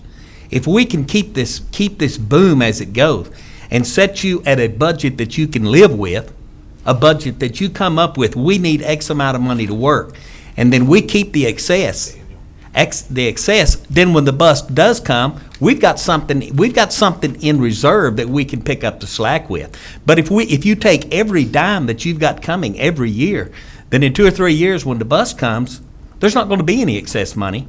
And when you hit the bottom, you're going to hit the bottom. And I don't think that's good for the economy. I don't think that's good for the citizens, and I don't think it's good for y'all. I think if you would give us a figure that you need to operate on, here is a reasonable figure. At the end of the year, if you can't work on it, you come back and say, that wasn't enough or that was too much. We can adjust it. The city works on an annual budget. We figure our budget every year, and our budget is much, much larger than yours. So it is not unreasonable for the city to work on an annual budget. I don't feel it's unreasonable to ask you to work on an annual budget. But if you'd come in and say, here's what we need to operate, I'd be glad to, probably would be glad, dependent upon the figure, to allow that. But just come in to say, giving you 40 to 50,000 extra each year, to me, that's not reasonable for our citizens, and I don't think it's fair to our citizens. And I'm not in favor of 5%. I'm in favor of giving you an amount that you need and then adjusting it annually as need requires. So there's mine. Mayor, may I make a motion? You may. I'd like to make a motion to approve the 5% for a 3-year term. I'll second that. We do have a motion that the 5% be continued, that it be set up on 3 years. Do I have further council comment on this? Yes. Go ahead. I was taken aback also when you said the average concert cost $45. I thought those things were free. But evidently, there's an expense to it. I thought it was all volunteer. I thought all the musicians, all the Dorothy Douthat's went out there and played for free. I didn't know it was And then also, on one of the slides, and you don't have to go back and look for it, but you talked about a lodging expense and a travel expense to who? Lodging for what? Travel to who? What? As relates to the symphony, lodging expense primarily related to the musicians. That $25,000 each year, that's to bring in those musicians that they also pay on top of that to spend the night here, 2 nights with rehearsal, sometimes 3 here in San Angelo to put on the symphony concerts. And that's what you were talking about. Some of these musicians are not just local musicians. They're from Most, everywhere. 60% maybe, 75. And I as far as, I just want to say to the mayor's point, as far as the amount needed, even during this boom, again, San Angelo during the boom is just now approaching the number that a lot of cities not in the boom use to support the arts. So I don't feel it's unreasonable. I can assure you that the amount requested each year from these 4 organizations for funding dramatically exceeds where we're at right now at 5%. We could go up another $100,000 and still be in the ballpark of what they're asking for and what they could use to really promote these events on a scale that would show marked results in tourism. Do I have comment from the audience on this? Anybody want to weigh in? Let's call for the vote. The motion has been made, Ms. Grindstaff, that we allow 5% be set up on 3 years. It has been seconded. All in favor, please say aye. Aye. Let's see y'all show of hands. All opposed, nay. Nay. That's 5-2. It passed. Congratulations, Michael or Daniel. And we're going to take a few minutes of break. We do have a couple of people here that are here for the number 18. If it is all right with council, I would like to go ahead and pull number 18 up, and let's handle this so that they can get on their way, and then we'll handle the rest of the deals. Anybody have a problem with that? Y'all on the left, all right on the left wing? Right wing? Okay, let's go ahead and pull number 18. And Elizabeth, I don't know whether you know this or not, but part of Winky's job was at 3 o'clock. He said, motion to adjourn. So keep in mind, you've got some extra duties there. Got 7 minutes. Let's go on to number 18. Discussion, review, possible action regarding the catering agreement insurance requirements. Ms. Marley. Good afternoon, council, mayor, city manager. I am before you today to discuss our catering agreement that we have for any caterers that choose to host an event at any city facility. We've been approached by a small restaurant who has indicated to us that they're unable to get the coverage that's required by our contract. A little history, just so you recall, in 2009, the City Council, the Legal Department, and the Civic Events Board reviewed the contract and made some changes to it, 2 changes to the insurance, in order to maintain consistency with our caterer, or with our concessionaires. And at this point, this particular restaurant is having difficulty in getting the coverage that's required under our current agreement. As you know, or might imagine, there are many hazards that can occur in a kitchen. What this restaurant has asked us to do is for the city to take on those requirements of covering any of the events that they would cater.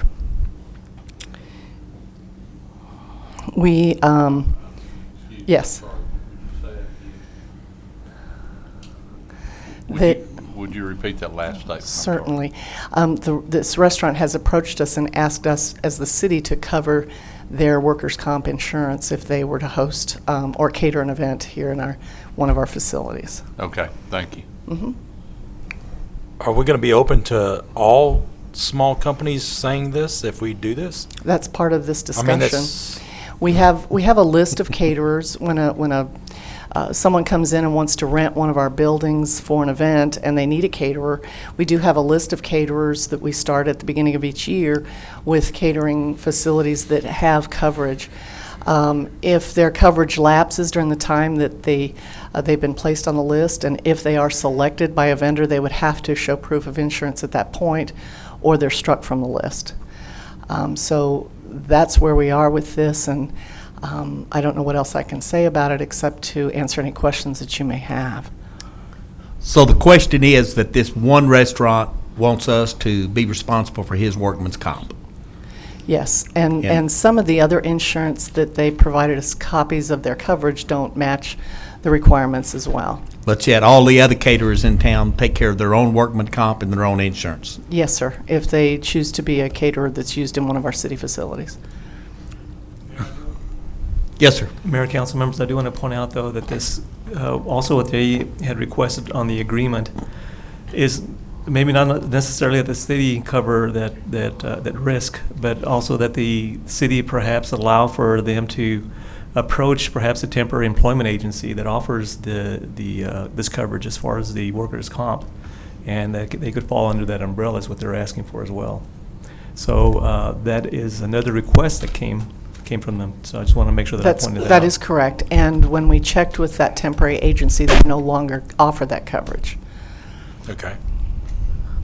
I've got a question. Go ahead, John. So Yes. the list of vendors or caterers that we have, Yes. they all have workman's comp, and how much is that policy?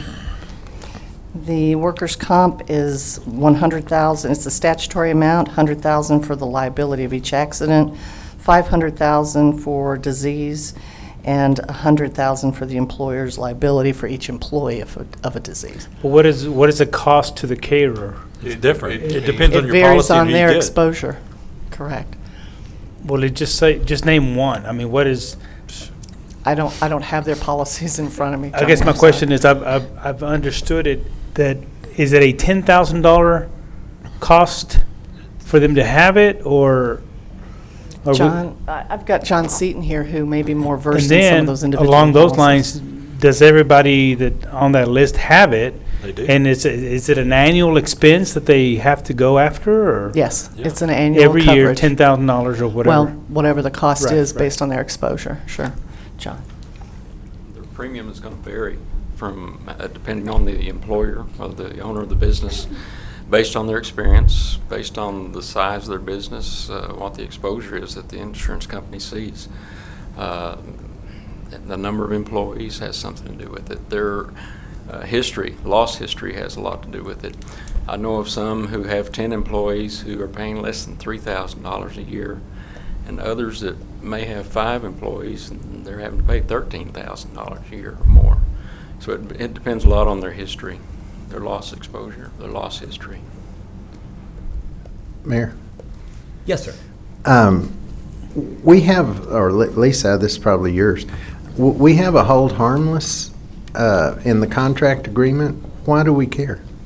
We have an indemnification agreement in the contract. Talk into the microphone, John. Excuse me. We have an Pull it down, John. Okay, I'm not used to being here. Indemnification agreement in the contract. And that's another reason for requiring insurance, because for someone who suffers a loss, who has to defend a loss, they're agreeing to indemnify the city and protect the city's interests. Yeah. Without insurance, it's going to be an expensive loss for them. They're going to have to come up with thousands of dollars to defend the city alone, in addition to what they may have to defend themselves with. So that's another good reason for the insurance. How many caterers do we have on our list? It varies from time to time. I don't know how many right now.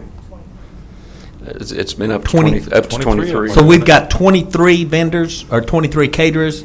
That means that 23 of them are doing everything we require, and we Yes. got one that wants to do away with workman comp. Yeah. Most of One, we them have complain to- about the No, that's no- insurance. Can't do it. Most will complain about it because it's a cost of doing business and it's expensive. Yes, it is. But you consider the cost of defending a claim, that could be $100,000, and it's even more expensive. Do I have any comment, any further comment from council? Anybody want to weigh in on this? If not, I'm waiting for a motion. Motion to deny. Motion to deny the request. Do I have a second? Second. Do have a motion. I do have a second. Do I have any comment from the audience on this?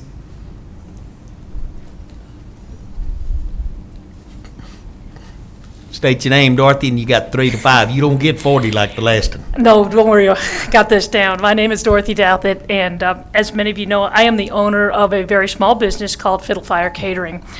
It is located at 1103 South Oaks. Now, we've been on the city-approved catering list since about 2010, and we were first, I think I was probably the smallest business ever to get on this city catering list. It was me and my chuck wagon. And let me tell you, I was going to be catering at the Lily Fest, and this all came up about this insurance, and all of a sudden I had to have every kind of insurance imaginable. Now, let me understand that I was appalled. I was like, what? And John Seaton did a very good job. We went through every single, I think, nitpicky thing, every reason why we had to have every kind of insurance.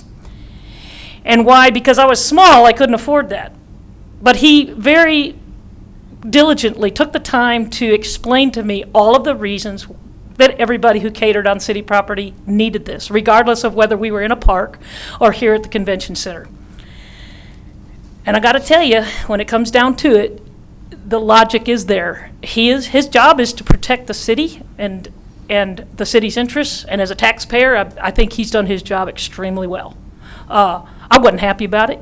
We complain all the time, the price of insurance, and it's very, very difficult. And workers' comp is the one thing that does fluctuate. You go through audits every year, a payroll audit every year, and they look at what your risks are, and as long as you do the right thing, sometimes it goes down and sometimes it goes up. But I guess I was appalled when I found out that somebody's asking for I want to cater at the city, whether it's a convention center or wherever. I mean, I do a lot of catering at Fort Concho, and it's been extremely expensive for me to do this. But I had to look at it as a business decision, and I had to make the decision that $5,000, $6,000 a year or whatever is what it cost me to be on the city catering list. It's brought me business, and I had to determine myself whether I did enough business on city property to make it worth my while. And that's how I feel that any business owner, there's lots of caterers and there's lots of restaurants. If they want to run their business with no insurance, that's their business. But if they're going to be on city property, they need to follow the same rules that I had to. And I just don't think it's fair to allow this, I don't know who it is, but any other small business to come in, and because they're small, because you can't get smaller than Dorothy and her chuck wagon, okay? Sorry. And I do use temporary help, and we do have workers' comp come with those temporary workers. It's just the way it's been done. So I'm here just to tell you that I agree with John Seaton and the city. I believe that the ordinance is fair. I believe it's thorough. I think it's well thought out, and I think it's well written. And as much as it pains me to tell you this, because it is expensive, I really think that it's should not be messed with. I think it's very, very well stated, and if you don't want to be part of it, you don't have to. If a person wants that caterer, they can rent another facility that doesn't have those requirements. Nobody's telling them they have to rent a city property for their event. So if they want a caterer that's not up to par for the insurance and is not on the list, then they can take their event to another facility. And I guess that's all I need to say. Thank you, Dorothy. Thank you. Mayor, I do have one Yes, sir. question. How do we help out a Dorothy Douthit that has herself in a chuck wagon? And you mentioned that temporary employment agency. I mean, is there any other way we can help somebody like Dorothy out? I mean, is there any other avenues, any way? I'm not coming up with any on the Or top John of my Seaton, head. How maybe about- John She's knows. not asking for help, though. No, but I'm saying if there was that case out there, that it was Nancy and her chuck wagon, how, is there any other way to? The limitations on the labor ready, for instance, Mhm. are that you don't get the waiver of subrogation that we want to have that protects the city in case Mhm. an employee sues the city. So you just don't get that from a temporary agency like we used to be able to get. Right. You can't get it anymore. The only way you can actually comply with the Workers' Comp Act is to have workers' comp insurance.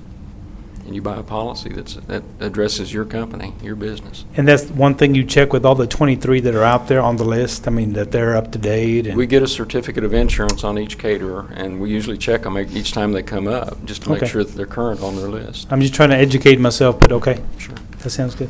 Thank you. Have further public comment. Come ahead, ma'am.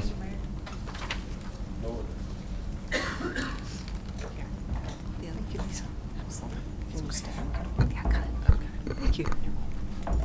Thank you. My name is Lisa Truesdale. I do IT and business development with Dorothy Douthit at Fiddle Fire Catering.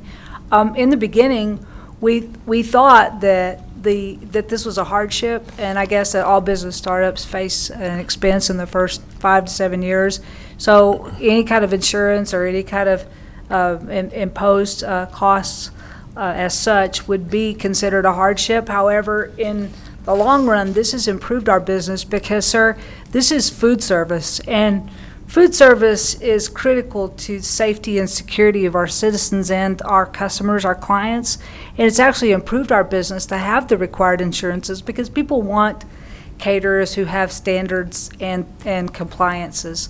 And so it's actually, in the long run, brought great value to our business. We're members of the American Chuck Wagon Association, and not only do we cater in San Angelo for the city, but we're asked by people all over the state of Texas to come to their ranches, to come to their camps. We were in Huntsville last year. We were in Comanche we're all over the place because people believe that we're going to bring standards of sanitation and standards of quality to their business because of the insurances and the compliances that we carry as a food service company. So you really did help us in a way by asking us to come up to this standard. And our our insurance policy is a restaurant policy. It's really sad that we can't pick and choose, just like with our cable packages. I would like in our cable packages to pick the channels I want and to program my own package, but I get this bundle, So, and with insurance, you get this bundle. And we pay for a restaurant policy every year. There's not a company out there. If there is, please call me. I'm at Fiddle Fire Catering. Just let me know if I can, customize my package a little bit better. We're constantly working to improve that, to streamline our insurances and make sure that we're not overinsured. But we have a restaurant policy, and we're not a restaurant. So in the long run, it's helped us a lot. It's brought us a lot of business, and it brought us up to a level of security and comfort for our clients. And that is Fiddle Fire Catering. It is. It is. Thank you. Thank you very much. .com. .com. Do I have any further comments from the audience on this? If not, we're going to take a vote. All in favor of denying the exception, please say aye. Aye. Any opposed, nay? Drop a 7-0 on that one. Thank you. Thank you, ma'am. Okay, let's go back then to number 16, which is discussion and possible action related to funding sources for street maintenance, reconstruction, and other improvement. Ms. Bonnell. Okay. I have several options to present here for the funding of street reconstruction and maintenance. Some of the options I'm going to present might require some more research, but we kind of wanted to get an idea of direction from council before we invested too much staff time in researching some of the more in-depth options more thoroughly. So I'll start here with our street maintenance sales tax. Of course, we've already discussed this quite a bit in depth, but wanted to put that out there as one of the options. And feel free to stop me if you have any questions on any of these. We can stop and discuss as we go, or at the end, however you prefer. Another option, I wanted to say that the street maintenance sales tax does provide approximately $2 million a year, and that would be 1/8 cent on the sales tax. Another option would be franchise or right-of-way fees. These are state regulated, and they're a little bit different for each utility that we charge the fee to. We have begun to research these fees and what our agreements are with each type of franchise. Some are just a flat percentage of revenue, and some are more complicated based on a baseline year and number of units and things like that. So certainly an option that we'd be glad to explore further to see if we could increase our revenues there. That would be useful for streets, but it would also possibly free up, revenues in other areas to alleviate funding issues in other areas of the general fund. Is this something that they would pass along to their clients? Is this kind of like the deal that we just recently did with Sudden Link, where we added on what was that tax? The PEG fee? Yeah. Right, that PEG fee was required by the state, but yes, I do believe they passed it through on the. It was required, or it was something that we had available to us that we From hadn't my done? understanding that it's required by the state to be charged through on the cable bill. When you I do have- know it was passed through. I do know. No, it did. I saw it on my bill. It definitely was passed through. Yeah. Now, the franchise fee, to answer your question, actually, that is a pass-through. Typically, it is passed through to the customers, to the end user, so, yes. So in other words, we're just raising taxes. Yes, we are. Just presenting different options right now. Okay, so next we have our existing allocation for capital projects. As you know, we allocate $1.75 million a year for capital projects. Currently, we allocate about $250,000 of that for a fire truck every year, and the remaining $1.5 million is available for however council chooses to allocate it. We have current stormwater fees. This is one of those that would require some research to see how it's legal, when and where, what we'd be able to do with it. Also there's the option to increase the stormwater fee. Same thing there. We would need to take some time to research that and put pencil to paper and see what we could do and what kind of revenue we could generate from it. But certainly we'd be glad to do that exploration if council directs. There is a street assessment fee. This is kind of an old-fashioned approach, but it charges a fee to a landowner for the abutting property to the street. There are some limitations and some options for doing that. I'm not completely familiar with it, but again, we'd be glad to research it. I know Patrick Howard is familiar with it, our Director of Development Services. So if you have any questions on that as we go, you're free to ask on that as well. The street maintenance user fee, this is a fee that's been implemented recently by Corpus Christi. And basically what they do with theirs is they just tack it onto the utility bill. I believe they charge for residential customers, it's a flat rate of $5.28. For commercial customers, they do it a little differently based on square footage and other factors. And like I said, it's a flat fee on the utility statement. It's charged to every utility user. So for example, with San Angelo, we bill out about 35,000 customers, and that includes both residential and commercial customers. But if you were to put a $5 flat fee on there, that would provide about $2 million a year. So just to give you some. Tina, you're talking about the water bill, utility bill? Yes, it's a street maintenance user fee, but for lack of a better option, you would just tack it onto the utility bill because most of our residents have a utility bill. So. But again, you're talking about the water Correct. bill. That's correct. That's the utility bill you're talking Yes, about? sir. Yeah. Okay. Yes, sir. Quick question. Yes, ma'am. The water utility late fee, which is $500,000 a year, can that not be dedicated to the street fund? Well, it can be, but it's water revenue, and it's used to provide services. Well, streets are services. Yes, it's currently being used to provide water services. So that would be a reduction in revenue in the water fund, or it'd be a transfer out of the water fund to the general fund. That's a source. That is possible. Thank you. Okay, moving along, we of course have the property tax. We know that 1 cent of that is about, based on current valuation, is about $360,000 a year. Certainly not encouraging to raise the property tax rate, but just to give you an idea, if we held it steady and used, excess to maybe allocate directly for streets or something in that manner, so.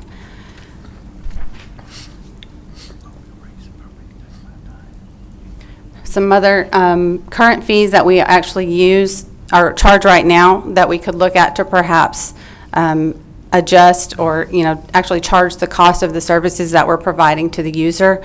Right now, we have credit card fees that are charged by some departments. This is a convenience fee that we pay directly to the credit card company when someone uses a credit card to pay for our services. So just to give you an idea, for example, the Billing and Receipts Division last year paid out $90,000 in credit card charge fees. So that's something that we could vote to pass along to the customer that would, again, it would just alleviate pressure on the general fund and free up that money to be used elsewhere. Also, of course, license and permits fees. I think last year our revenue and license and permit fees was about $600,000. I think that would take a little bit of time and effort to figure out exactly what those fees should be and exactly how much more revenue we could generate, but we'd be glad to do that. Other fines and fees, I think in the past, planning fees and other code compliance fees have been discussed that might be options to implement at some future date. Additional fees that we don't currently charge but that are options to free up revenues for other sources would be a cemetery tax. This tax is allowable up to 5 cents, and it goes directly on top of the property tax. So it would increase the property tax, but what it is not, it does not go towards, your rollback rate or your effective rate. So that's really the only benefit of having a dedicated cemetery tax. Coin-operated machine tax, you can charge up to $15 a year for every coin-operated machine in the city. That's an option. There are impact fees. Impact fees are, from my understanding, designed to lessen the burden on cities where developments are being implemented, neighborhood developments are being implemented to free up the burden on the city for creating the infrastructure. So there are also limitations with that one. We would need to research and see how and when that's available. And of course, the venue tax. So the venue tax is a tax that is has to go to ballot and voted on by the voters. It is dedicated for a particular venue, which is also named in the ballot. It's no longer available once the project is completed. Some examples of venue tax would be an extra 2% of the hotel occupancy tax. There are car rental fees. You can put a tax on those. Parking fees. There are a handful of others that are options as well. So. Tina, Yes, before you sir. go, the coin-operated machine tax, Yes, sir. are you talking about, am I thinking what, Coke machines or what? That's my understanding. Vending machines, Vending Coke machines, arcades. Like I said, these are all, we would need to do some more research into any of these, but we would be happy to explore and see what options are available for our city.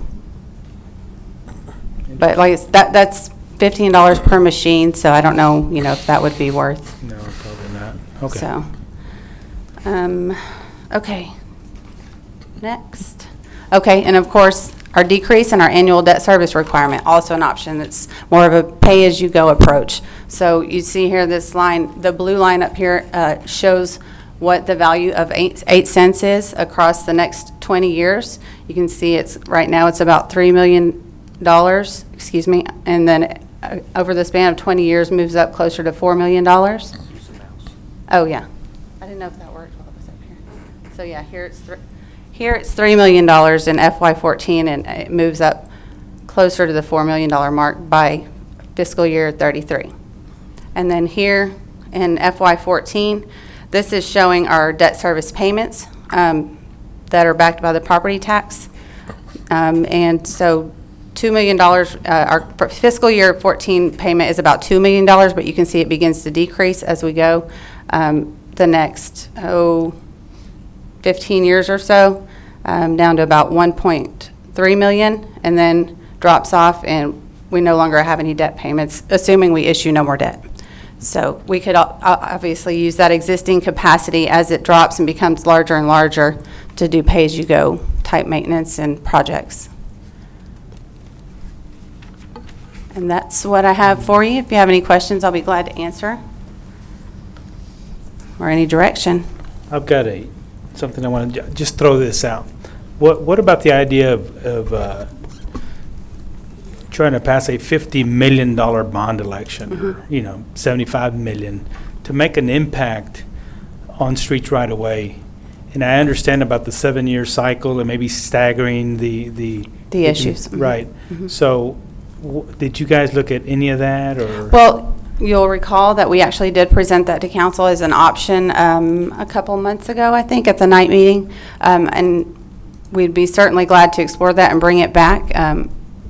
It's certainly an option.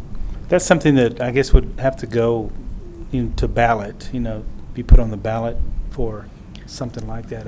Well, there are a couple of ways to do it. Whichever way you go, you want to define what your source of repayment is. What's going to be your source for the debt service for that period of time. Oftentimes, you take a bond election to the voters so that they can decide the value of the assets you're going to create versus the funding source that you're going to levy. Oftentimes, that levy is a property tax levy. So that's why you see and hear people talk about, we're going to build these assets and it's going to have this impact on the property tax rate. The voters right up front know that we're going to get those assets, but we're going to have to face this, and we're approving this property tax, the use of this property tax rate increase to fund that debt service. You're letting the voters make that decision on that issue. To the extent 1 cent equals $360,000. So if we were to borrow $50,000, you're looking at 15 to 20 cents. 50 million. What are you looking at? 50 million. You're looking at 15 cents more on the tax rate to pay that off over a 20-year span. Well, one of the things that kind of a rule of thumb I use, remember about 10 years ago, about 12 years ago, we issued $20 million worth of debt with a 20-year repayment at market rates. It wasn't any special subsidized rate from the state. And that debt service for 20 years is about $1.5 million per year. So I try to work So that's a nickel. That's a nickel on the tax rate. That's right. That's right. And so I try to think of it in terms of that multiples of that 20. So if we wanted to do 60 million, we'd need to come up with $4.5 million worth of debt service every year for 20 years. And that's 15 cents on the tax rate added to what it is now. Can I? Or finding some of it. Yeah. Yes, Don. My whole emphasis on this was to try to find money for streets without raising taxes. Right. Okay. Doing it. And if you look at what's presented, if we have, if we can get the funds for our 8 cent sales tax switched over to streets for 4 years, then that's $2 million. If we use our decrease in debt service requirements, that's roughly $700,000 to $1 million. Right, Tina? At the beginning, the decrease, yes, it's about 700,000. It gradually gets larger. Right. So 700,000 to $1 million over the 4-year span of the 8th cent. And then we're already committing 1.7. That gives us $5.4 million per year for the next 4 to 5 years without us raising any taxes. That is not going to cure all of our woes, but at least it will give us a start where we're headed down a direction that we can kind of bank on for a while. But you can only bank on it 4 years. Right. But what are we giving up on the 8 cent sales tax? What are we giving up? Too much.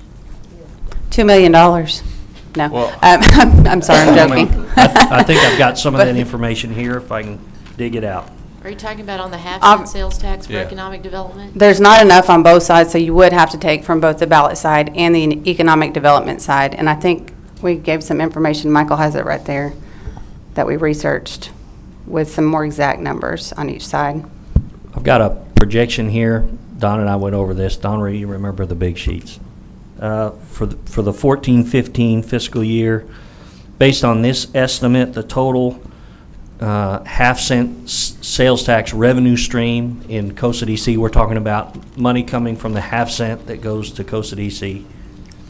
That half-cent, according to this projection, would generate approximately $8.6 million. An eighth of a cent is a quarter of a half. So we're looking at trying to find approximately $2.1 to $2.2 million. If you look at the budgets that exist, the way the spending patterns are and have been, and the commitments, the existing commitments to debt service on the ballot side of that, the ballot side could provide, of that 2.15 million, could provide about 1.45 million. Which means the rest of, that's if you took all you could from the ballot side before you hit economic development. That means the rest would have to come from economic development, and based on these projections, that'd be about $700,000. That the net monies available for economic development projects out of that year is approximately 1.6 million. So that 1.6 million would be reduced to approximately 900,000. So what do we give up? We give up $700,000 worth of dollars available for economic development projects, and you give up $1.45 million on the ballot side, which is currently dedicated for future water supply. What are we using that for now? We're paying for West Texas Water Partnership invoices out of that money. We have on this next agenda an item to discuss with Costa DC, a proposal for them to fund this water reuse project study.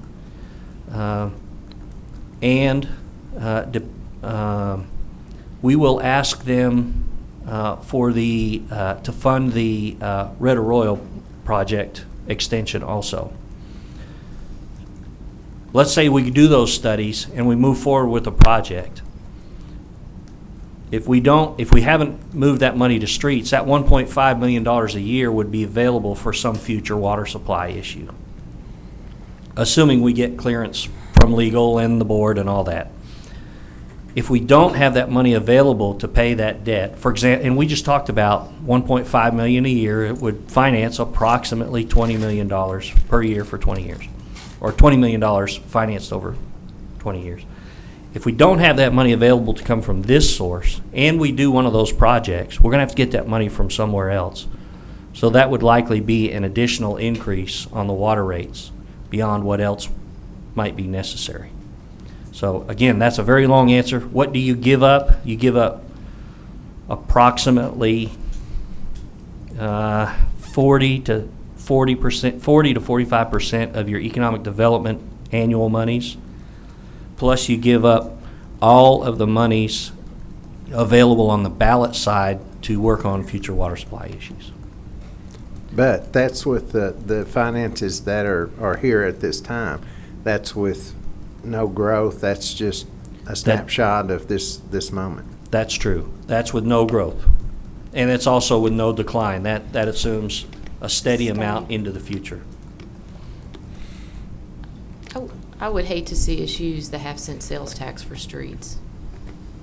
I think that jobs can help fund streets in the future, but I don't think better streets create jobs in San Angelo. And there just are not that many sources of funds we have for economic development. So I think we need to keep looking harder at some other sources, and some that you've presented right there are more transparent than others. Otherwise, we're just robbing one hand to pay the other. I don't think we can continue to do more with less. So I'm not ready to concede that is, in fact, the answer. I appreciate Don trying to do something that doesn't hurt anyone, but perhaps we need to feel a little pain. I agree with feeling a little bit of pain also. I think that when you look at the future of our city with economic development dollars, I'd sure hate to start using economic development dollars, but I think that feeling the pain is part of the process when you start looking at the budgeting, and also some of the work that's being done at this point, some of the programs that will be put in place for more efficiencies to reduce our expenditures. Those are things that are ongoing at this point, and those are things that are going to help the city to reduce those expenditures, free up some monies. So I know that right now, again, and this has been said in the past, this didn't happen overnight, where right now we need about $7 to $11 million for the next 7 years to do our streets. So it's going to take a little bit of work, a little bit of ingenuity on the part of staff, and of course with the direction of the city council. But we're ready to address that as well. I know that this is just a presentation initially. I know that here at the very end, I'm going to ask that within the next 2 weeks before our next city council meeting, we actually have a retreat, that we actually have an opportunity to sit down and really go through this even more in depth. And we can discuss exactly what we feel we can do as a staff, and also to get that final direction. But again, this is just a presentation, and I really would look forward to actually discussing this more in depth at the next, or at the retreat within the next couple of weeks. Can I throw out one more thing? Let's let Charlotte. Okay. She's waiting. I'm sorry. Well, for once today, I agree with Ms. Grindstaff. Yay! But I do believe she is exactly right. I remember the no vote in getting half-cent sales tax to begin with. And then I remember educating the people as to what it would be used for, narrowly passages of it, and then the sunset being lifted. Council and city staff proved to the citizens we would do exactly with that money what it was intended and what they voted on. And to change it again or now to come back and mess with it for something that I think we can find other funds, other sources to pay for our streets, that we need to leave the half-cent sales tax alone and stand alone and take care of our streets in other areas and other ways of funding. And besides all that, we need a whole lot more, even to start up, than we could gain by messing with the half-cent sales tax. You know, $4 million sounds like a lot of money, but when it comes to fixing a street, it's nothing. Well, to put it in perspective, that nothing is about 5.5 cents on our tax rate. If we just say, okay, we're going to raise $2 million by raising taxes, that's 5.5 cents. Rodney? I see this the way Don is saying this, and I do think we probably should have to feel some pain coming, because what's happened is everybody before us has kicked this can down the road, and these streets have gotten to this condition because no one has been willing to sacrifice and pay for this. But I see Don's point in that on the eighth of a cent sales tax, so that portion of it, in that if the business was thinking about coming here, I see that as an economic development, because we are putting good streets in there, and we are doing things that would make, Bell Street right now, if you drove down Bell Street and you were thinking about going over on that side of town, there's no way you would go over there on that side of town because of how bad it looks. It looks terrible. I think that we'll still have money in the economic development side, and this is only for, I believe if we put this before the voters, it's for a 4-year span. Am I right on that? Mm-hmm. It's for a 4-year span, so at the end of the 4 years, if it's going bad, we'll change it at the end of that. Otherwise, we need to take the money and we're going to have to raise taxes. So just like he said, how many, 5.5 cents? Right. 5.5 cents, we're going to have to raise that. We have to do something. So we either do the 1/8 cent or we raise taxes. To me, it's as simple as that. We're going to feel it one way or the other. So we got to make it, and we're here. That's what we all signed up for, is the hard decisions to make. And we need to make serious hard decisions. And I'm not up here, as you all know, I'm not up here trying to win a popularity contest, because I'll lose hands down. But I'm up here to make those hard decisions, and I think that we need to seriously do these, and we need to do it quickly. We need to not keep pushing this down the road like everybody before us has done. Let's be the people that change this city and get it going in the right direction. Well, John? I'm done. And then Marty. Okay. While at the beginning, and I call it the Jim Ryan idea on the half-cent sales tax money being used. While at the beginning it sounded like the greatest idea since the invention of bread. I thought it was good at the beginning, but the more I think about it, you are right. We need to leave that money alone and not mess with it. The voters could come down and just vote it down anyway and just mess the whole thing up. But I think the citizens need to understand that we are up here thinking about the concerns or the gripes or whatever. And Rodney and I experienced it, and Elizabeth on the campaign trail, where streets was right underneath water, you know. Yeah. But I think there comes a time when we are going to have to make a tough decision. We're going to have to bite the bullet, because who is the one tearing up the streets? It's us. It's the citizens of San Angelo, you know, plus some of the companies that are out there. But I think there's going to be a time whether we can sit here and talk about it all day long and think about ideas and not do anything, or we can bite the bullet and move forward with the idea of some kind of funding, and it's going to have to come from the citizens, you know, the users of the street maintenance user fee. I mean, that says it right there. Who's using these roads? It's us, you know, and we better take care of it, or it's going to, you know, we'll have Bell Streets all over San Angelo. That's right. And I hear about that one every week. So we are here trying to find solutions, citizens. Thank you. Marty? Well, I'm not in favor of messing with the half-cent sales tax. I think no matter how you move it across, if the voters vote on it and they vote to do it, then we need to make sure we tell them we're building them into an automatic another increase on water, because once we take from the water revenue, because even if you want to kill economic development, which I think would be a grave mistake, you can't get it all out of economic development. So some of it's still got to come out of the ballot side, and that part you're building the people into an increased water rate that we're probably already going to have to increase. You know, I had a citizen talk to me the other day, and he said, you know, I appreciate what prior council has done about continuing to cut taxes a little bit, but he said, you know, quit throwing us crumbs.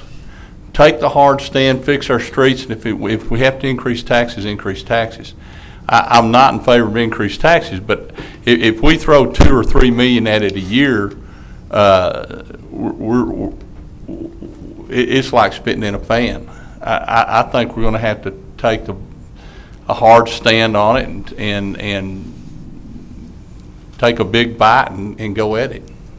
I think that's just what it's going to take. But I'm not in favor of using the half-cent sales tax, period. And I do want to emphasize again that initially, and we talked about this 7-year period that we will work on the streets, the initial investment for the city, it's going to be, as mentioned a while ago, between $9 to $11 million for the first 7 years. But after that, we go into maintenance mode, and we're looking at $3 to $3.5 million. So that amount drops off significantly. The deal is right now is that we need to come up with a strategy to address these next 7 years. By the time those 7 years are over, I guarantee you that $3.5 million for maintenance is going to be a no-brainer. It's going to be a lot easier for us to accomplish. But right now, the challenge is these next 7 years. How do we get it done? And I think that putting our heads together, we definitely can come up with a strategy to make that happen. I'm actually writing some notes right now that popped into my head. Well, and you know, I said this starting out. This isn't the silver bullet that's gonna cure everything, but we've got to do something. Like Rodney was saying, we've been sitting on our hands. The previous councils have had other priorities or whatever, but you know, our streets are getting to such a point now. North Chadbourne, 29th Street, Bell Street, Paint Rock Road. I mean, the list just goes on and on. Southwest. I mean, they're all over town and they're not getting any better. So that was my plan, to try to do something. I'm open to anything else, but I think we need to do something. Quickly. Tina, we talked about a street maintenance tax, a $5 a month street maintenance tax. Yes, sir. What would this equal per year in money? Okay, so that's what I was talking about. We bill out 35,000 customers a year. That includes both residential and commercial. But $5 per each of those customers would yield about $2.1 million a year. Is that something that the voters would, well, I would think it's something the voters would have to approve. Am I right? I don't believe so. would need to look into it more, but I believe it's just something that council can direct. One other thing real quick. I think we ought to be having credit card fees now. Yes. I thought we were already doing that. I know, for some reason, I thought municipal court was and everybody else was too. But if we're not doing that, I mean, I think we're losing out on that, because I know in many instances you'll go out and they'll say, here's the cash price over the internet and here's the credit card price. They're going to charge you that 3% or whatever it is. Right. Convenience fee, yeah. Right, it's a convenience. So I think we need to be doing that anyway. But Doesn't even have that- anything to do with streets. Don, even that is crumbs, right? I mean, Yeah, it's yeah, not a whole lot, but it's- $90,000, but that'll help our general fund. But I think we need to look at street funding. If we're going to have a retreat or something and talk about it, I think we need to look at it in two different categories. One, repair, and two, maintain. And maintenance needs to begin immediately on the streets that are still good, so we don't lose any more. Right. So we need to find the 3 to 3.3 million for maintenance right away, and then figure out what it's going to take to repair the other streets.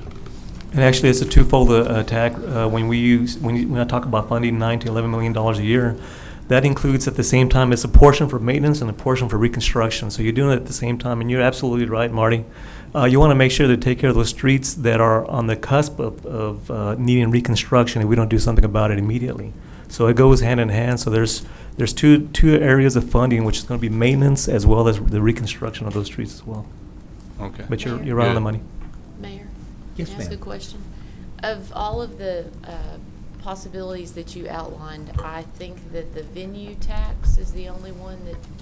Is your microphone on? Yes, it's on, and now it's up. It's the only one that might generate the most funds from, I guess, other citizens outside of our community. Is that right? And y'all have studied that before. Without being too specific, I mean, what do you think that could generate annually? And I'm not sure what Phil Neighbors would say from the chamber's point of view on a venue tax, but... I can't answer to all of the options for the venue tax, but I did look into the extra 2% on the hotel occupancy tax, and last year that would have generated $800,000. Okay.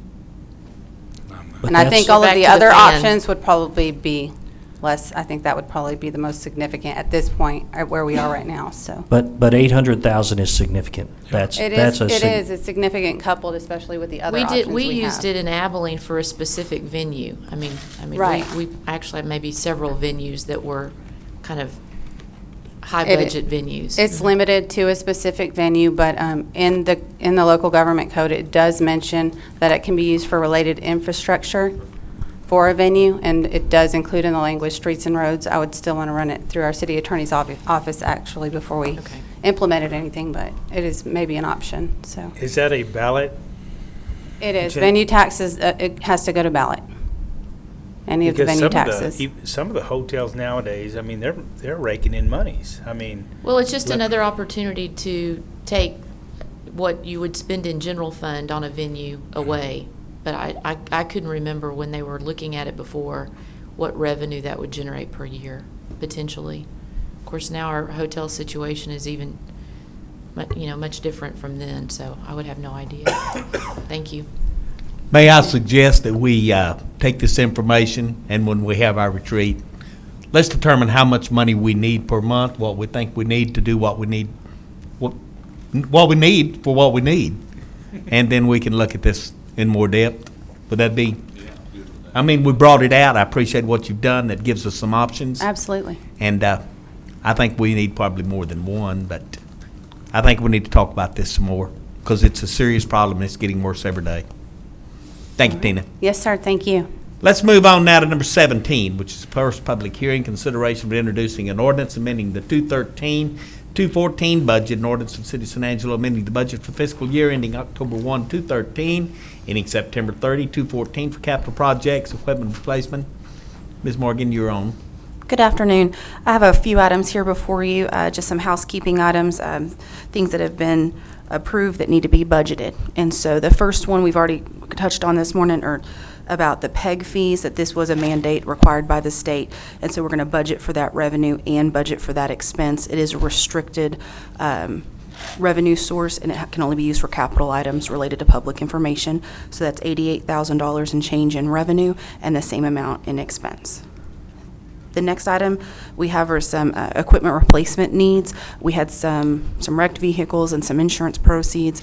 The insurance proceeds were not enough to replace that vehicle, so we're coupling that with a proposed Goodyear for auction sales, and also there's a need to transfer some money from the general fund to a supporting fund. So that would be $57,000 increasing revenue, and the same amount also increasing in expense. The next item I have was approved at the last agenda on May 6th by the council to purchase a software for the vehicle maintenance division from their fund balance, which is sufficient to cover this one-time purchase of $215,000.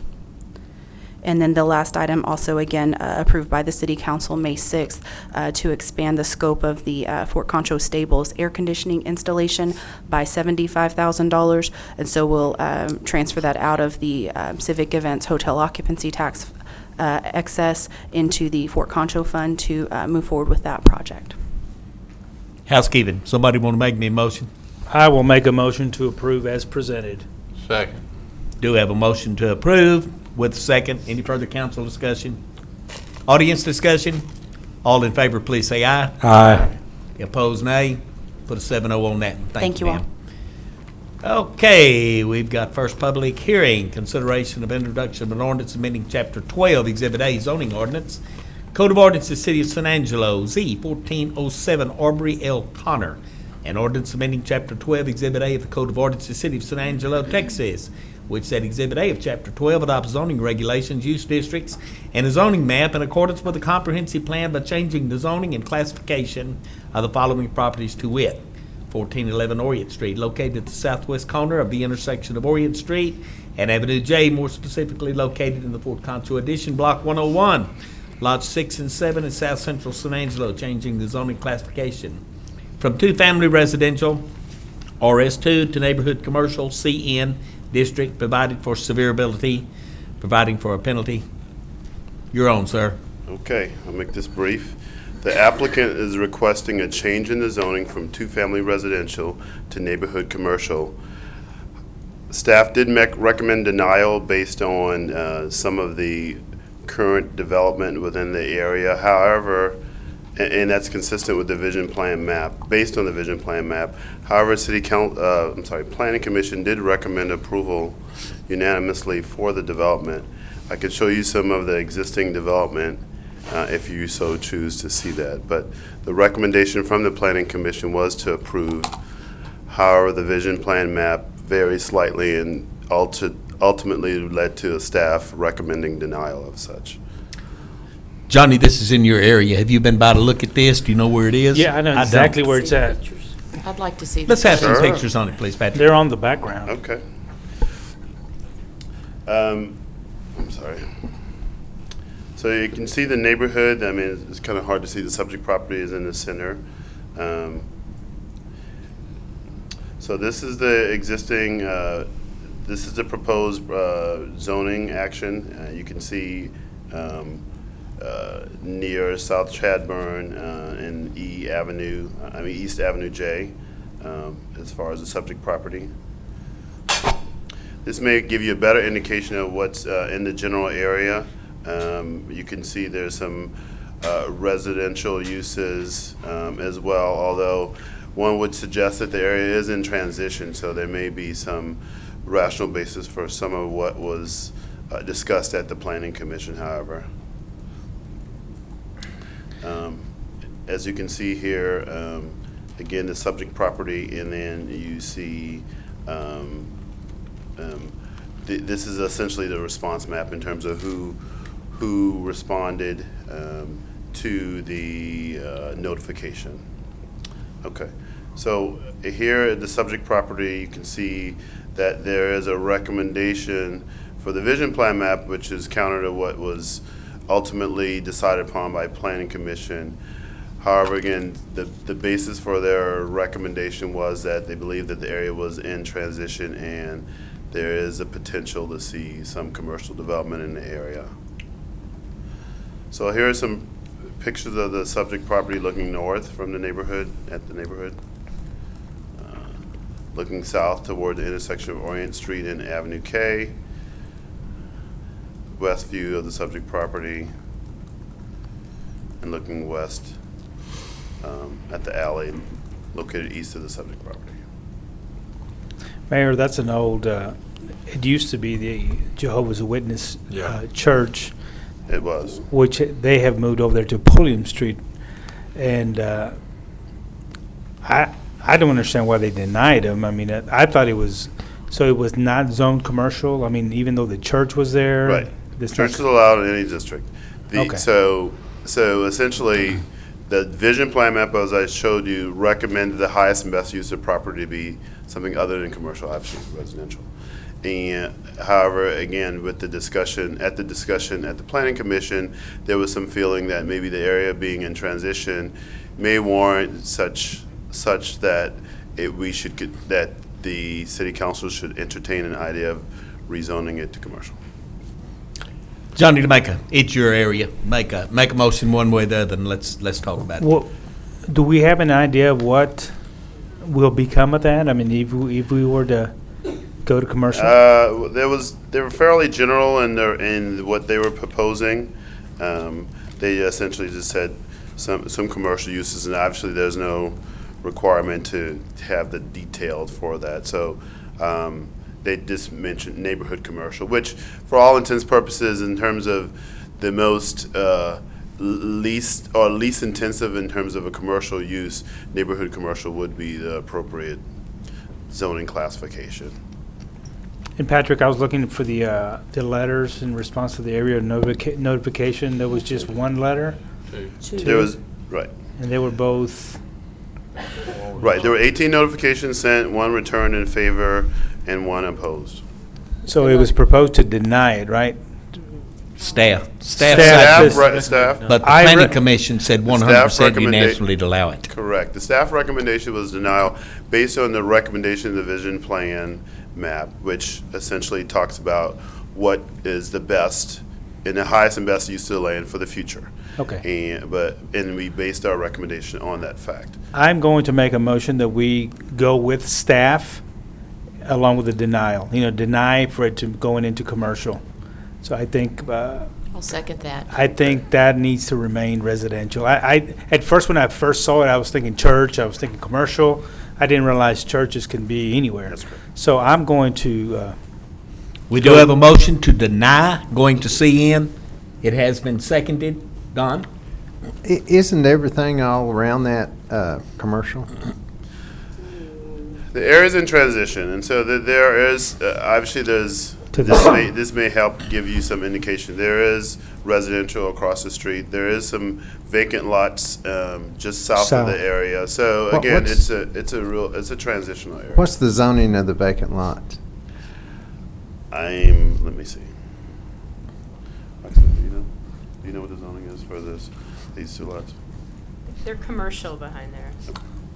See, and that's what the zoning board basically said, is it's commercial all the way around it, except for across the street. And didn't I see a tire shop right there beside it? Yeah, there's south of it, at the corner of Chadburn and East Avenue K, there's that Wilson Tire. And then I believe maybe they own all those properties. But there is residential on the north, on the west, on the east side of that property. So it's residential all the way around. Except for Part of our decision is to help stabilize the residential. Exactly. Make their life comfortable. If there's that much available commercial for development, it doesn't necessarily mean that you need more. The motion has been made to deny. Do I have any further council discussion? It must be almost 4 o'clock. Do I have anything from the audience on this? Motion has been made to deny. All in favor say aye. Aye. All opposed? Nay. Nay. Nay. Look like we have 2 nays and 5 ayes. Motion has been denied. What a funny looking dude. Aren't we though? Let's move on now to number 20, which is the first public hearing, consideration of introducing an ordinance, amending Chapter 12, Exhibit A, zoning ordinance of Code of Ordinances, City of San Angelo, Maurizio Inaquanelio. How close did I get? Nowhere near? Too shabby. An ordinance amending Chapter 12, Exhibit A of the Code of Ordinances, City of San Angelo, Texas, which said Exhibit A of Chapter 12 adopts zoning regulations, use districts, and a zoning map in accordance with a comprehensive plan by changing the zoning and classification of the following properties to wit, 4230, 4224, and 4436 North Bryant Boulevard Frontage Road, located approximately 130 feet northeast of the intersection of North Bryant Frontage Road and Lake Drive, more specifically occupying approximately 15.3 acres of the SA and MG Railroad CO Survey 0011 Abstract, 1954 Northwest San Angelo, changing the zoning classification from ranch and estate R&E to general commercial CG, providing for severability, providing a penalty. Your own, sir. All right. In this case, the applicant is requesting to change the zoning from ranch and estate to general commercial. The good thing is that staff did recommend approval, and it is consistent with the vision plan map and consistent with the development in the area. And so Planning Commission and staff concur with the recommendation of changing the zoning from ranch and estate to general commercial. And I can, again, Keep show going. you well, that's it. Staff recommends Do you have any approval. pictures? I do. See, if I didn't show the pictures, someone would have said they don't want to see it. Okay. Well, so this is the area, subject property. I think I'll go to maybe one of the better aerials. So this is the Mike. Thank you. This is a vision plan map that looks at the subject property and does recommend commercial for the area. And again, is consistent with Planning Commission's ultimate recommendation as well. Here's some pictures of the property looking north. Looking south from the subject property. East view. And looking west. And once again, we don't know why they want to change it to commercial. Well, they talked about, again, general commercial-like activities, but there is no requirement for them to state the ultimate intended use per se. But it's consistent with what the vision for the area, and again, the surrounding uses are generally commercial in nature. And this was probably ranch and estate when it was brought into the city Correct. at the time of annexation. That's a very good point, is that when properties are annexed in the city, they automatically become ranch and estates until we look at a pending rezoning action that may change it to a use that's more appropriate and more consistent with the vision plan map, and this does that. I'll make a motion to approve as presented. Is that Brown's Pool that's right next door to that? No, it's on south of that. The residents in this area are very, very much opposed to this. And we have a letter in our background package from the school. They have their livestock barn is right up to this, and they've got children out there all the time. It says here in the background that there's a possibility becoming a recreational vehicle park. That's what it says. It says the possibility of becoming a recreational vehicle park campground. And I might also say, I live out there. I drive by this every day, and there has been a bunch of commercial go in, and I see them out there washing pipe down. They are very, very water intensive.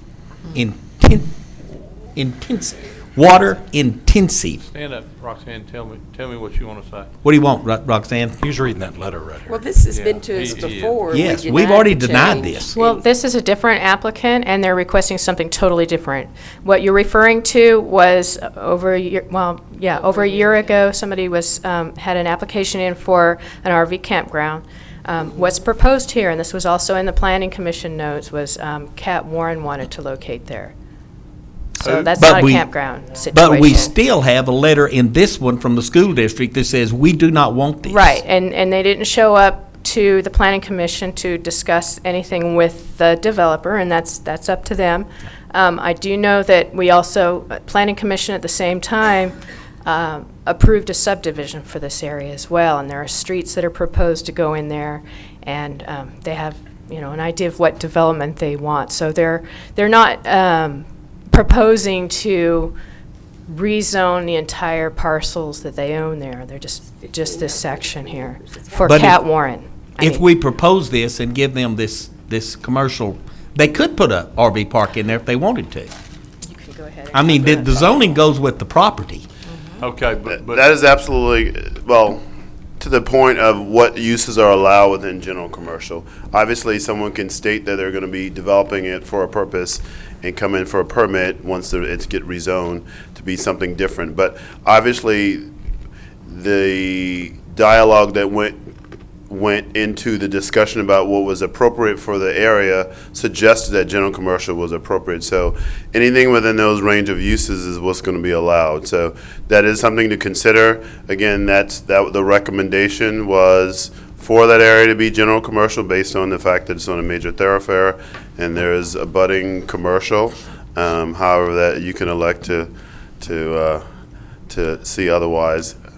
Well, I've got to vote against it. I've had people from out there calling me, and I'd end up from a bridge without my head if I voted for this. So, But the majority of it is ranch and estate out there.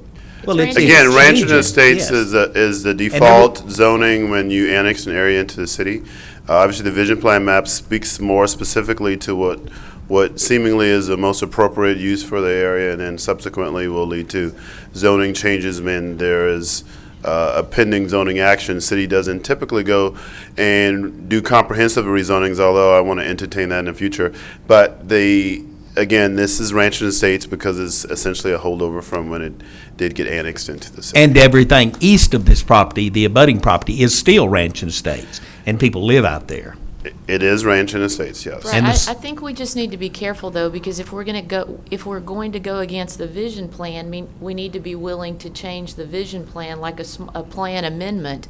And if you're wanting to protect the development of the school district, which I think is a good reason to consider that should be a next step. Because there has to That- be some consistency or some basis for the zoning decision. That vision plan ain't set in concrete. No, but there's. A vision plan is Right. simply that. It's a Right. plan. But you can protect the development of the school district more fully if it's reflected in that vision plan for later decisions. We do have a motion to approve. I have not heard a second. Okay. I just want to make sure one thing. Rodney and I were talking. I know the previous owner or the year ago they were talking about RV park and stuff, but under all that stuff that we beat for 6 meetings or however many we beat, they cannot do that because of the residential here, right? They would have a very challenging time, given the setbacks and all the other requirements, as you all are familiar with now, intimately regarding the RV park. So that would be very challenging, and my assumption would be that they would not be able to accomplish that on that site. It's a 1,000-foot setback. Okay. What was the result of the drainage study that was done before? Because when they came before, there was Yeah, that also a was the problem problem. with drainage and water And that's- standing out there. That's what everybody behind there was talking about, was the drainage problems. And that those issues related to drainage would be something that they would obviously have to address subsequently if they were to elect to move forward with something that would require such. So again, the zoning in and of itself doesn't necessarily guarantee you a specific development or a development of certain type, only within the range of uses. So there, again, what was stated may not necessarily be ultimately what they elect to develop it as, but it does give you a general category for what to anticipate if in fact you were to rezone it, approve the rezoning proposal. We do have a motion on the floor to allow this. I'm still waiting on a second. If I don't get it, I'm going to ask for another motion. I have a question real quick. Yes, sir. This is zoned R&E right now. Yes. Is it allowed on the R&E to, isn't this a bunch of metal or steel that's just laying around? It's just I used guess- as I a guess storage that's- yard. That's Correct. allowed? It is not allowed. The area, again, remember the area got annexed into the city, so these were It was existing under a special consistings. provision that it was allowed. It's a special provision. Oh, it was passed? Yes. They came to the council and they were allowed a special provision to stack this in there. And I understand it's not going to be there much longer, but it was a special provision. I'll second. We have a motion that we allow this to go from R&E to commercial. It has been seconded. Do I have further council discussion? Yes. Yes, sir. I didn't get to read all the letters in favor or in opposition. How was it? What? There's only two. There's only two And respondents. they were in favor? They were One in favor, one in against opposed. And this is in Marty's district? Yes. Yeah. And in the mayor's district. You said, that's right. Because he represents the entire city. You said this was Cat Warren that's possibly looking at this, so they're probably going to put in a yard for selling bulldozers and front-end loaders. I don't want to speculate that that's correct. I mean, however, again, I don't want you to rest your laurels on the fact that what was proposed is likely it to can be change. what the case. So, but we do know, I understand. I know better than anybody that it's 1,000-foot setback on the That's correct. RV That's parks. Okay. Anybody from the audience want to speak to this before we take the vote? Okay, all in favor of going from R&E to commercial, please say aye. Aye. All opposed, nay. Nay. Looks like 2 nays and 5 ayes. It will go to commercial. This is very water intensive, and we are in. Let's move on to the next one. Follow-up and administrative issues, number 21. Consideration of and possible action on matters discussed in executive. There is nothing because we had no executive. Consideration of approving various board nominations by council and designated council members. Animal Shelter Advisory Committee, Linda Marcelli, SMD3, to a first full term First term, January 2016. B, Construction Board of Appeals, Tanner Colster, Mayor, to an unexpired term, February 2015. C, Public Arts Commission, Cynthia Lackey, Mayor, to a first full term. Anybody want to give me a motion? So moved. Second. Do have a motion and a second. Further consideration? Audience participation? All in favor, please say aye. Aye. Any opposed, nay. Announcements and consideration of future agenda items. Start with you, Rodney. A couple of things. One, I would like to know where we're at on the sign ordinance. That this is like one of the first things I did 7 or 8 months ago, and we haven't gotten this back yet. Does anybody know? I was told it was illegal. We've completed the ordinance that was requested. Okay. And provided it to the department. So I'm which not department sure. is that? Planning. Okay. And Well, that might have been. Let's get planning to bring it to us this next meeting, We'll do a came on follow-up on board. please. You asked about the sign ordinance? Right. It might have been with the prior young man that was here. Yeah, I haven't seen it, but we will take up the issue of the sign ordinance Yeah. and certainly bring back some recommendations for the council. Yeah, I think we were all in favor of this. This was a pretty easy deal, and yet it's still taken 7 months. Right. I think we did work with Jeff, and Okay. then he's gone to Minnesota. As long as we can get it on the next meeting, I'll be final. happy. Thank you. It's not illegal, Okay. or so to speak. The lake lots, I was told not to talk about this upstairs, but I want to talk about it out in the open meeting. We need to finalize that. We're going to follow up with them on that?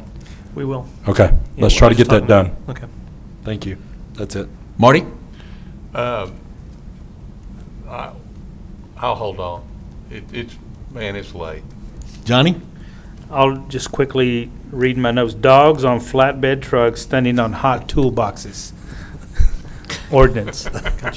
That comes from an animal lover, okay? And Johnny, we did check on that. There is nothing on state law that prohibits it, so if you want to do something, it'd have to be in a local ordinance Okay, format. local ordinance. Charlotte? Yes, I've got 5 items here, not all of them are agenda items, but I have received numerous phone calls from business owners on Sherwood Way, all the way from HEB all the way out past Sam's, asking if the speed limit could be lowered to 35 miles per hour. I told them I would bring it up and ask traffic to look into it and get back to me if we need to talk about it at council or to see what we can do about the speed limit out there. The other item, I wanted to see where we are with reference to the cemetery plans. The folks have told me that it's in legal, and they'd like to know when they can proceed. They're afraid they've lost their contractor, and they really need to know where we are with that. Actually, Maxwell Branham is reviewing the responses to the contract that we provided to the contractor with them by conference call today, and David Knapp. So he met with David Knapp yesterday, and we were just waiting for the responses of the contracting party. Very good, and I would like for streets to look into our various shopping centers where businesses are, large speed traffic areas such as Knickerbocker, the Southwest Plaza Shopping Center. The turns, the curbs are not painted with any kind of distinction as to where you can turn to get off fast speed traffic. I don't know if that's the city's responsibility, the state's responsibility, or the shopping center's responsibility to mark those curbs so fast-moving traffic can better see where those ingress and egress areas are. The other item, Sunset across Sherwood Way. I had asked a few years ago that more markers, dividers could be placed out there, nice shiny, because the traffic is so congested, so heavy, and very fast right there that there's just not enough distinction as to what lane is a turn lane and what's not at that particular intersection. And the next thing I'd like to talk about is bus routes. I did visit and ask that COG put it on their agenda to keep a promise that we'd made to the Pentagon. I'll get it all spit out here in just a minute. The Pentagon, that we would look into the bus routes for the military around town. I have received those bus routes, and I would like for MPO or streets and whatnot, if we could kind of look at that before the next COG meeting next month to maybe make some recommendations to changing up that route just a little bit, if that's all right. Okay. I'm done. Don? I don't know if we needed an executive session or regular, but I'd like an update on the status of our streets as far as the contractor that didn't do whatever he was supposed to do or not do. I would recommend executive session on that, and I'm sure Shane and I can give you and Carl can give you the status. Okay. Ms. Grindstaff? Just two things. I would like for us to work toward having meetings that are a little more brief. Perhaps I speak more than Mr. Wardlaw did. I'll work on that. I don't know if that has to do with condensing the lunch hour, maybe not having one, maybe just having a big snack. Also, watching the speaker's time at the podium. That's not necessarily a time for engagement, but public hearing. And I appreciate the management that you do, Mayor, but I think we could probably watch that a little bit more and just presenters. I know I need to get back to the office, some of you might, but more importantly, the audience can't stay here an entire day. So I really think for them being able to come to a meeting, get their business done, and get back to their lives, that's important. I agree. Hey, can I say one more thing? No. I know Winky wasn't here, but actually I want to thank Winky for actually stepping up to do the job. I know that a lot of people weren't happy with him, but he did step up to do the job. And this job, unless you have done it, you do not know how hard this job is. And for him, I applaud him for doing that, for stepping up and doing a job that no one wants. And I'm sad that he's gone. He and I disagreed on a lot of things, but I agreed with him on a whole lot of things. Well, I meant every word I said about him today. And I really want to thank him for being here for this last year, and I'm glad that he was here. We do have a planning work session.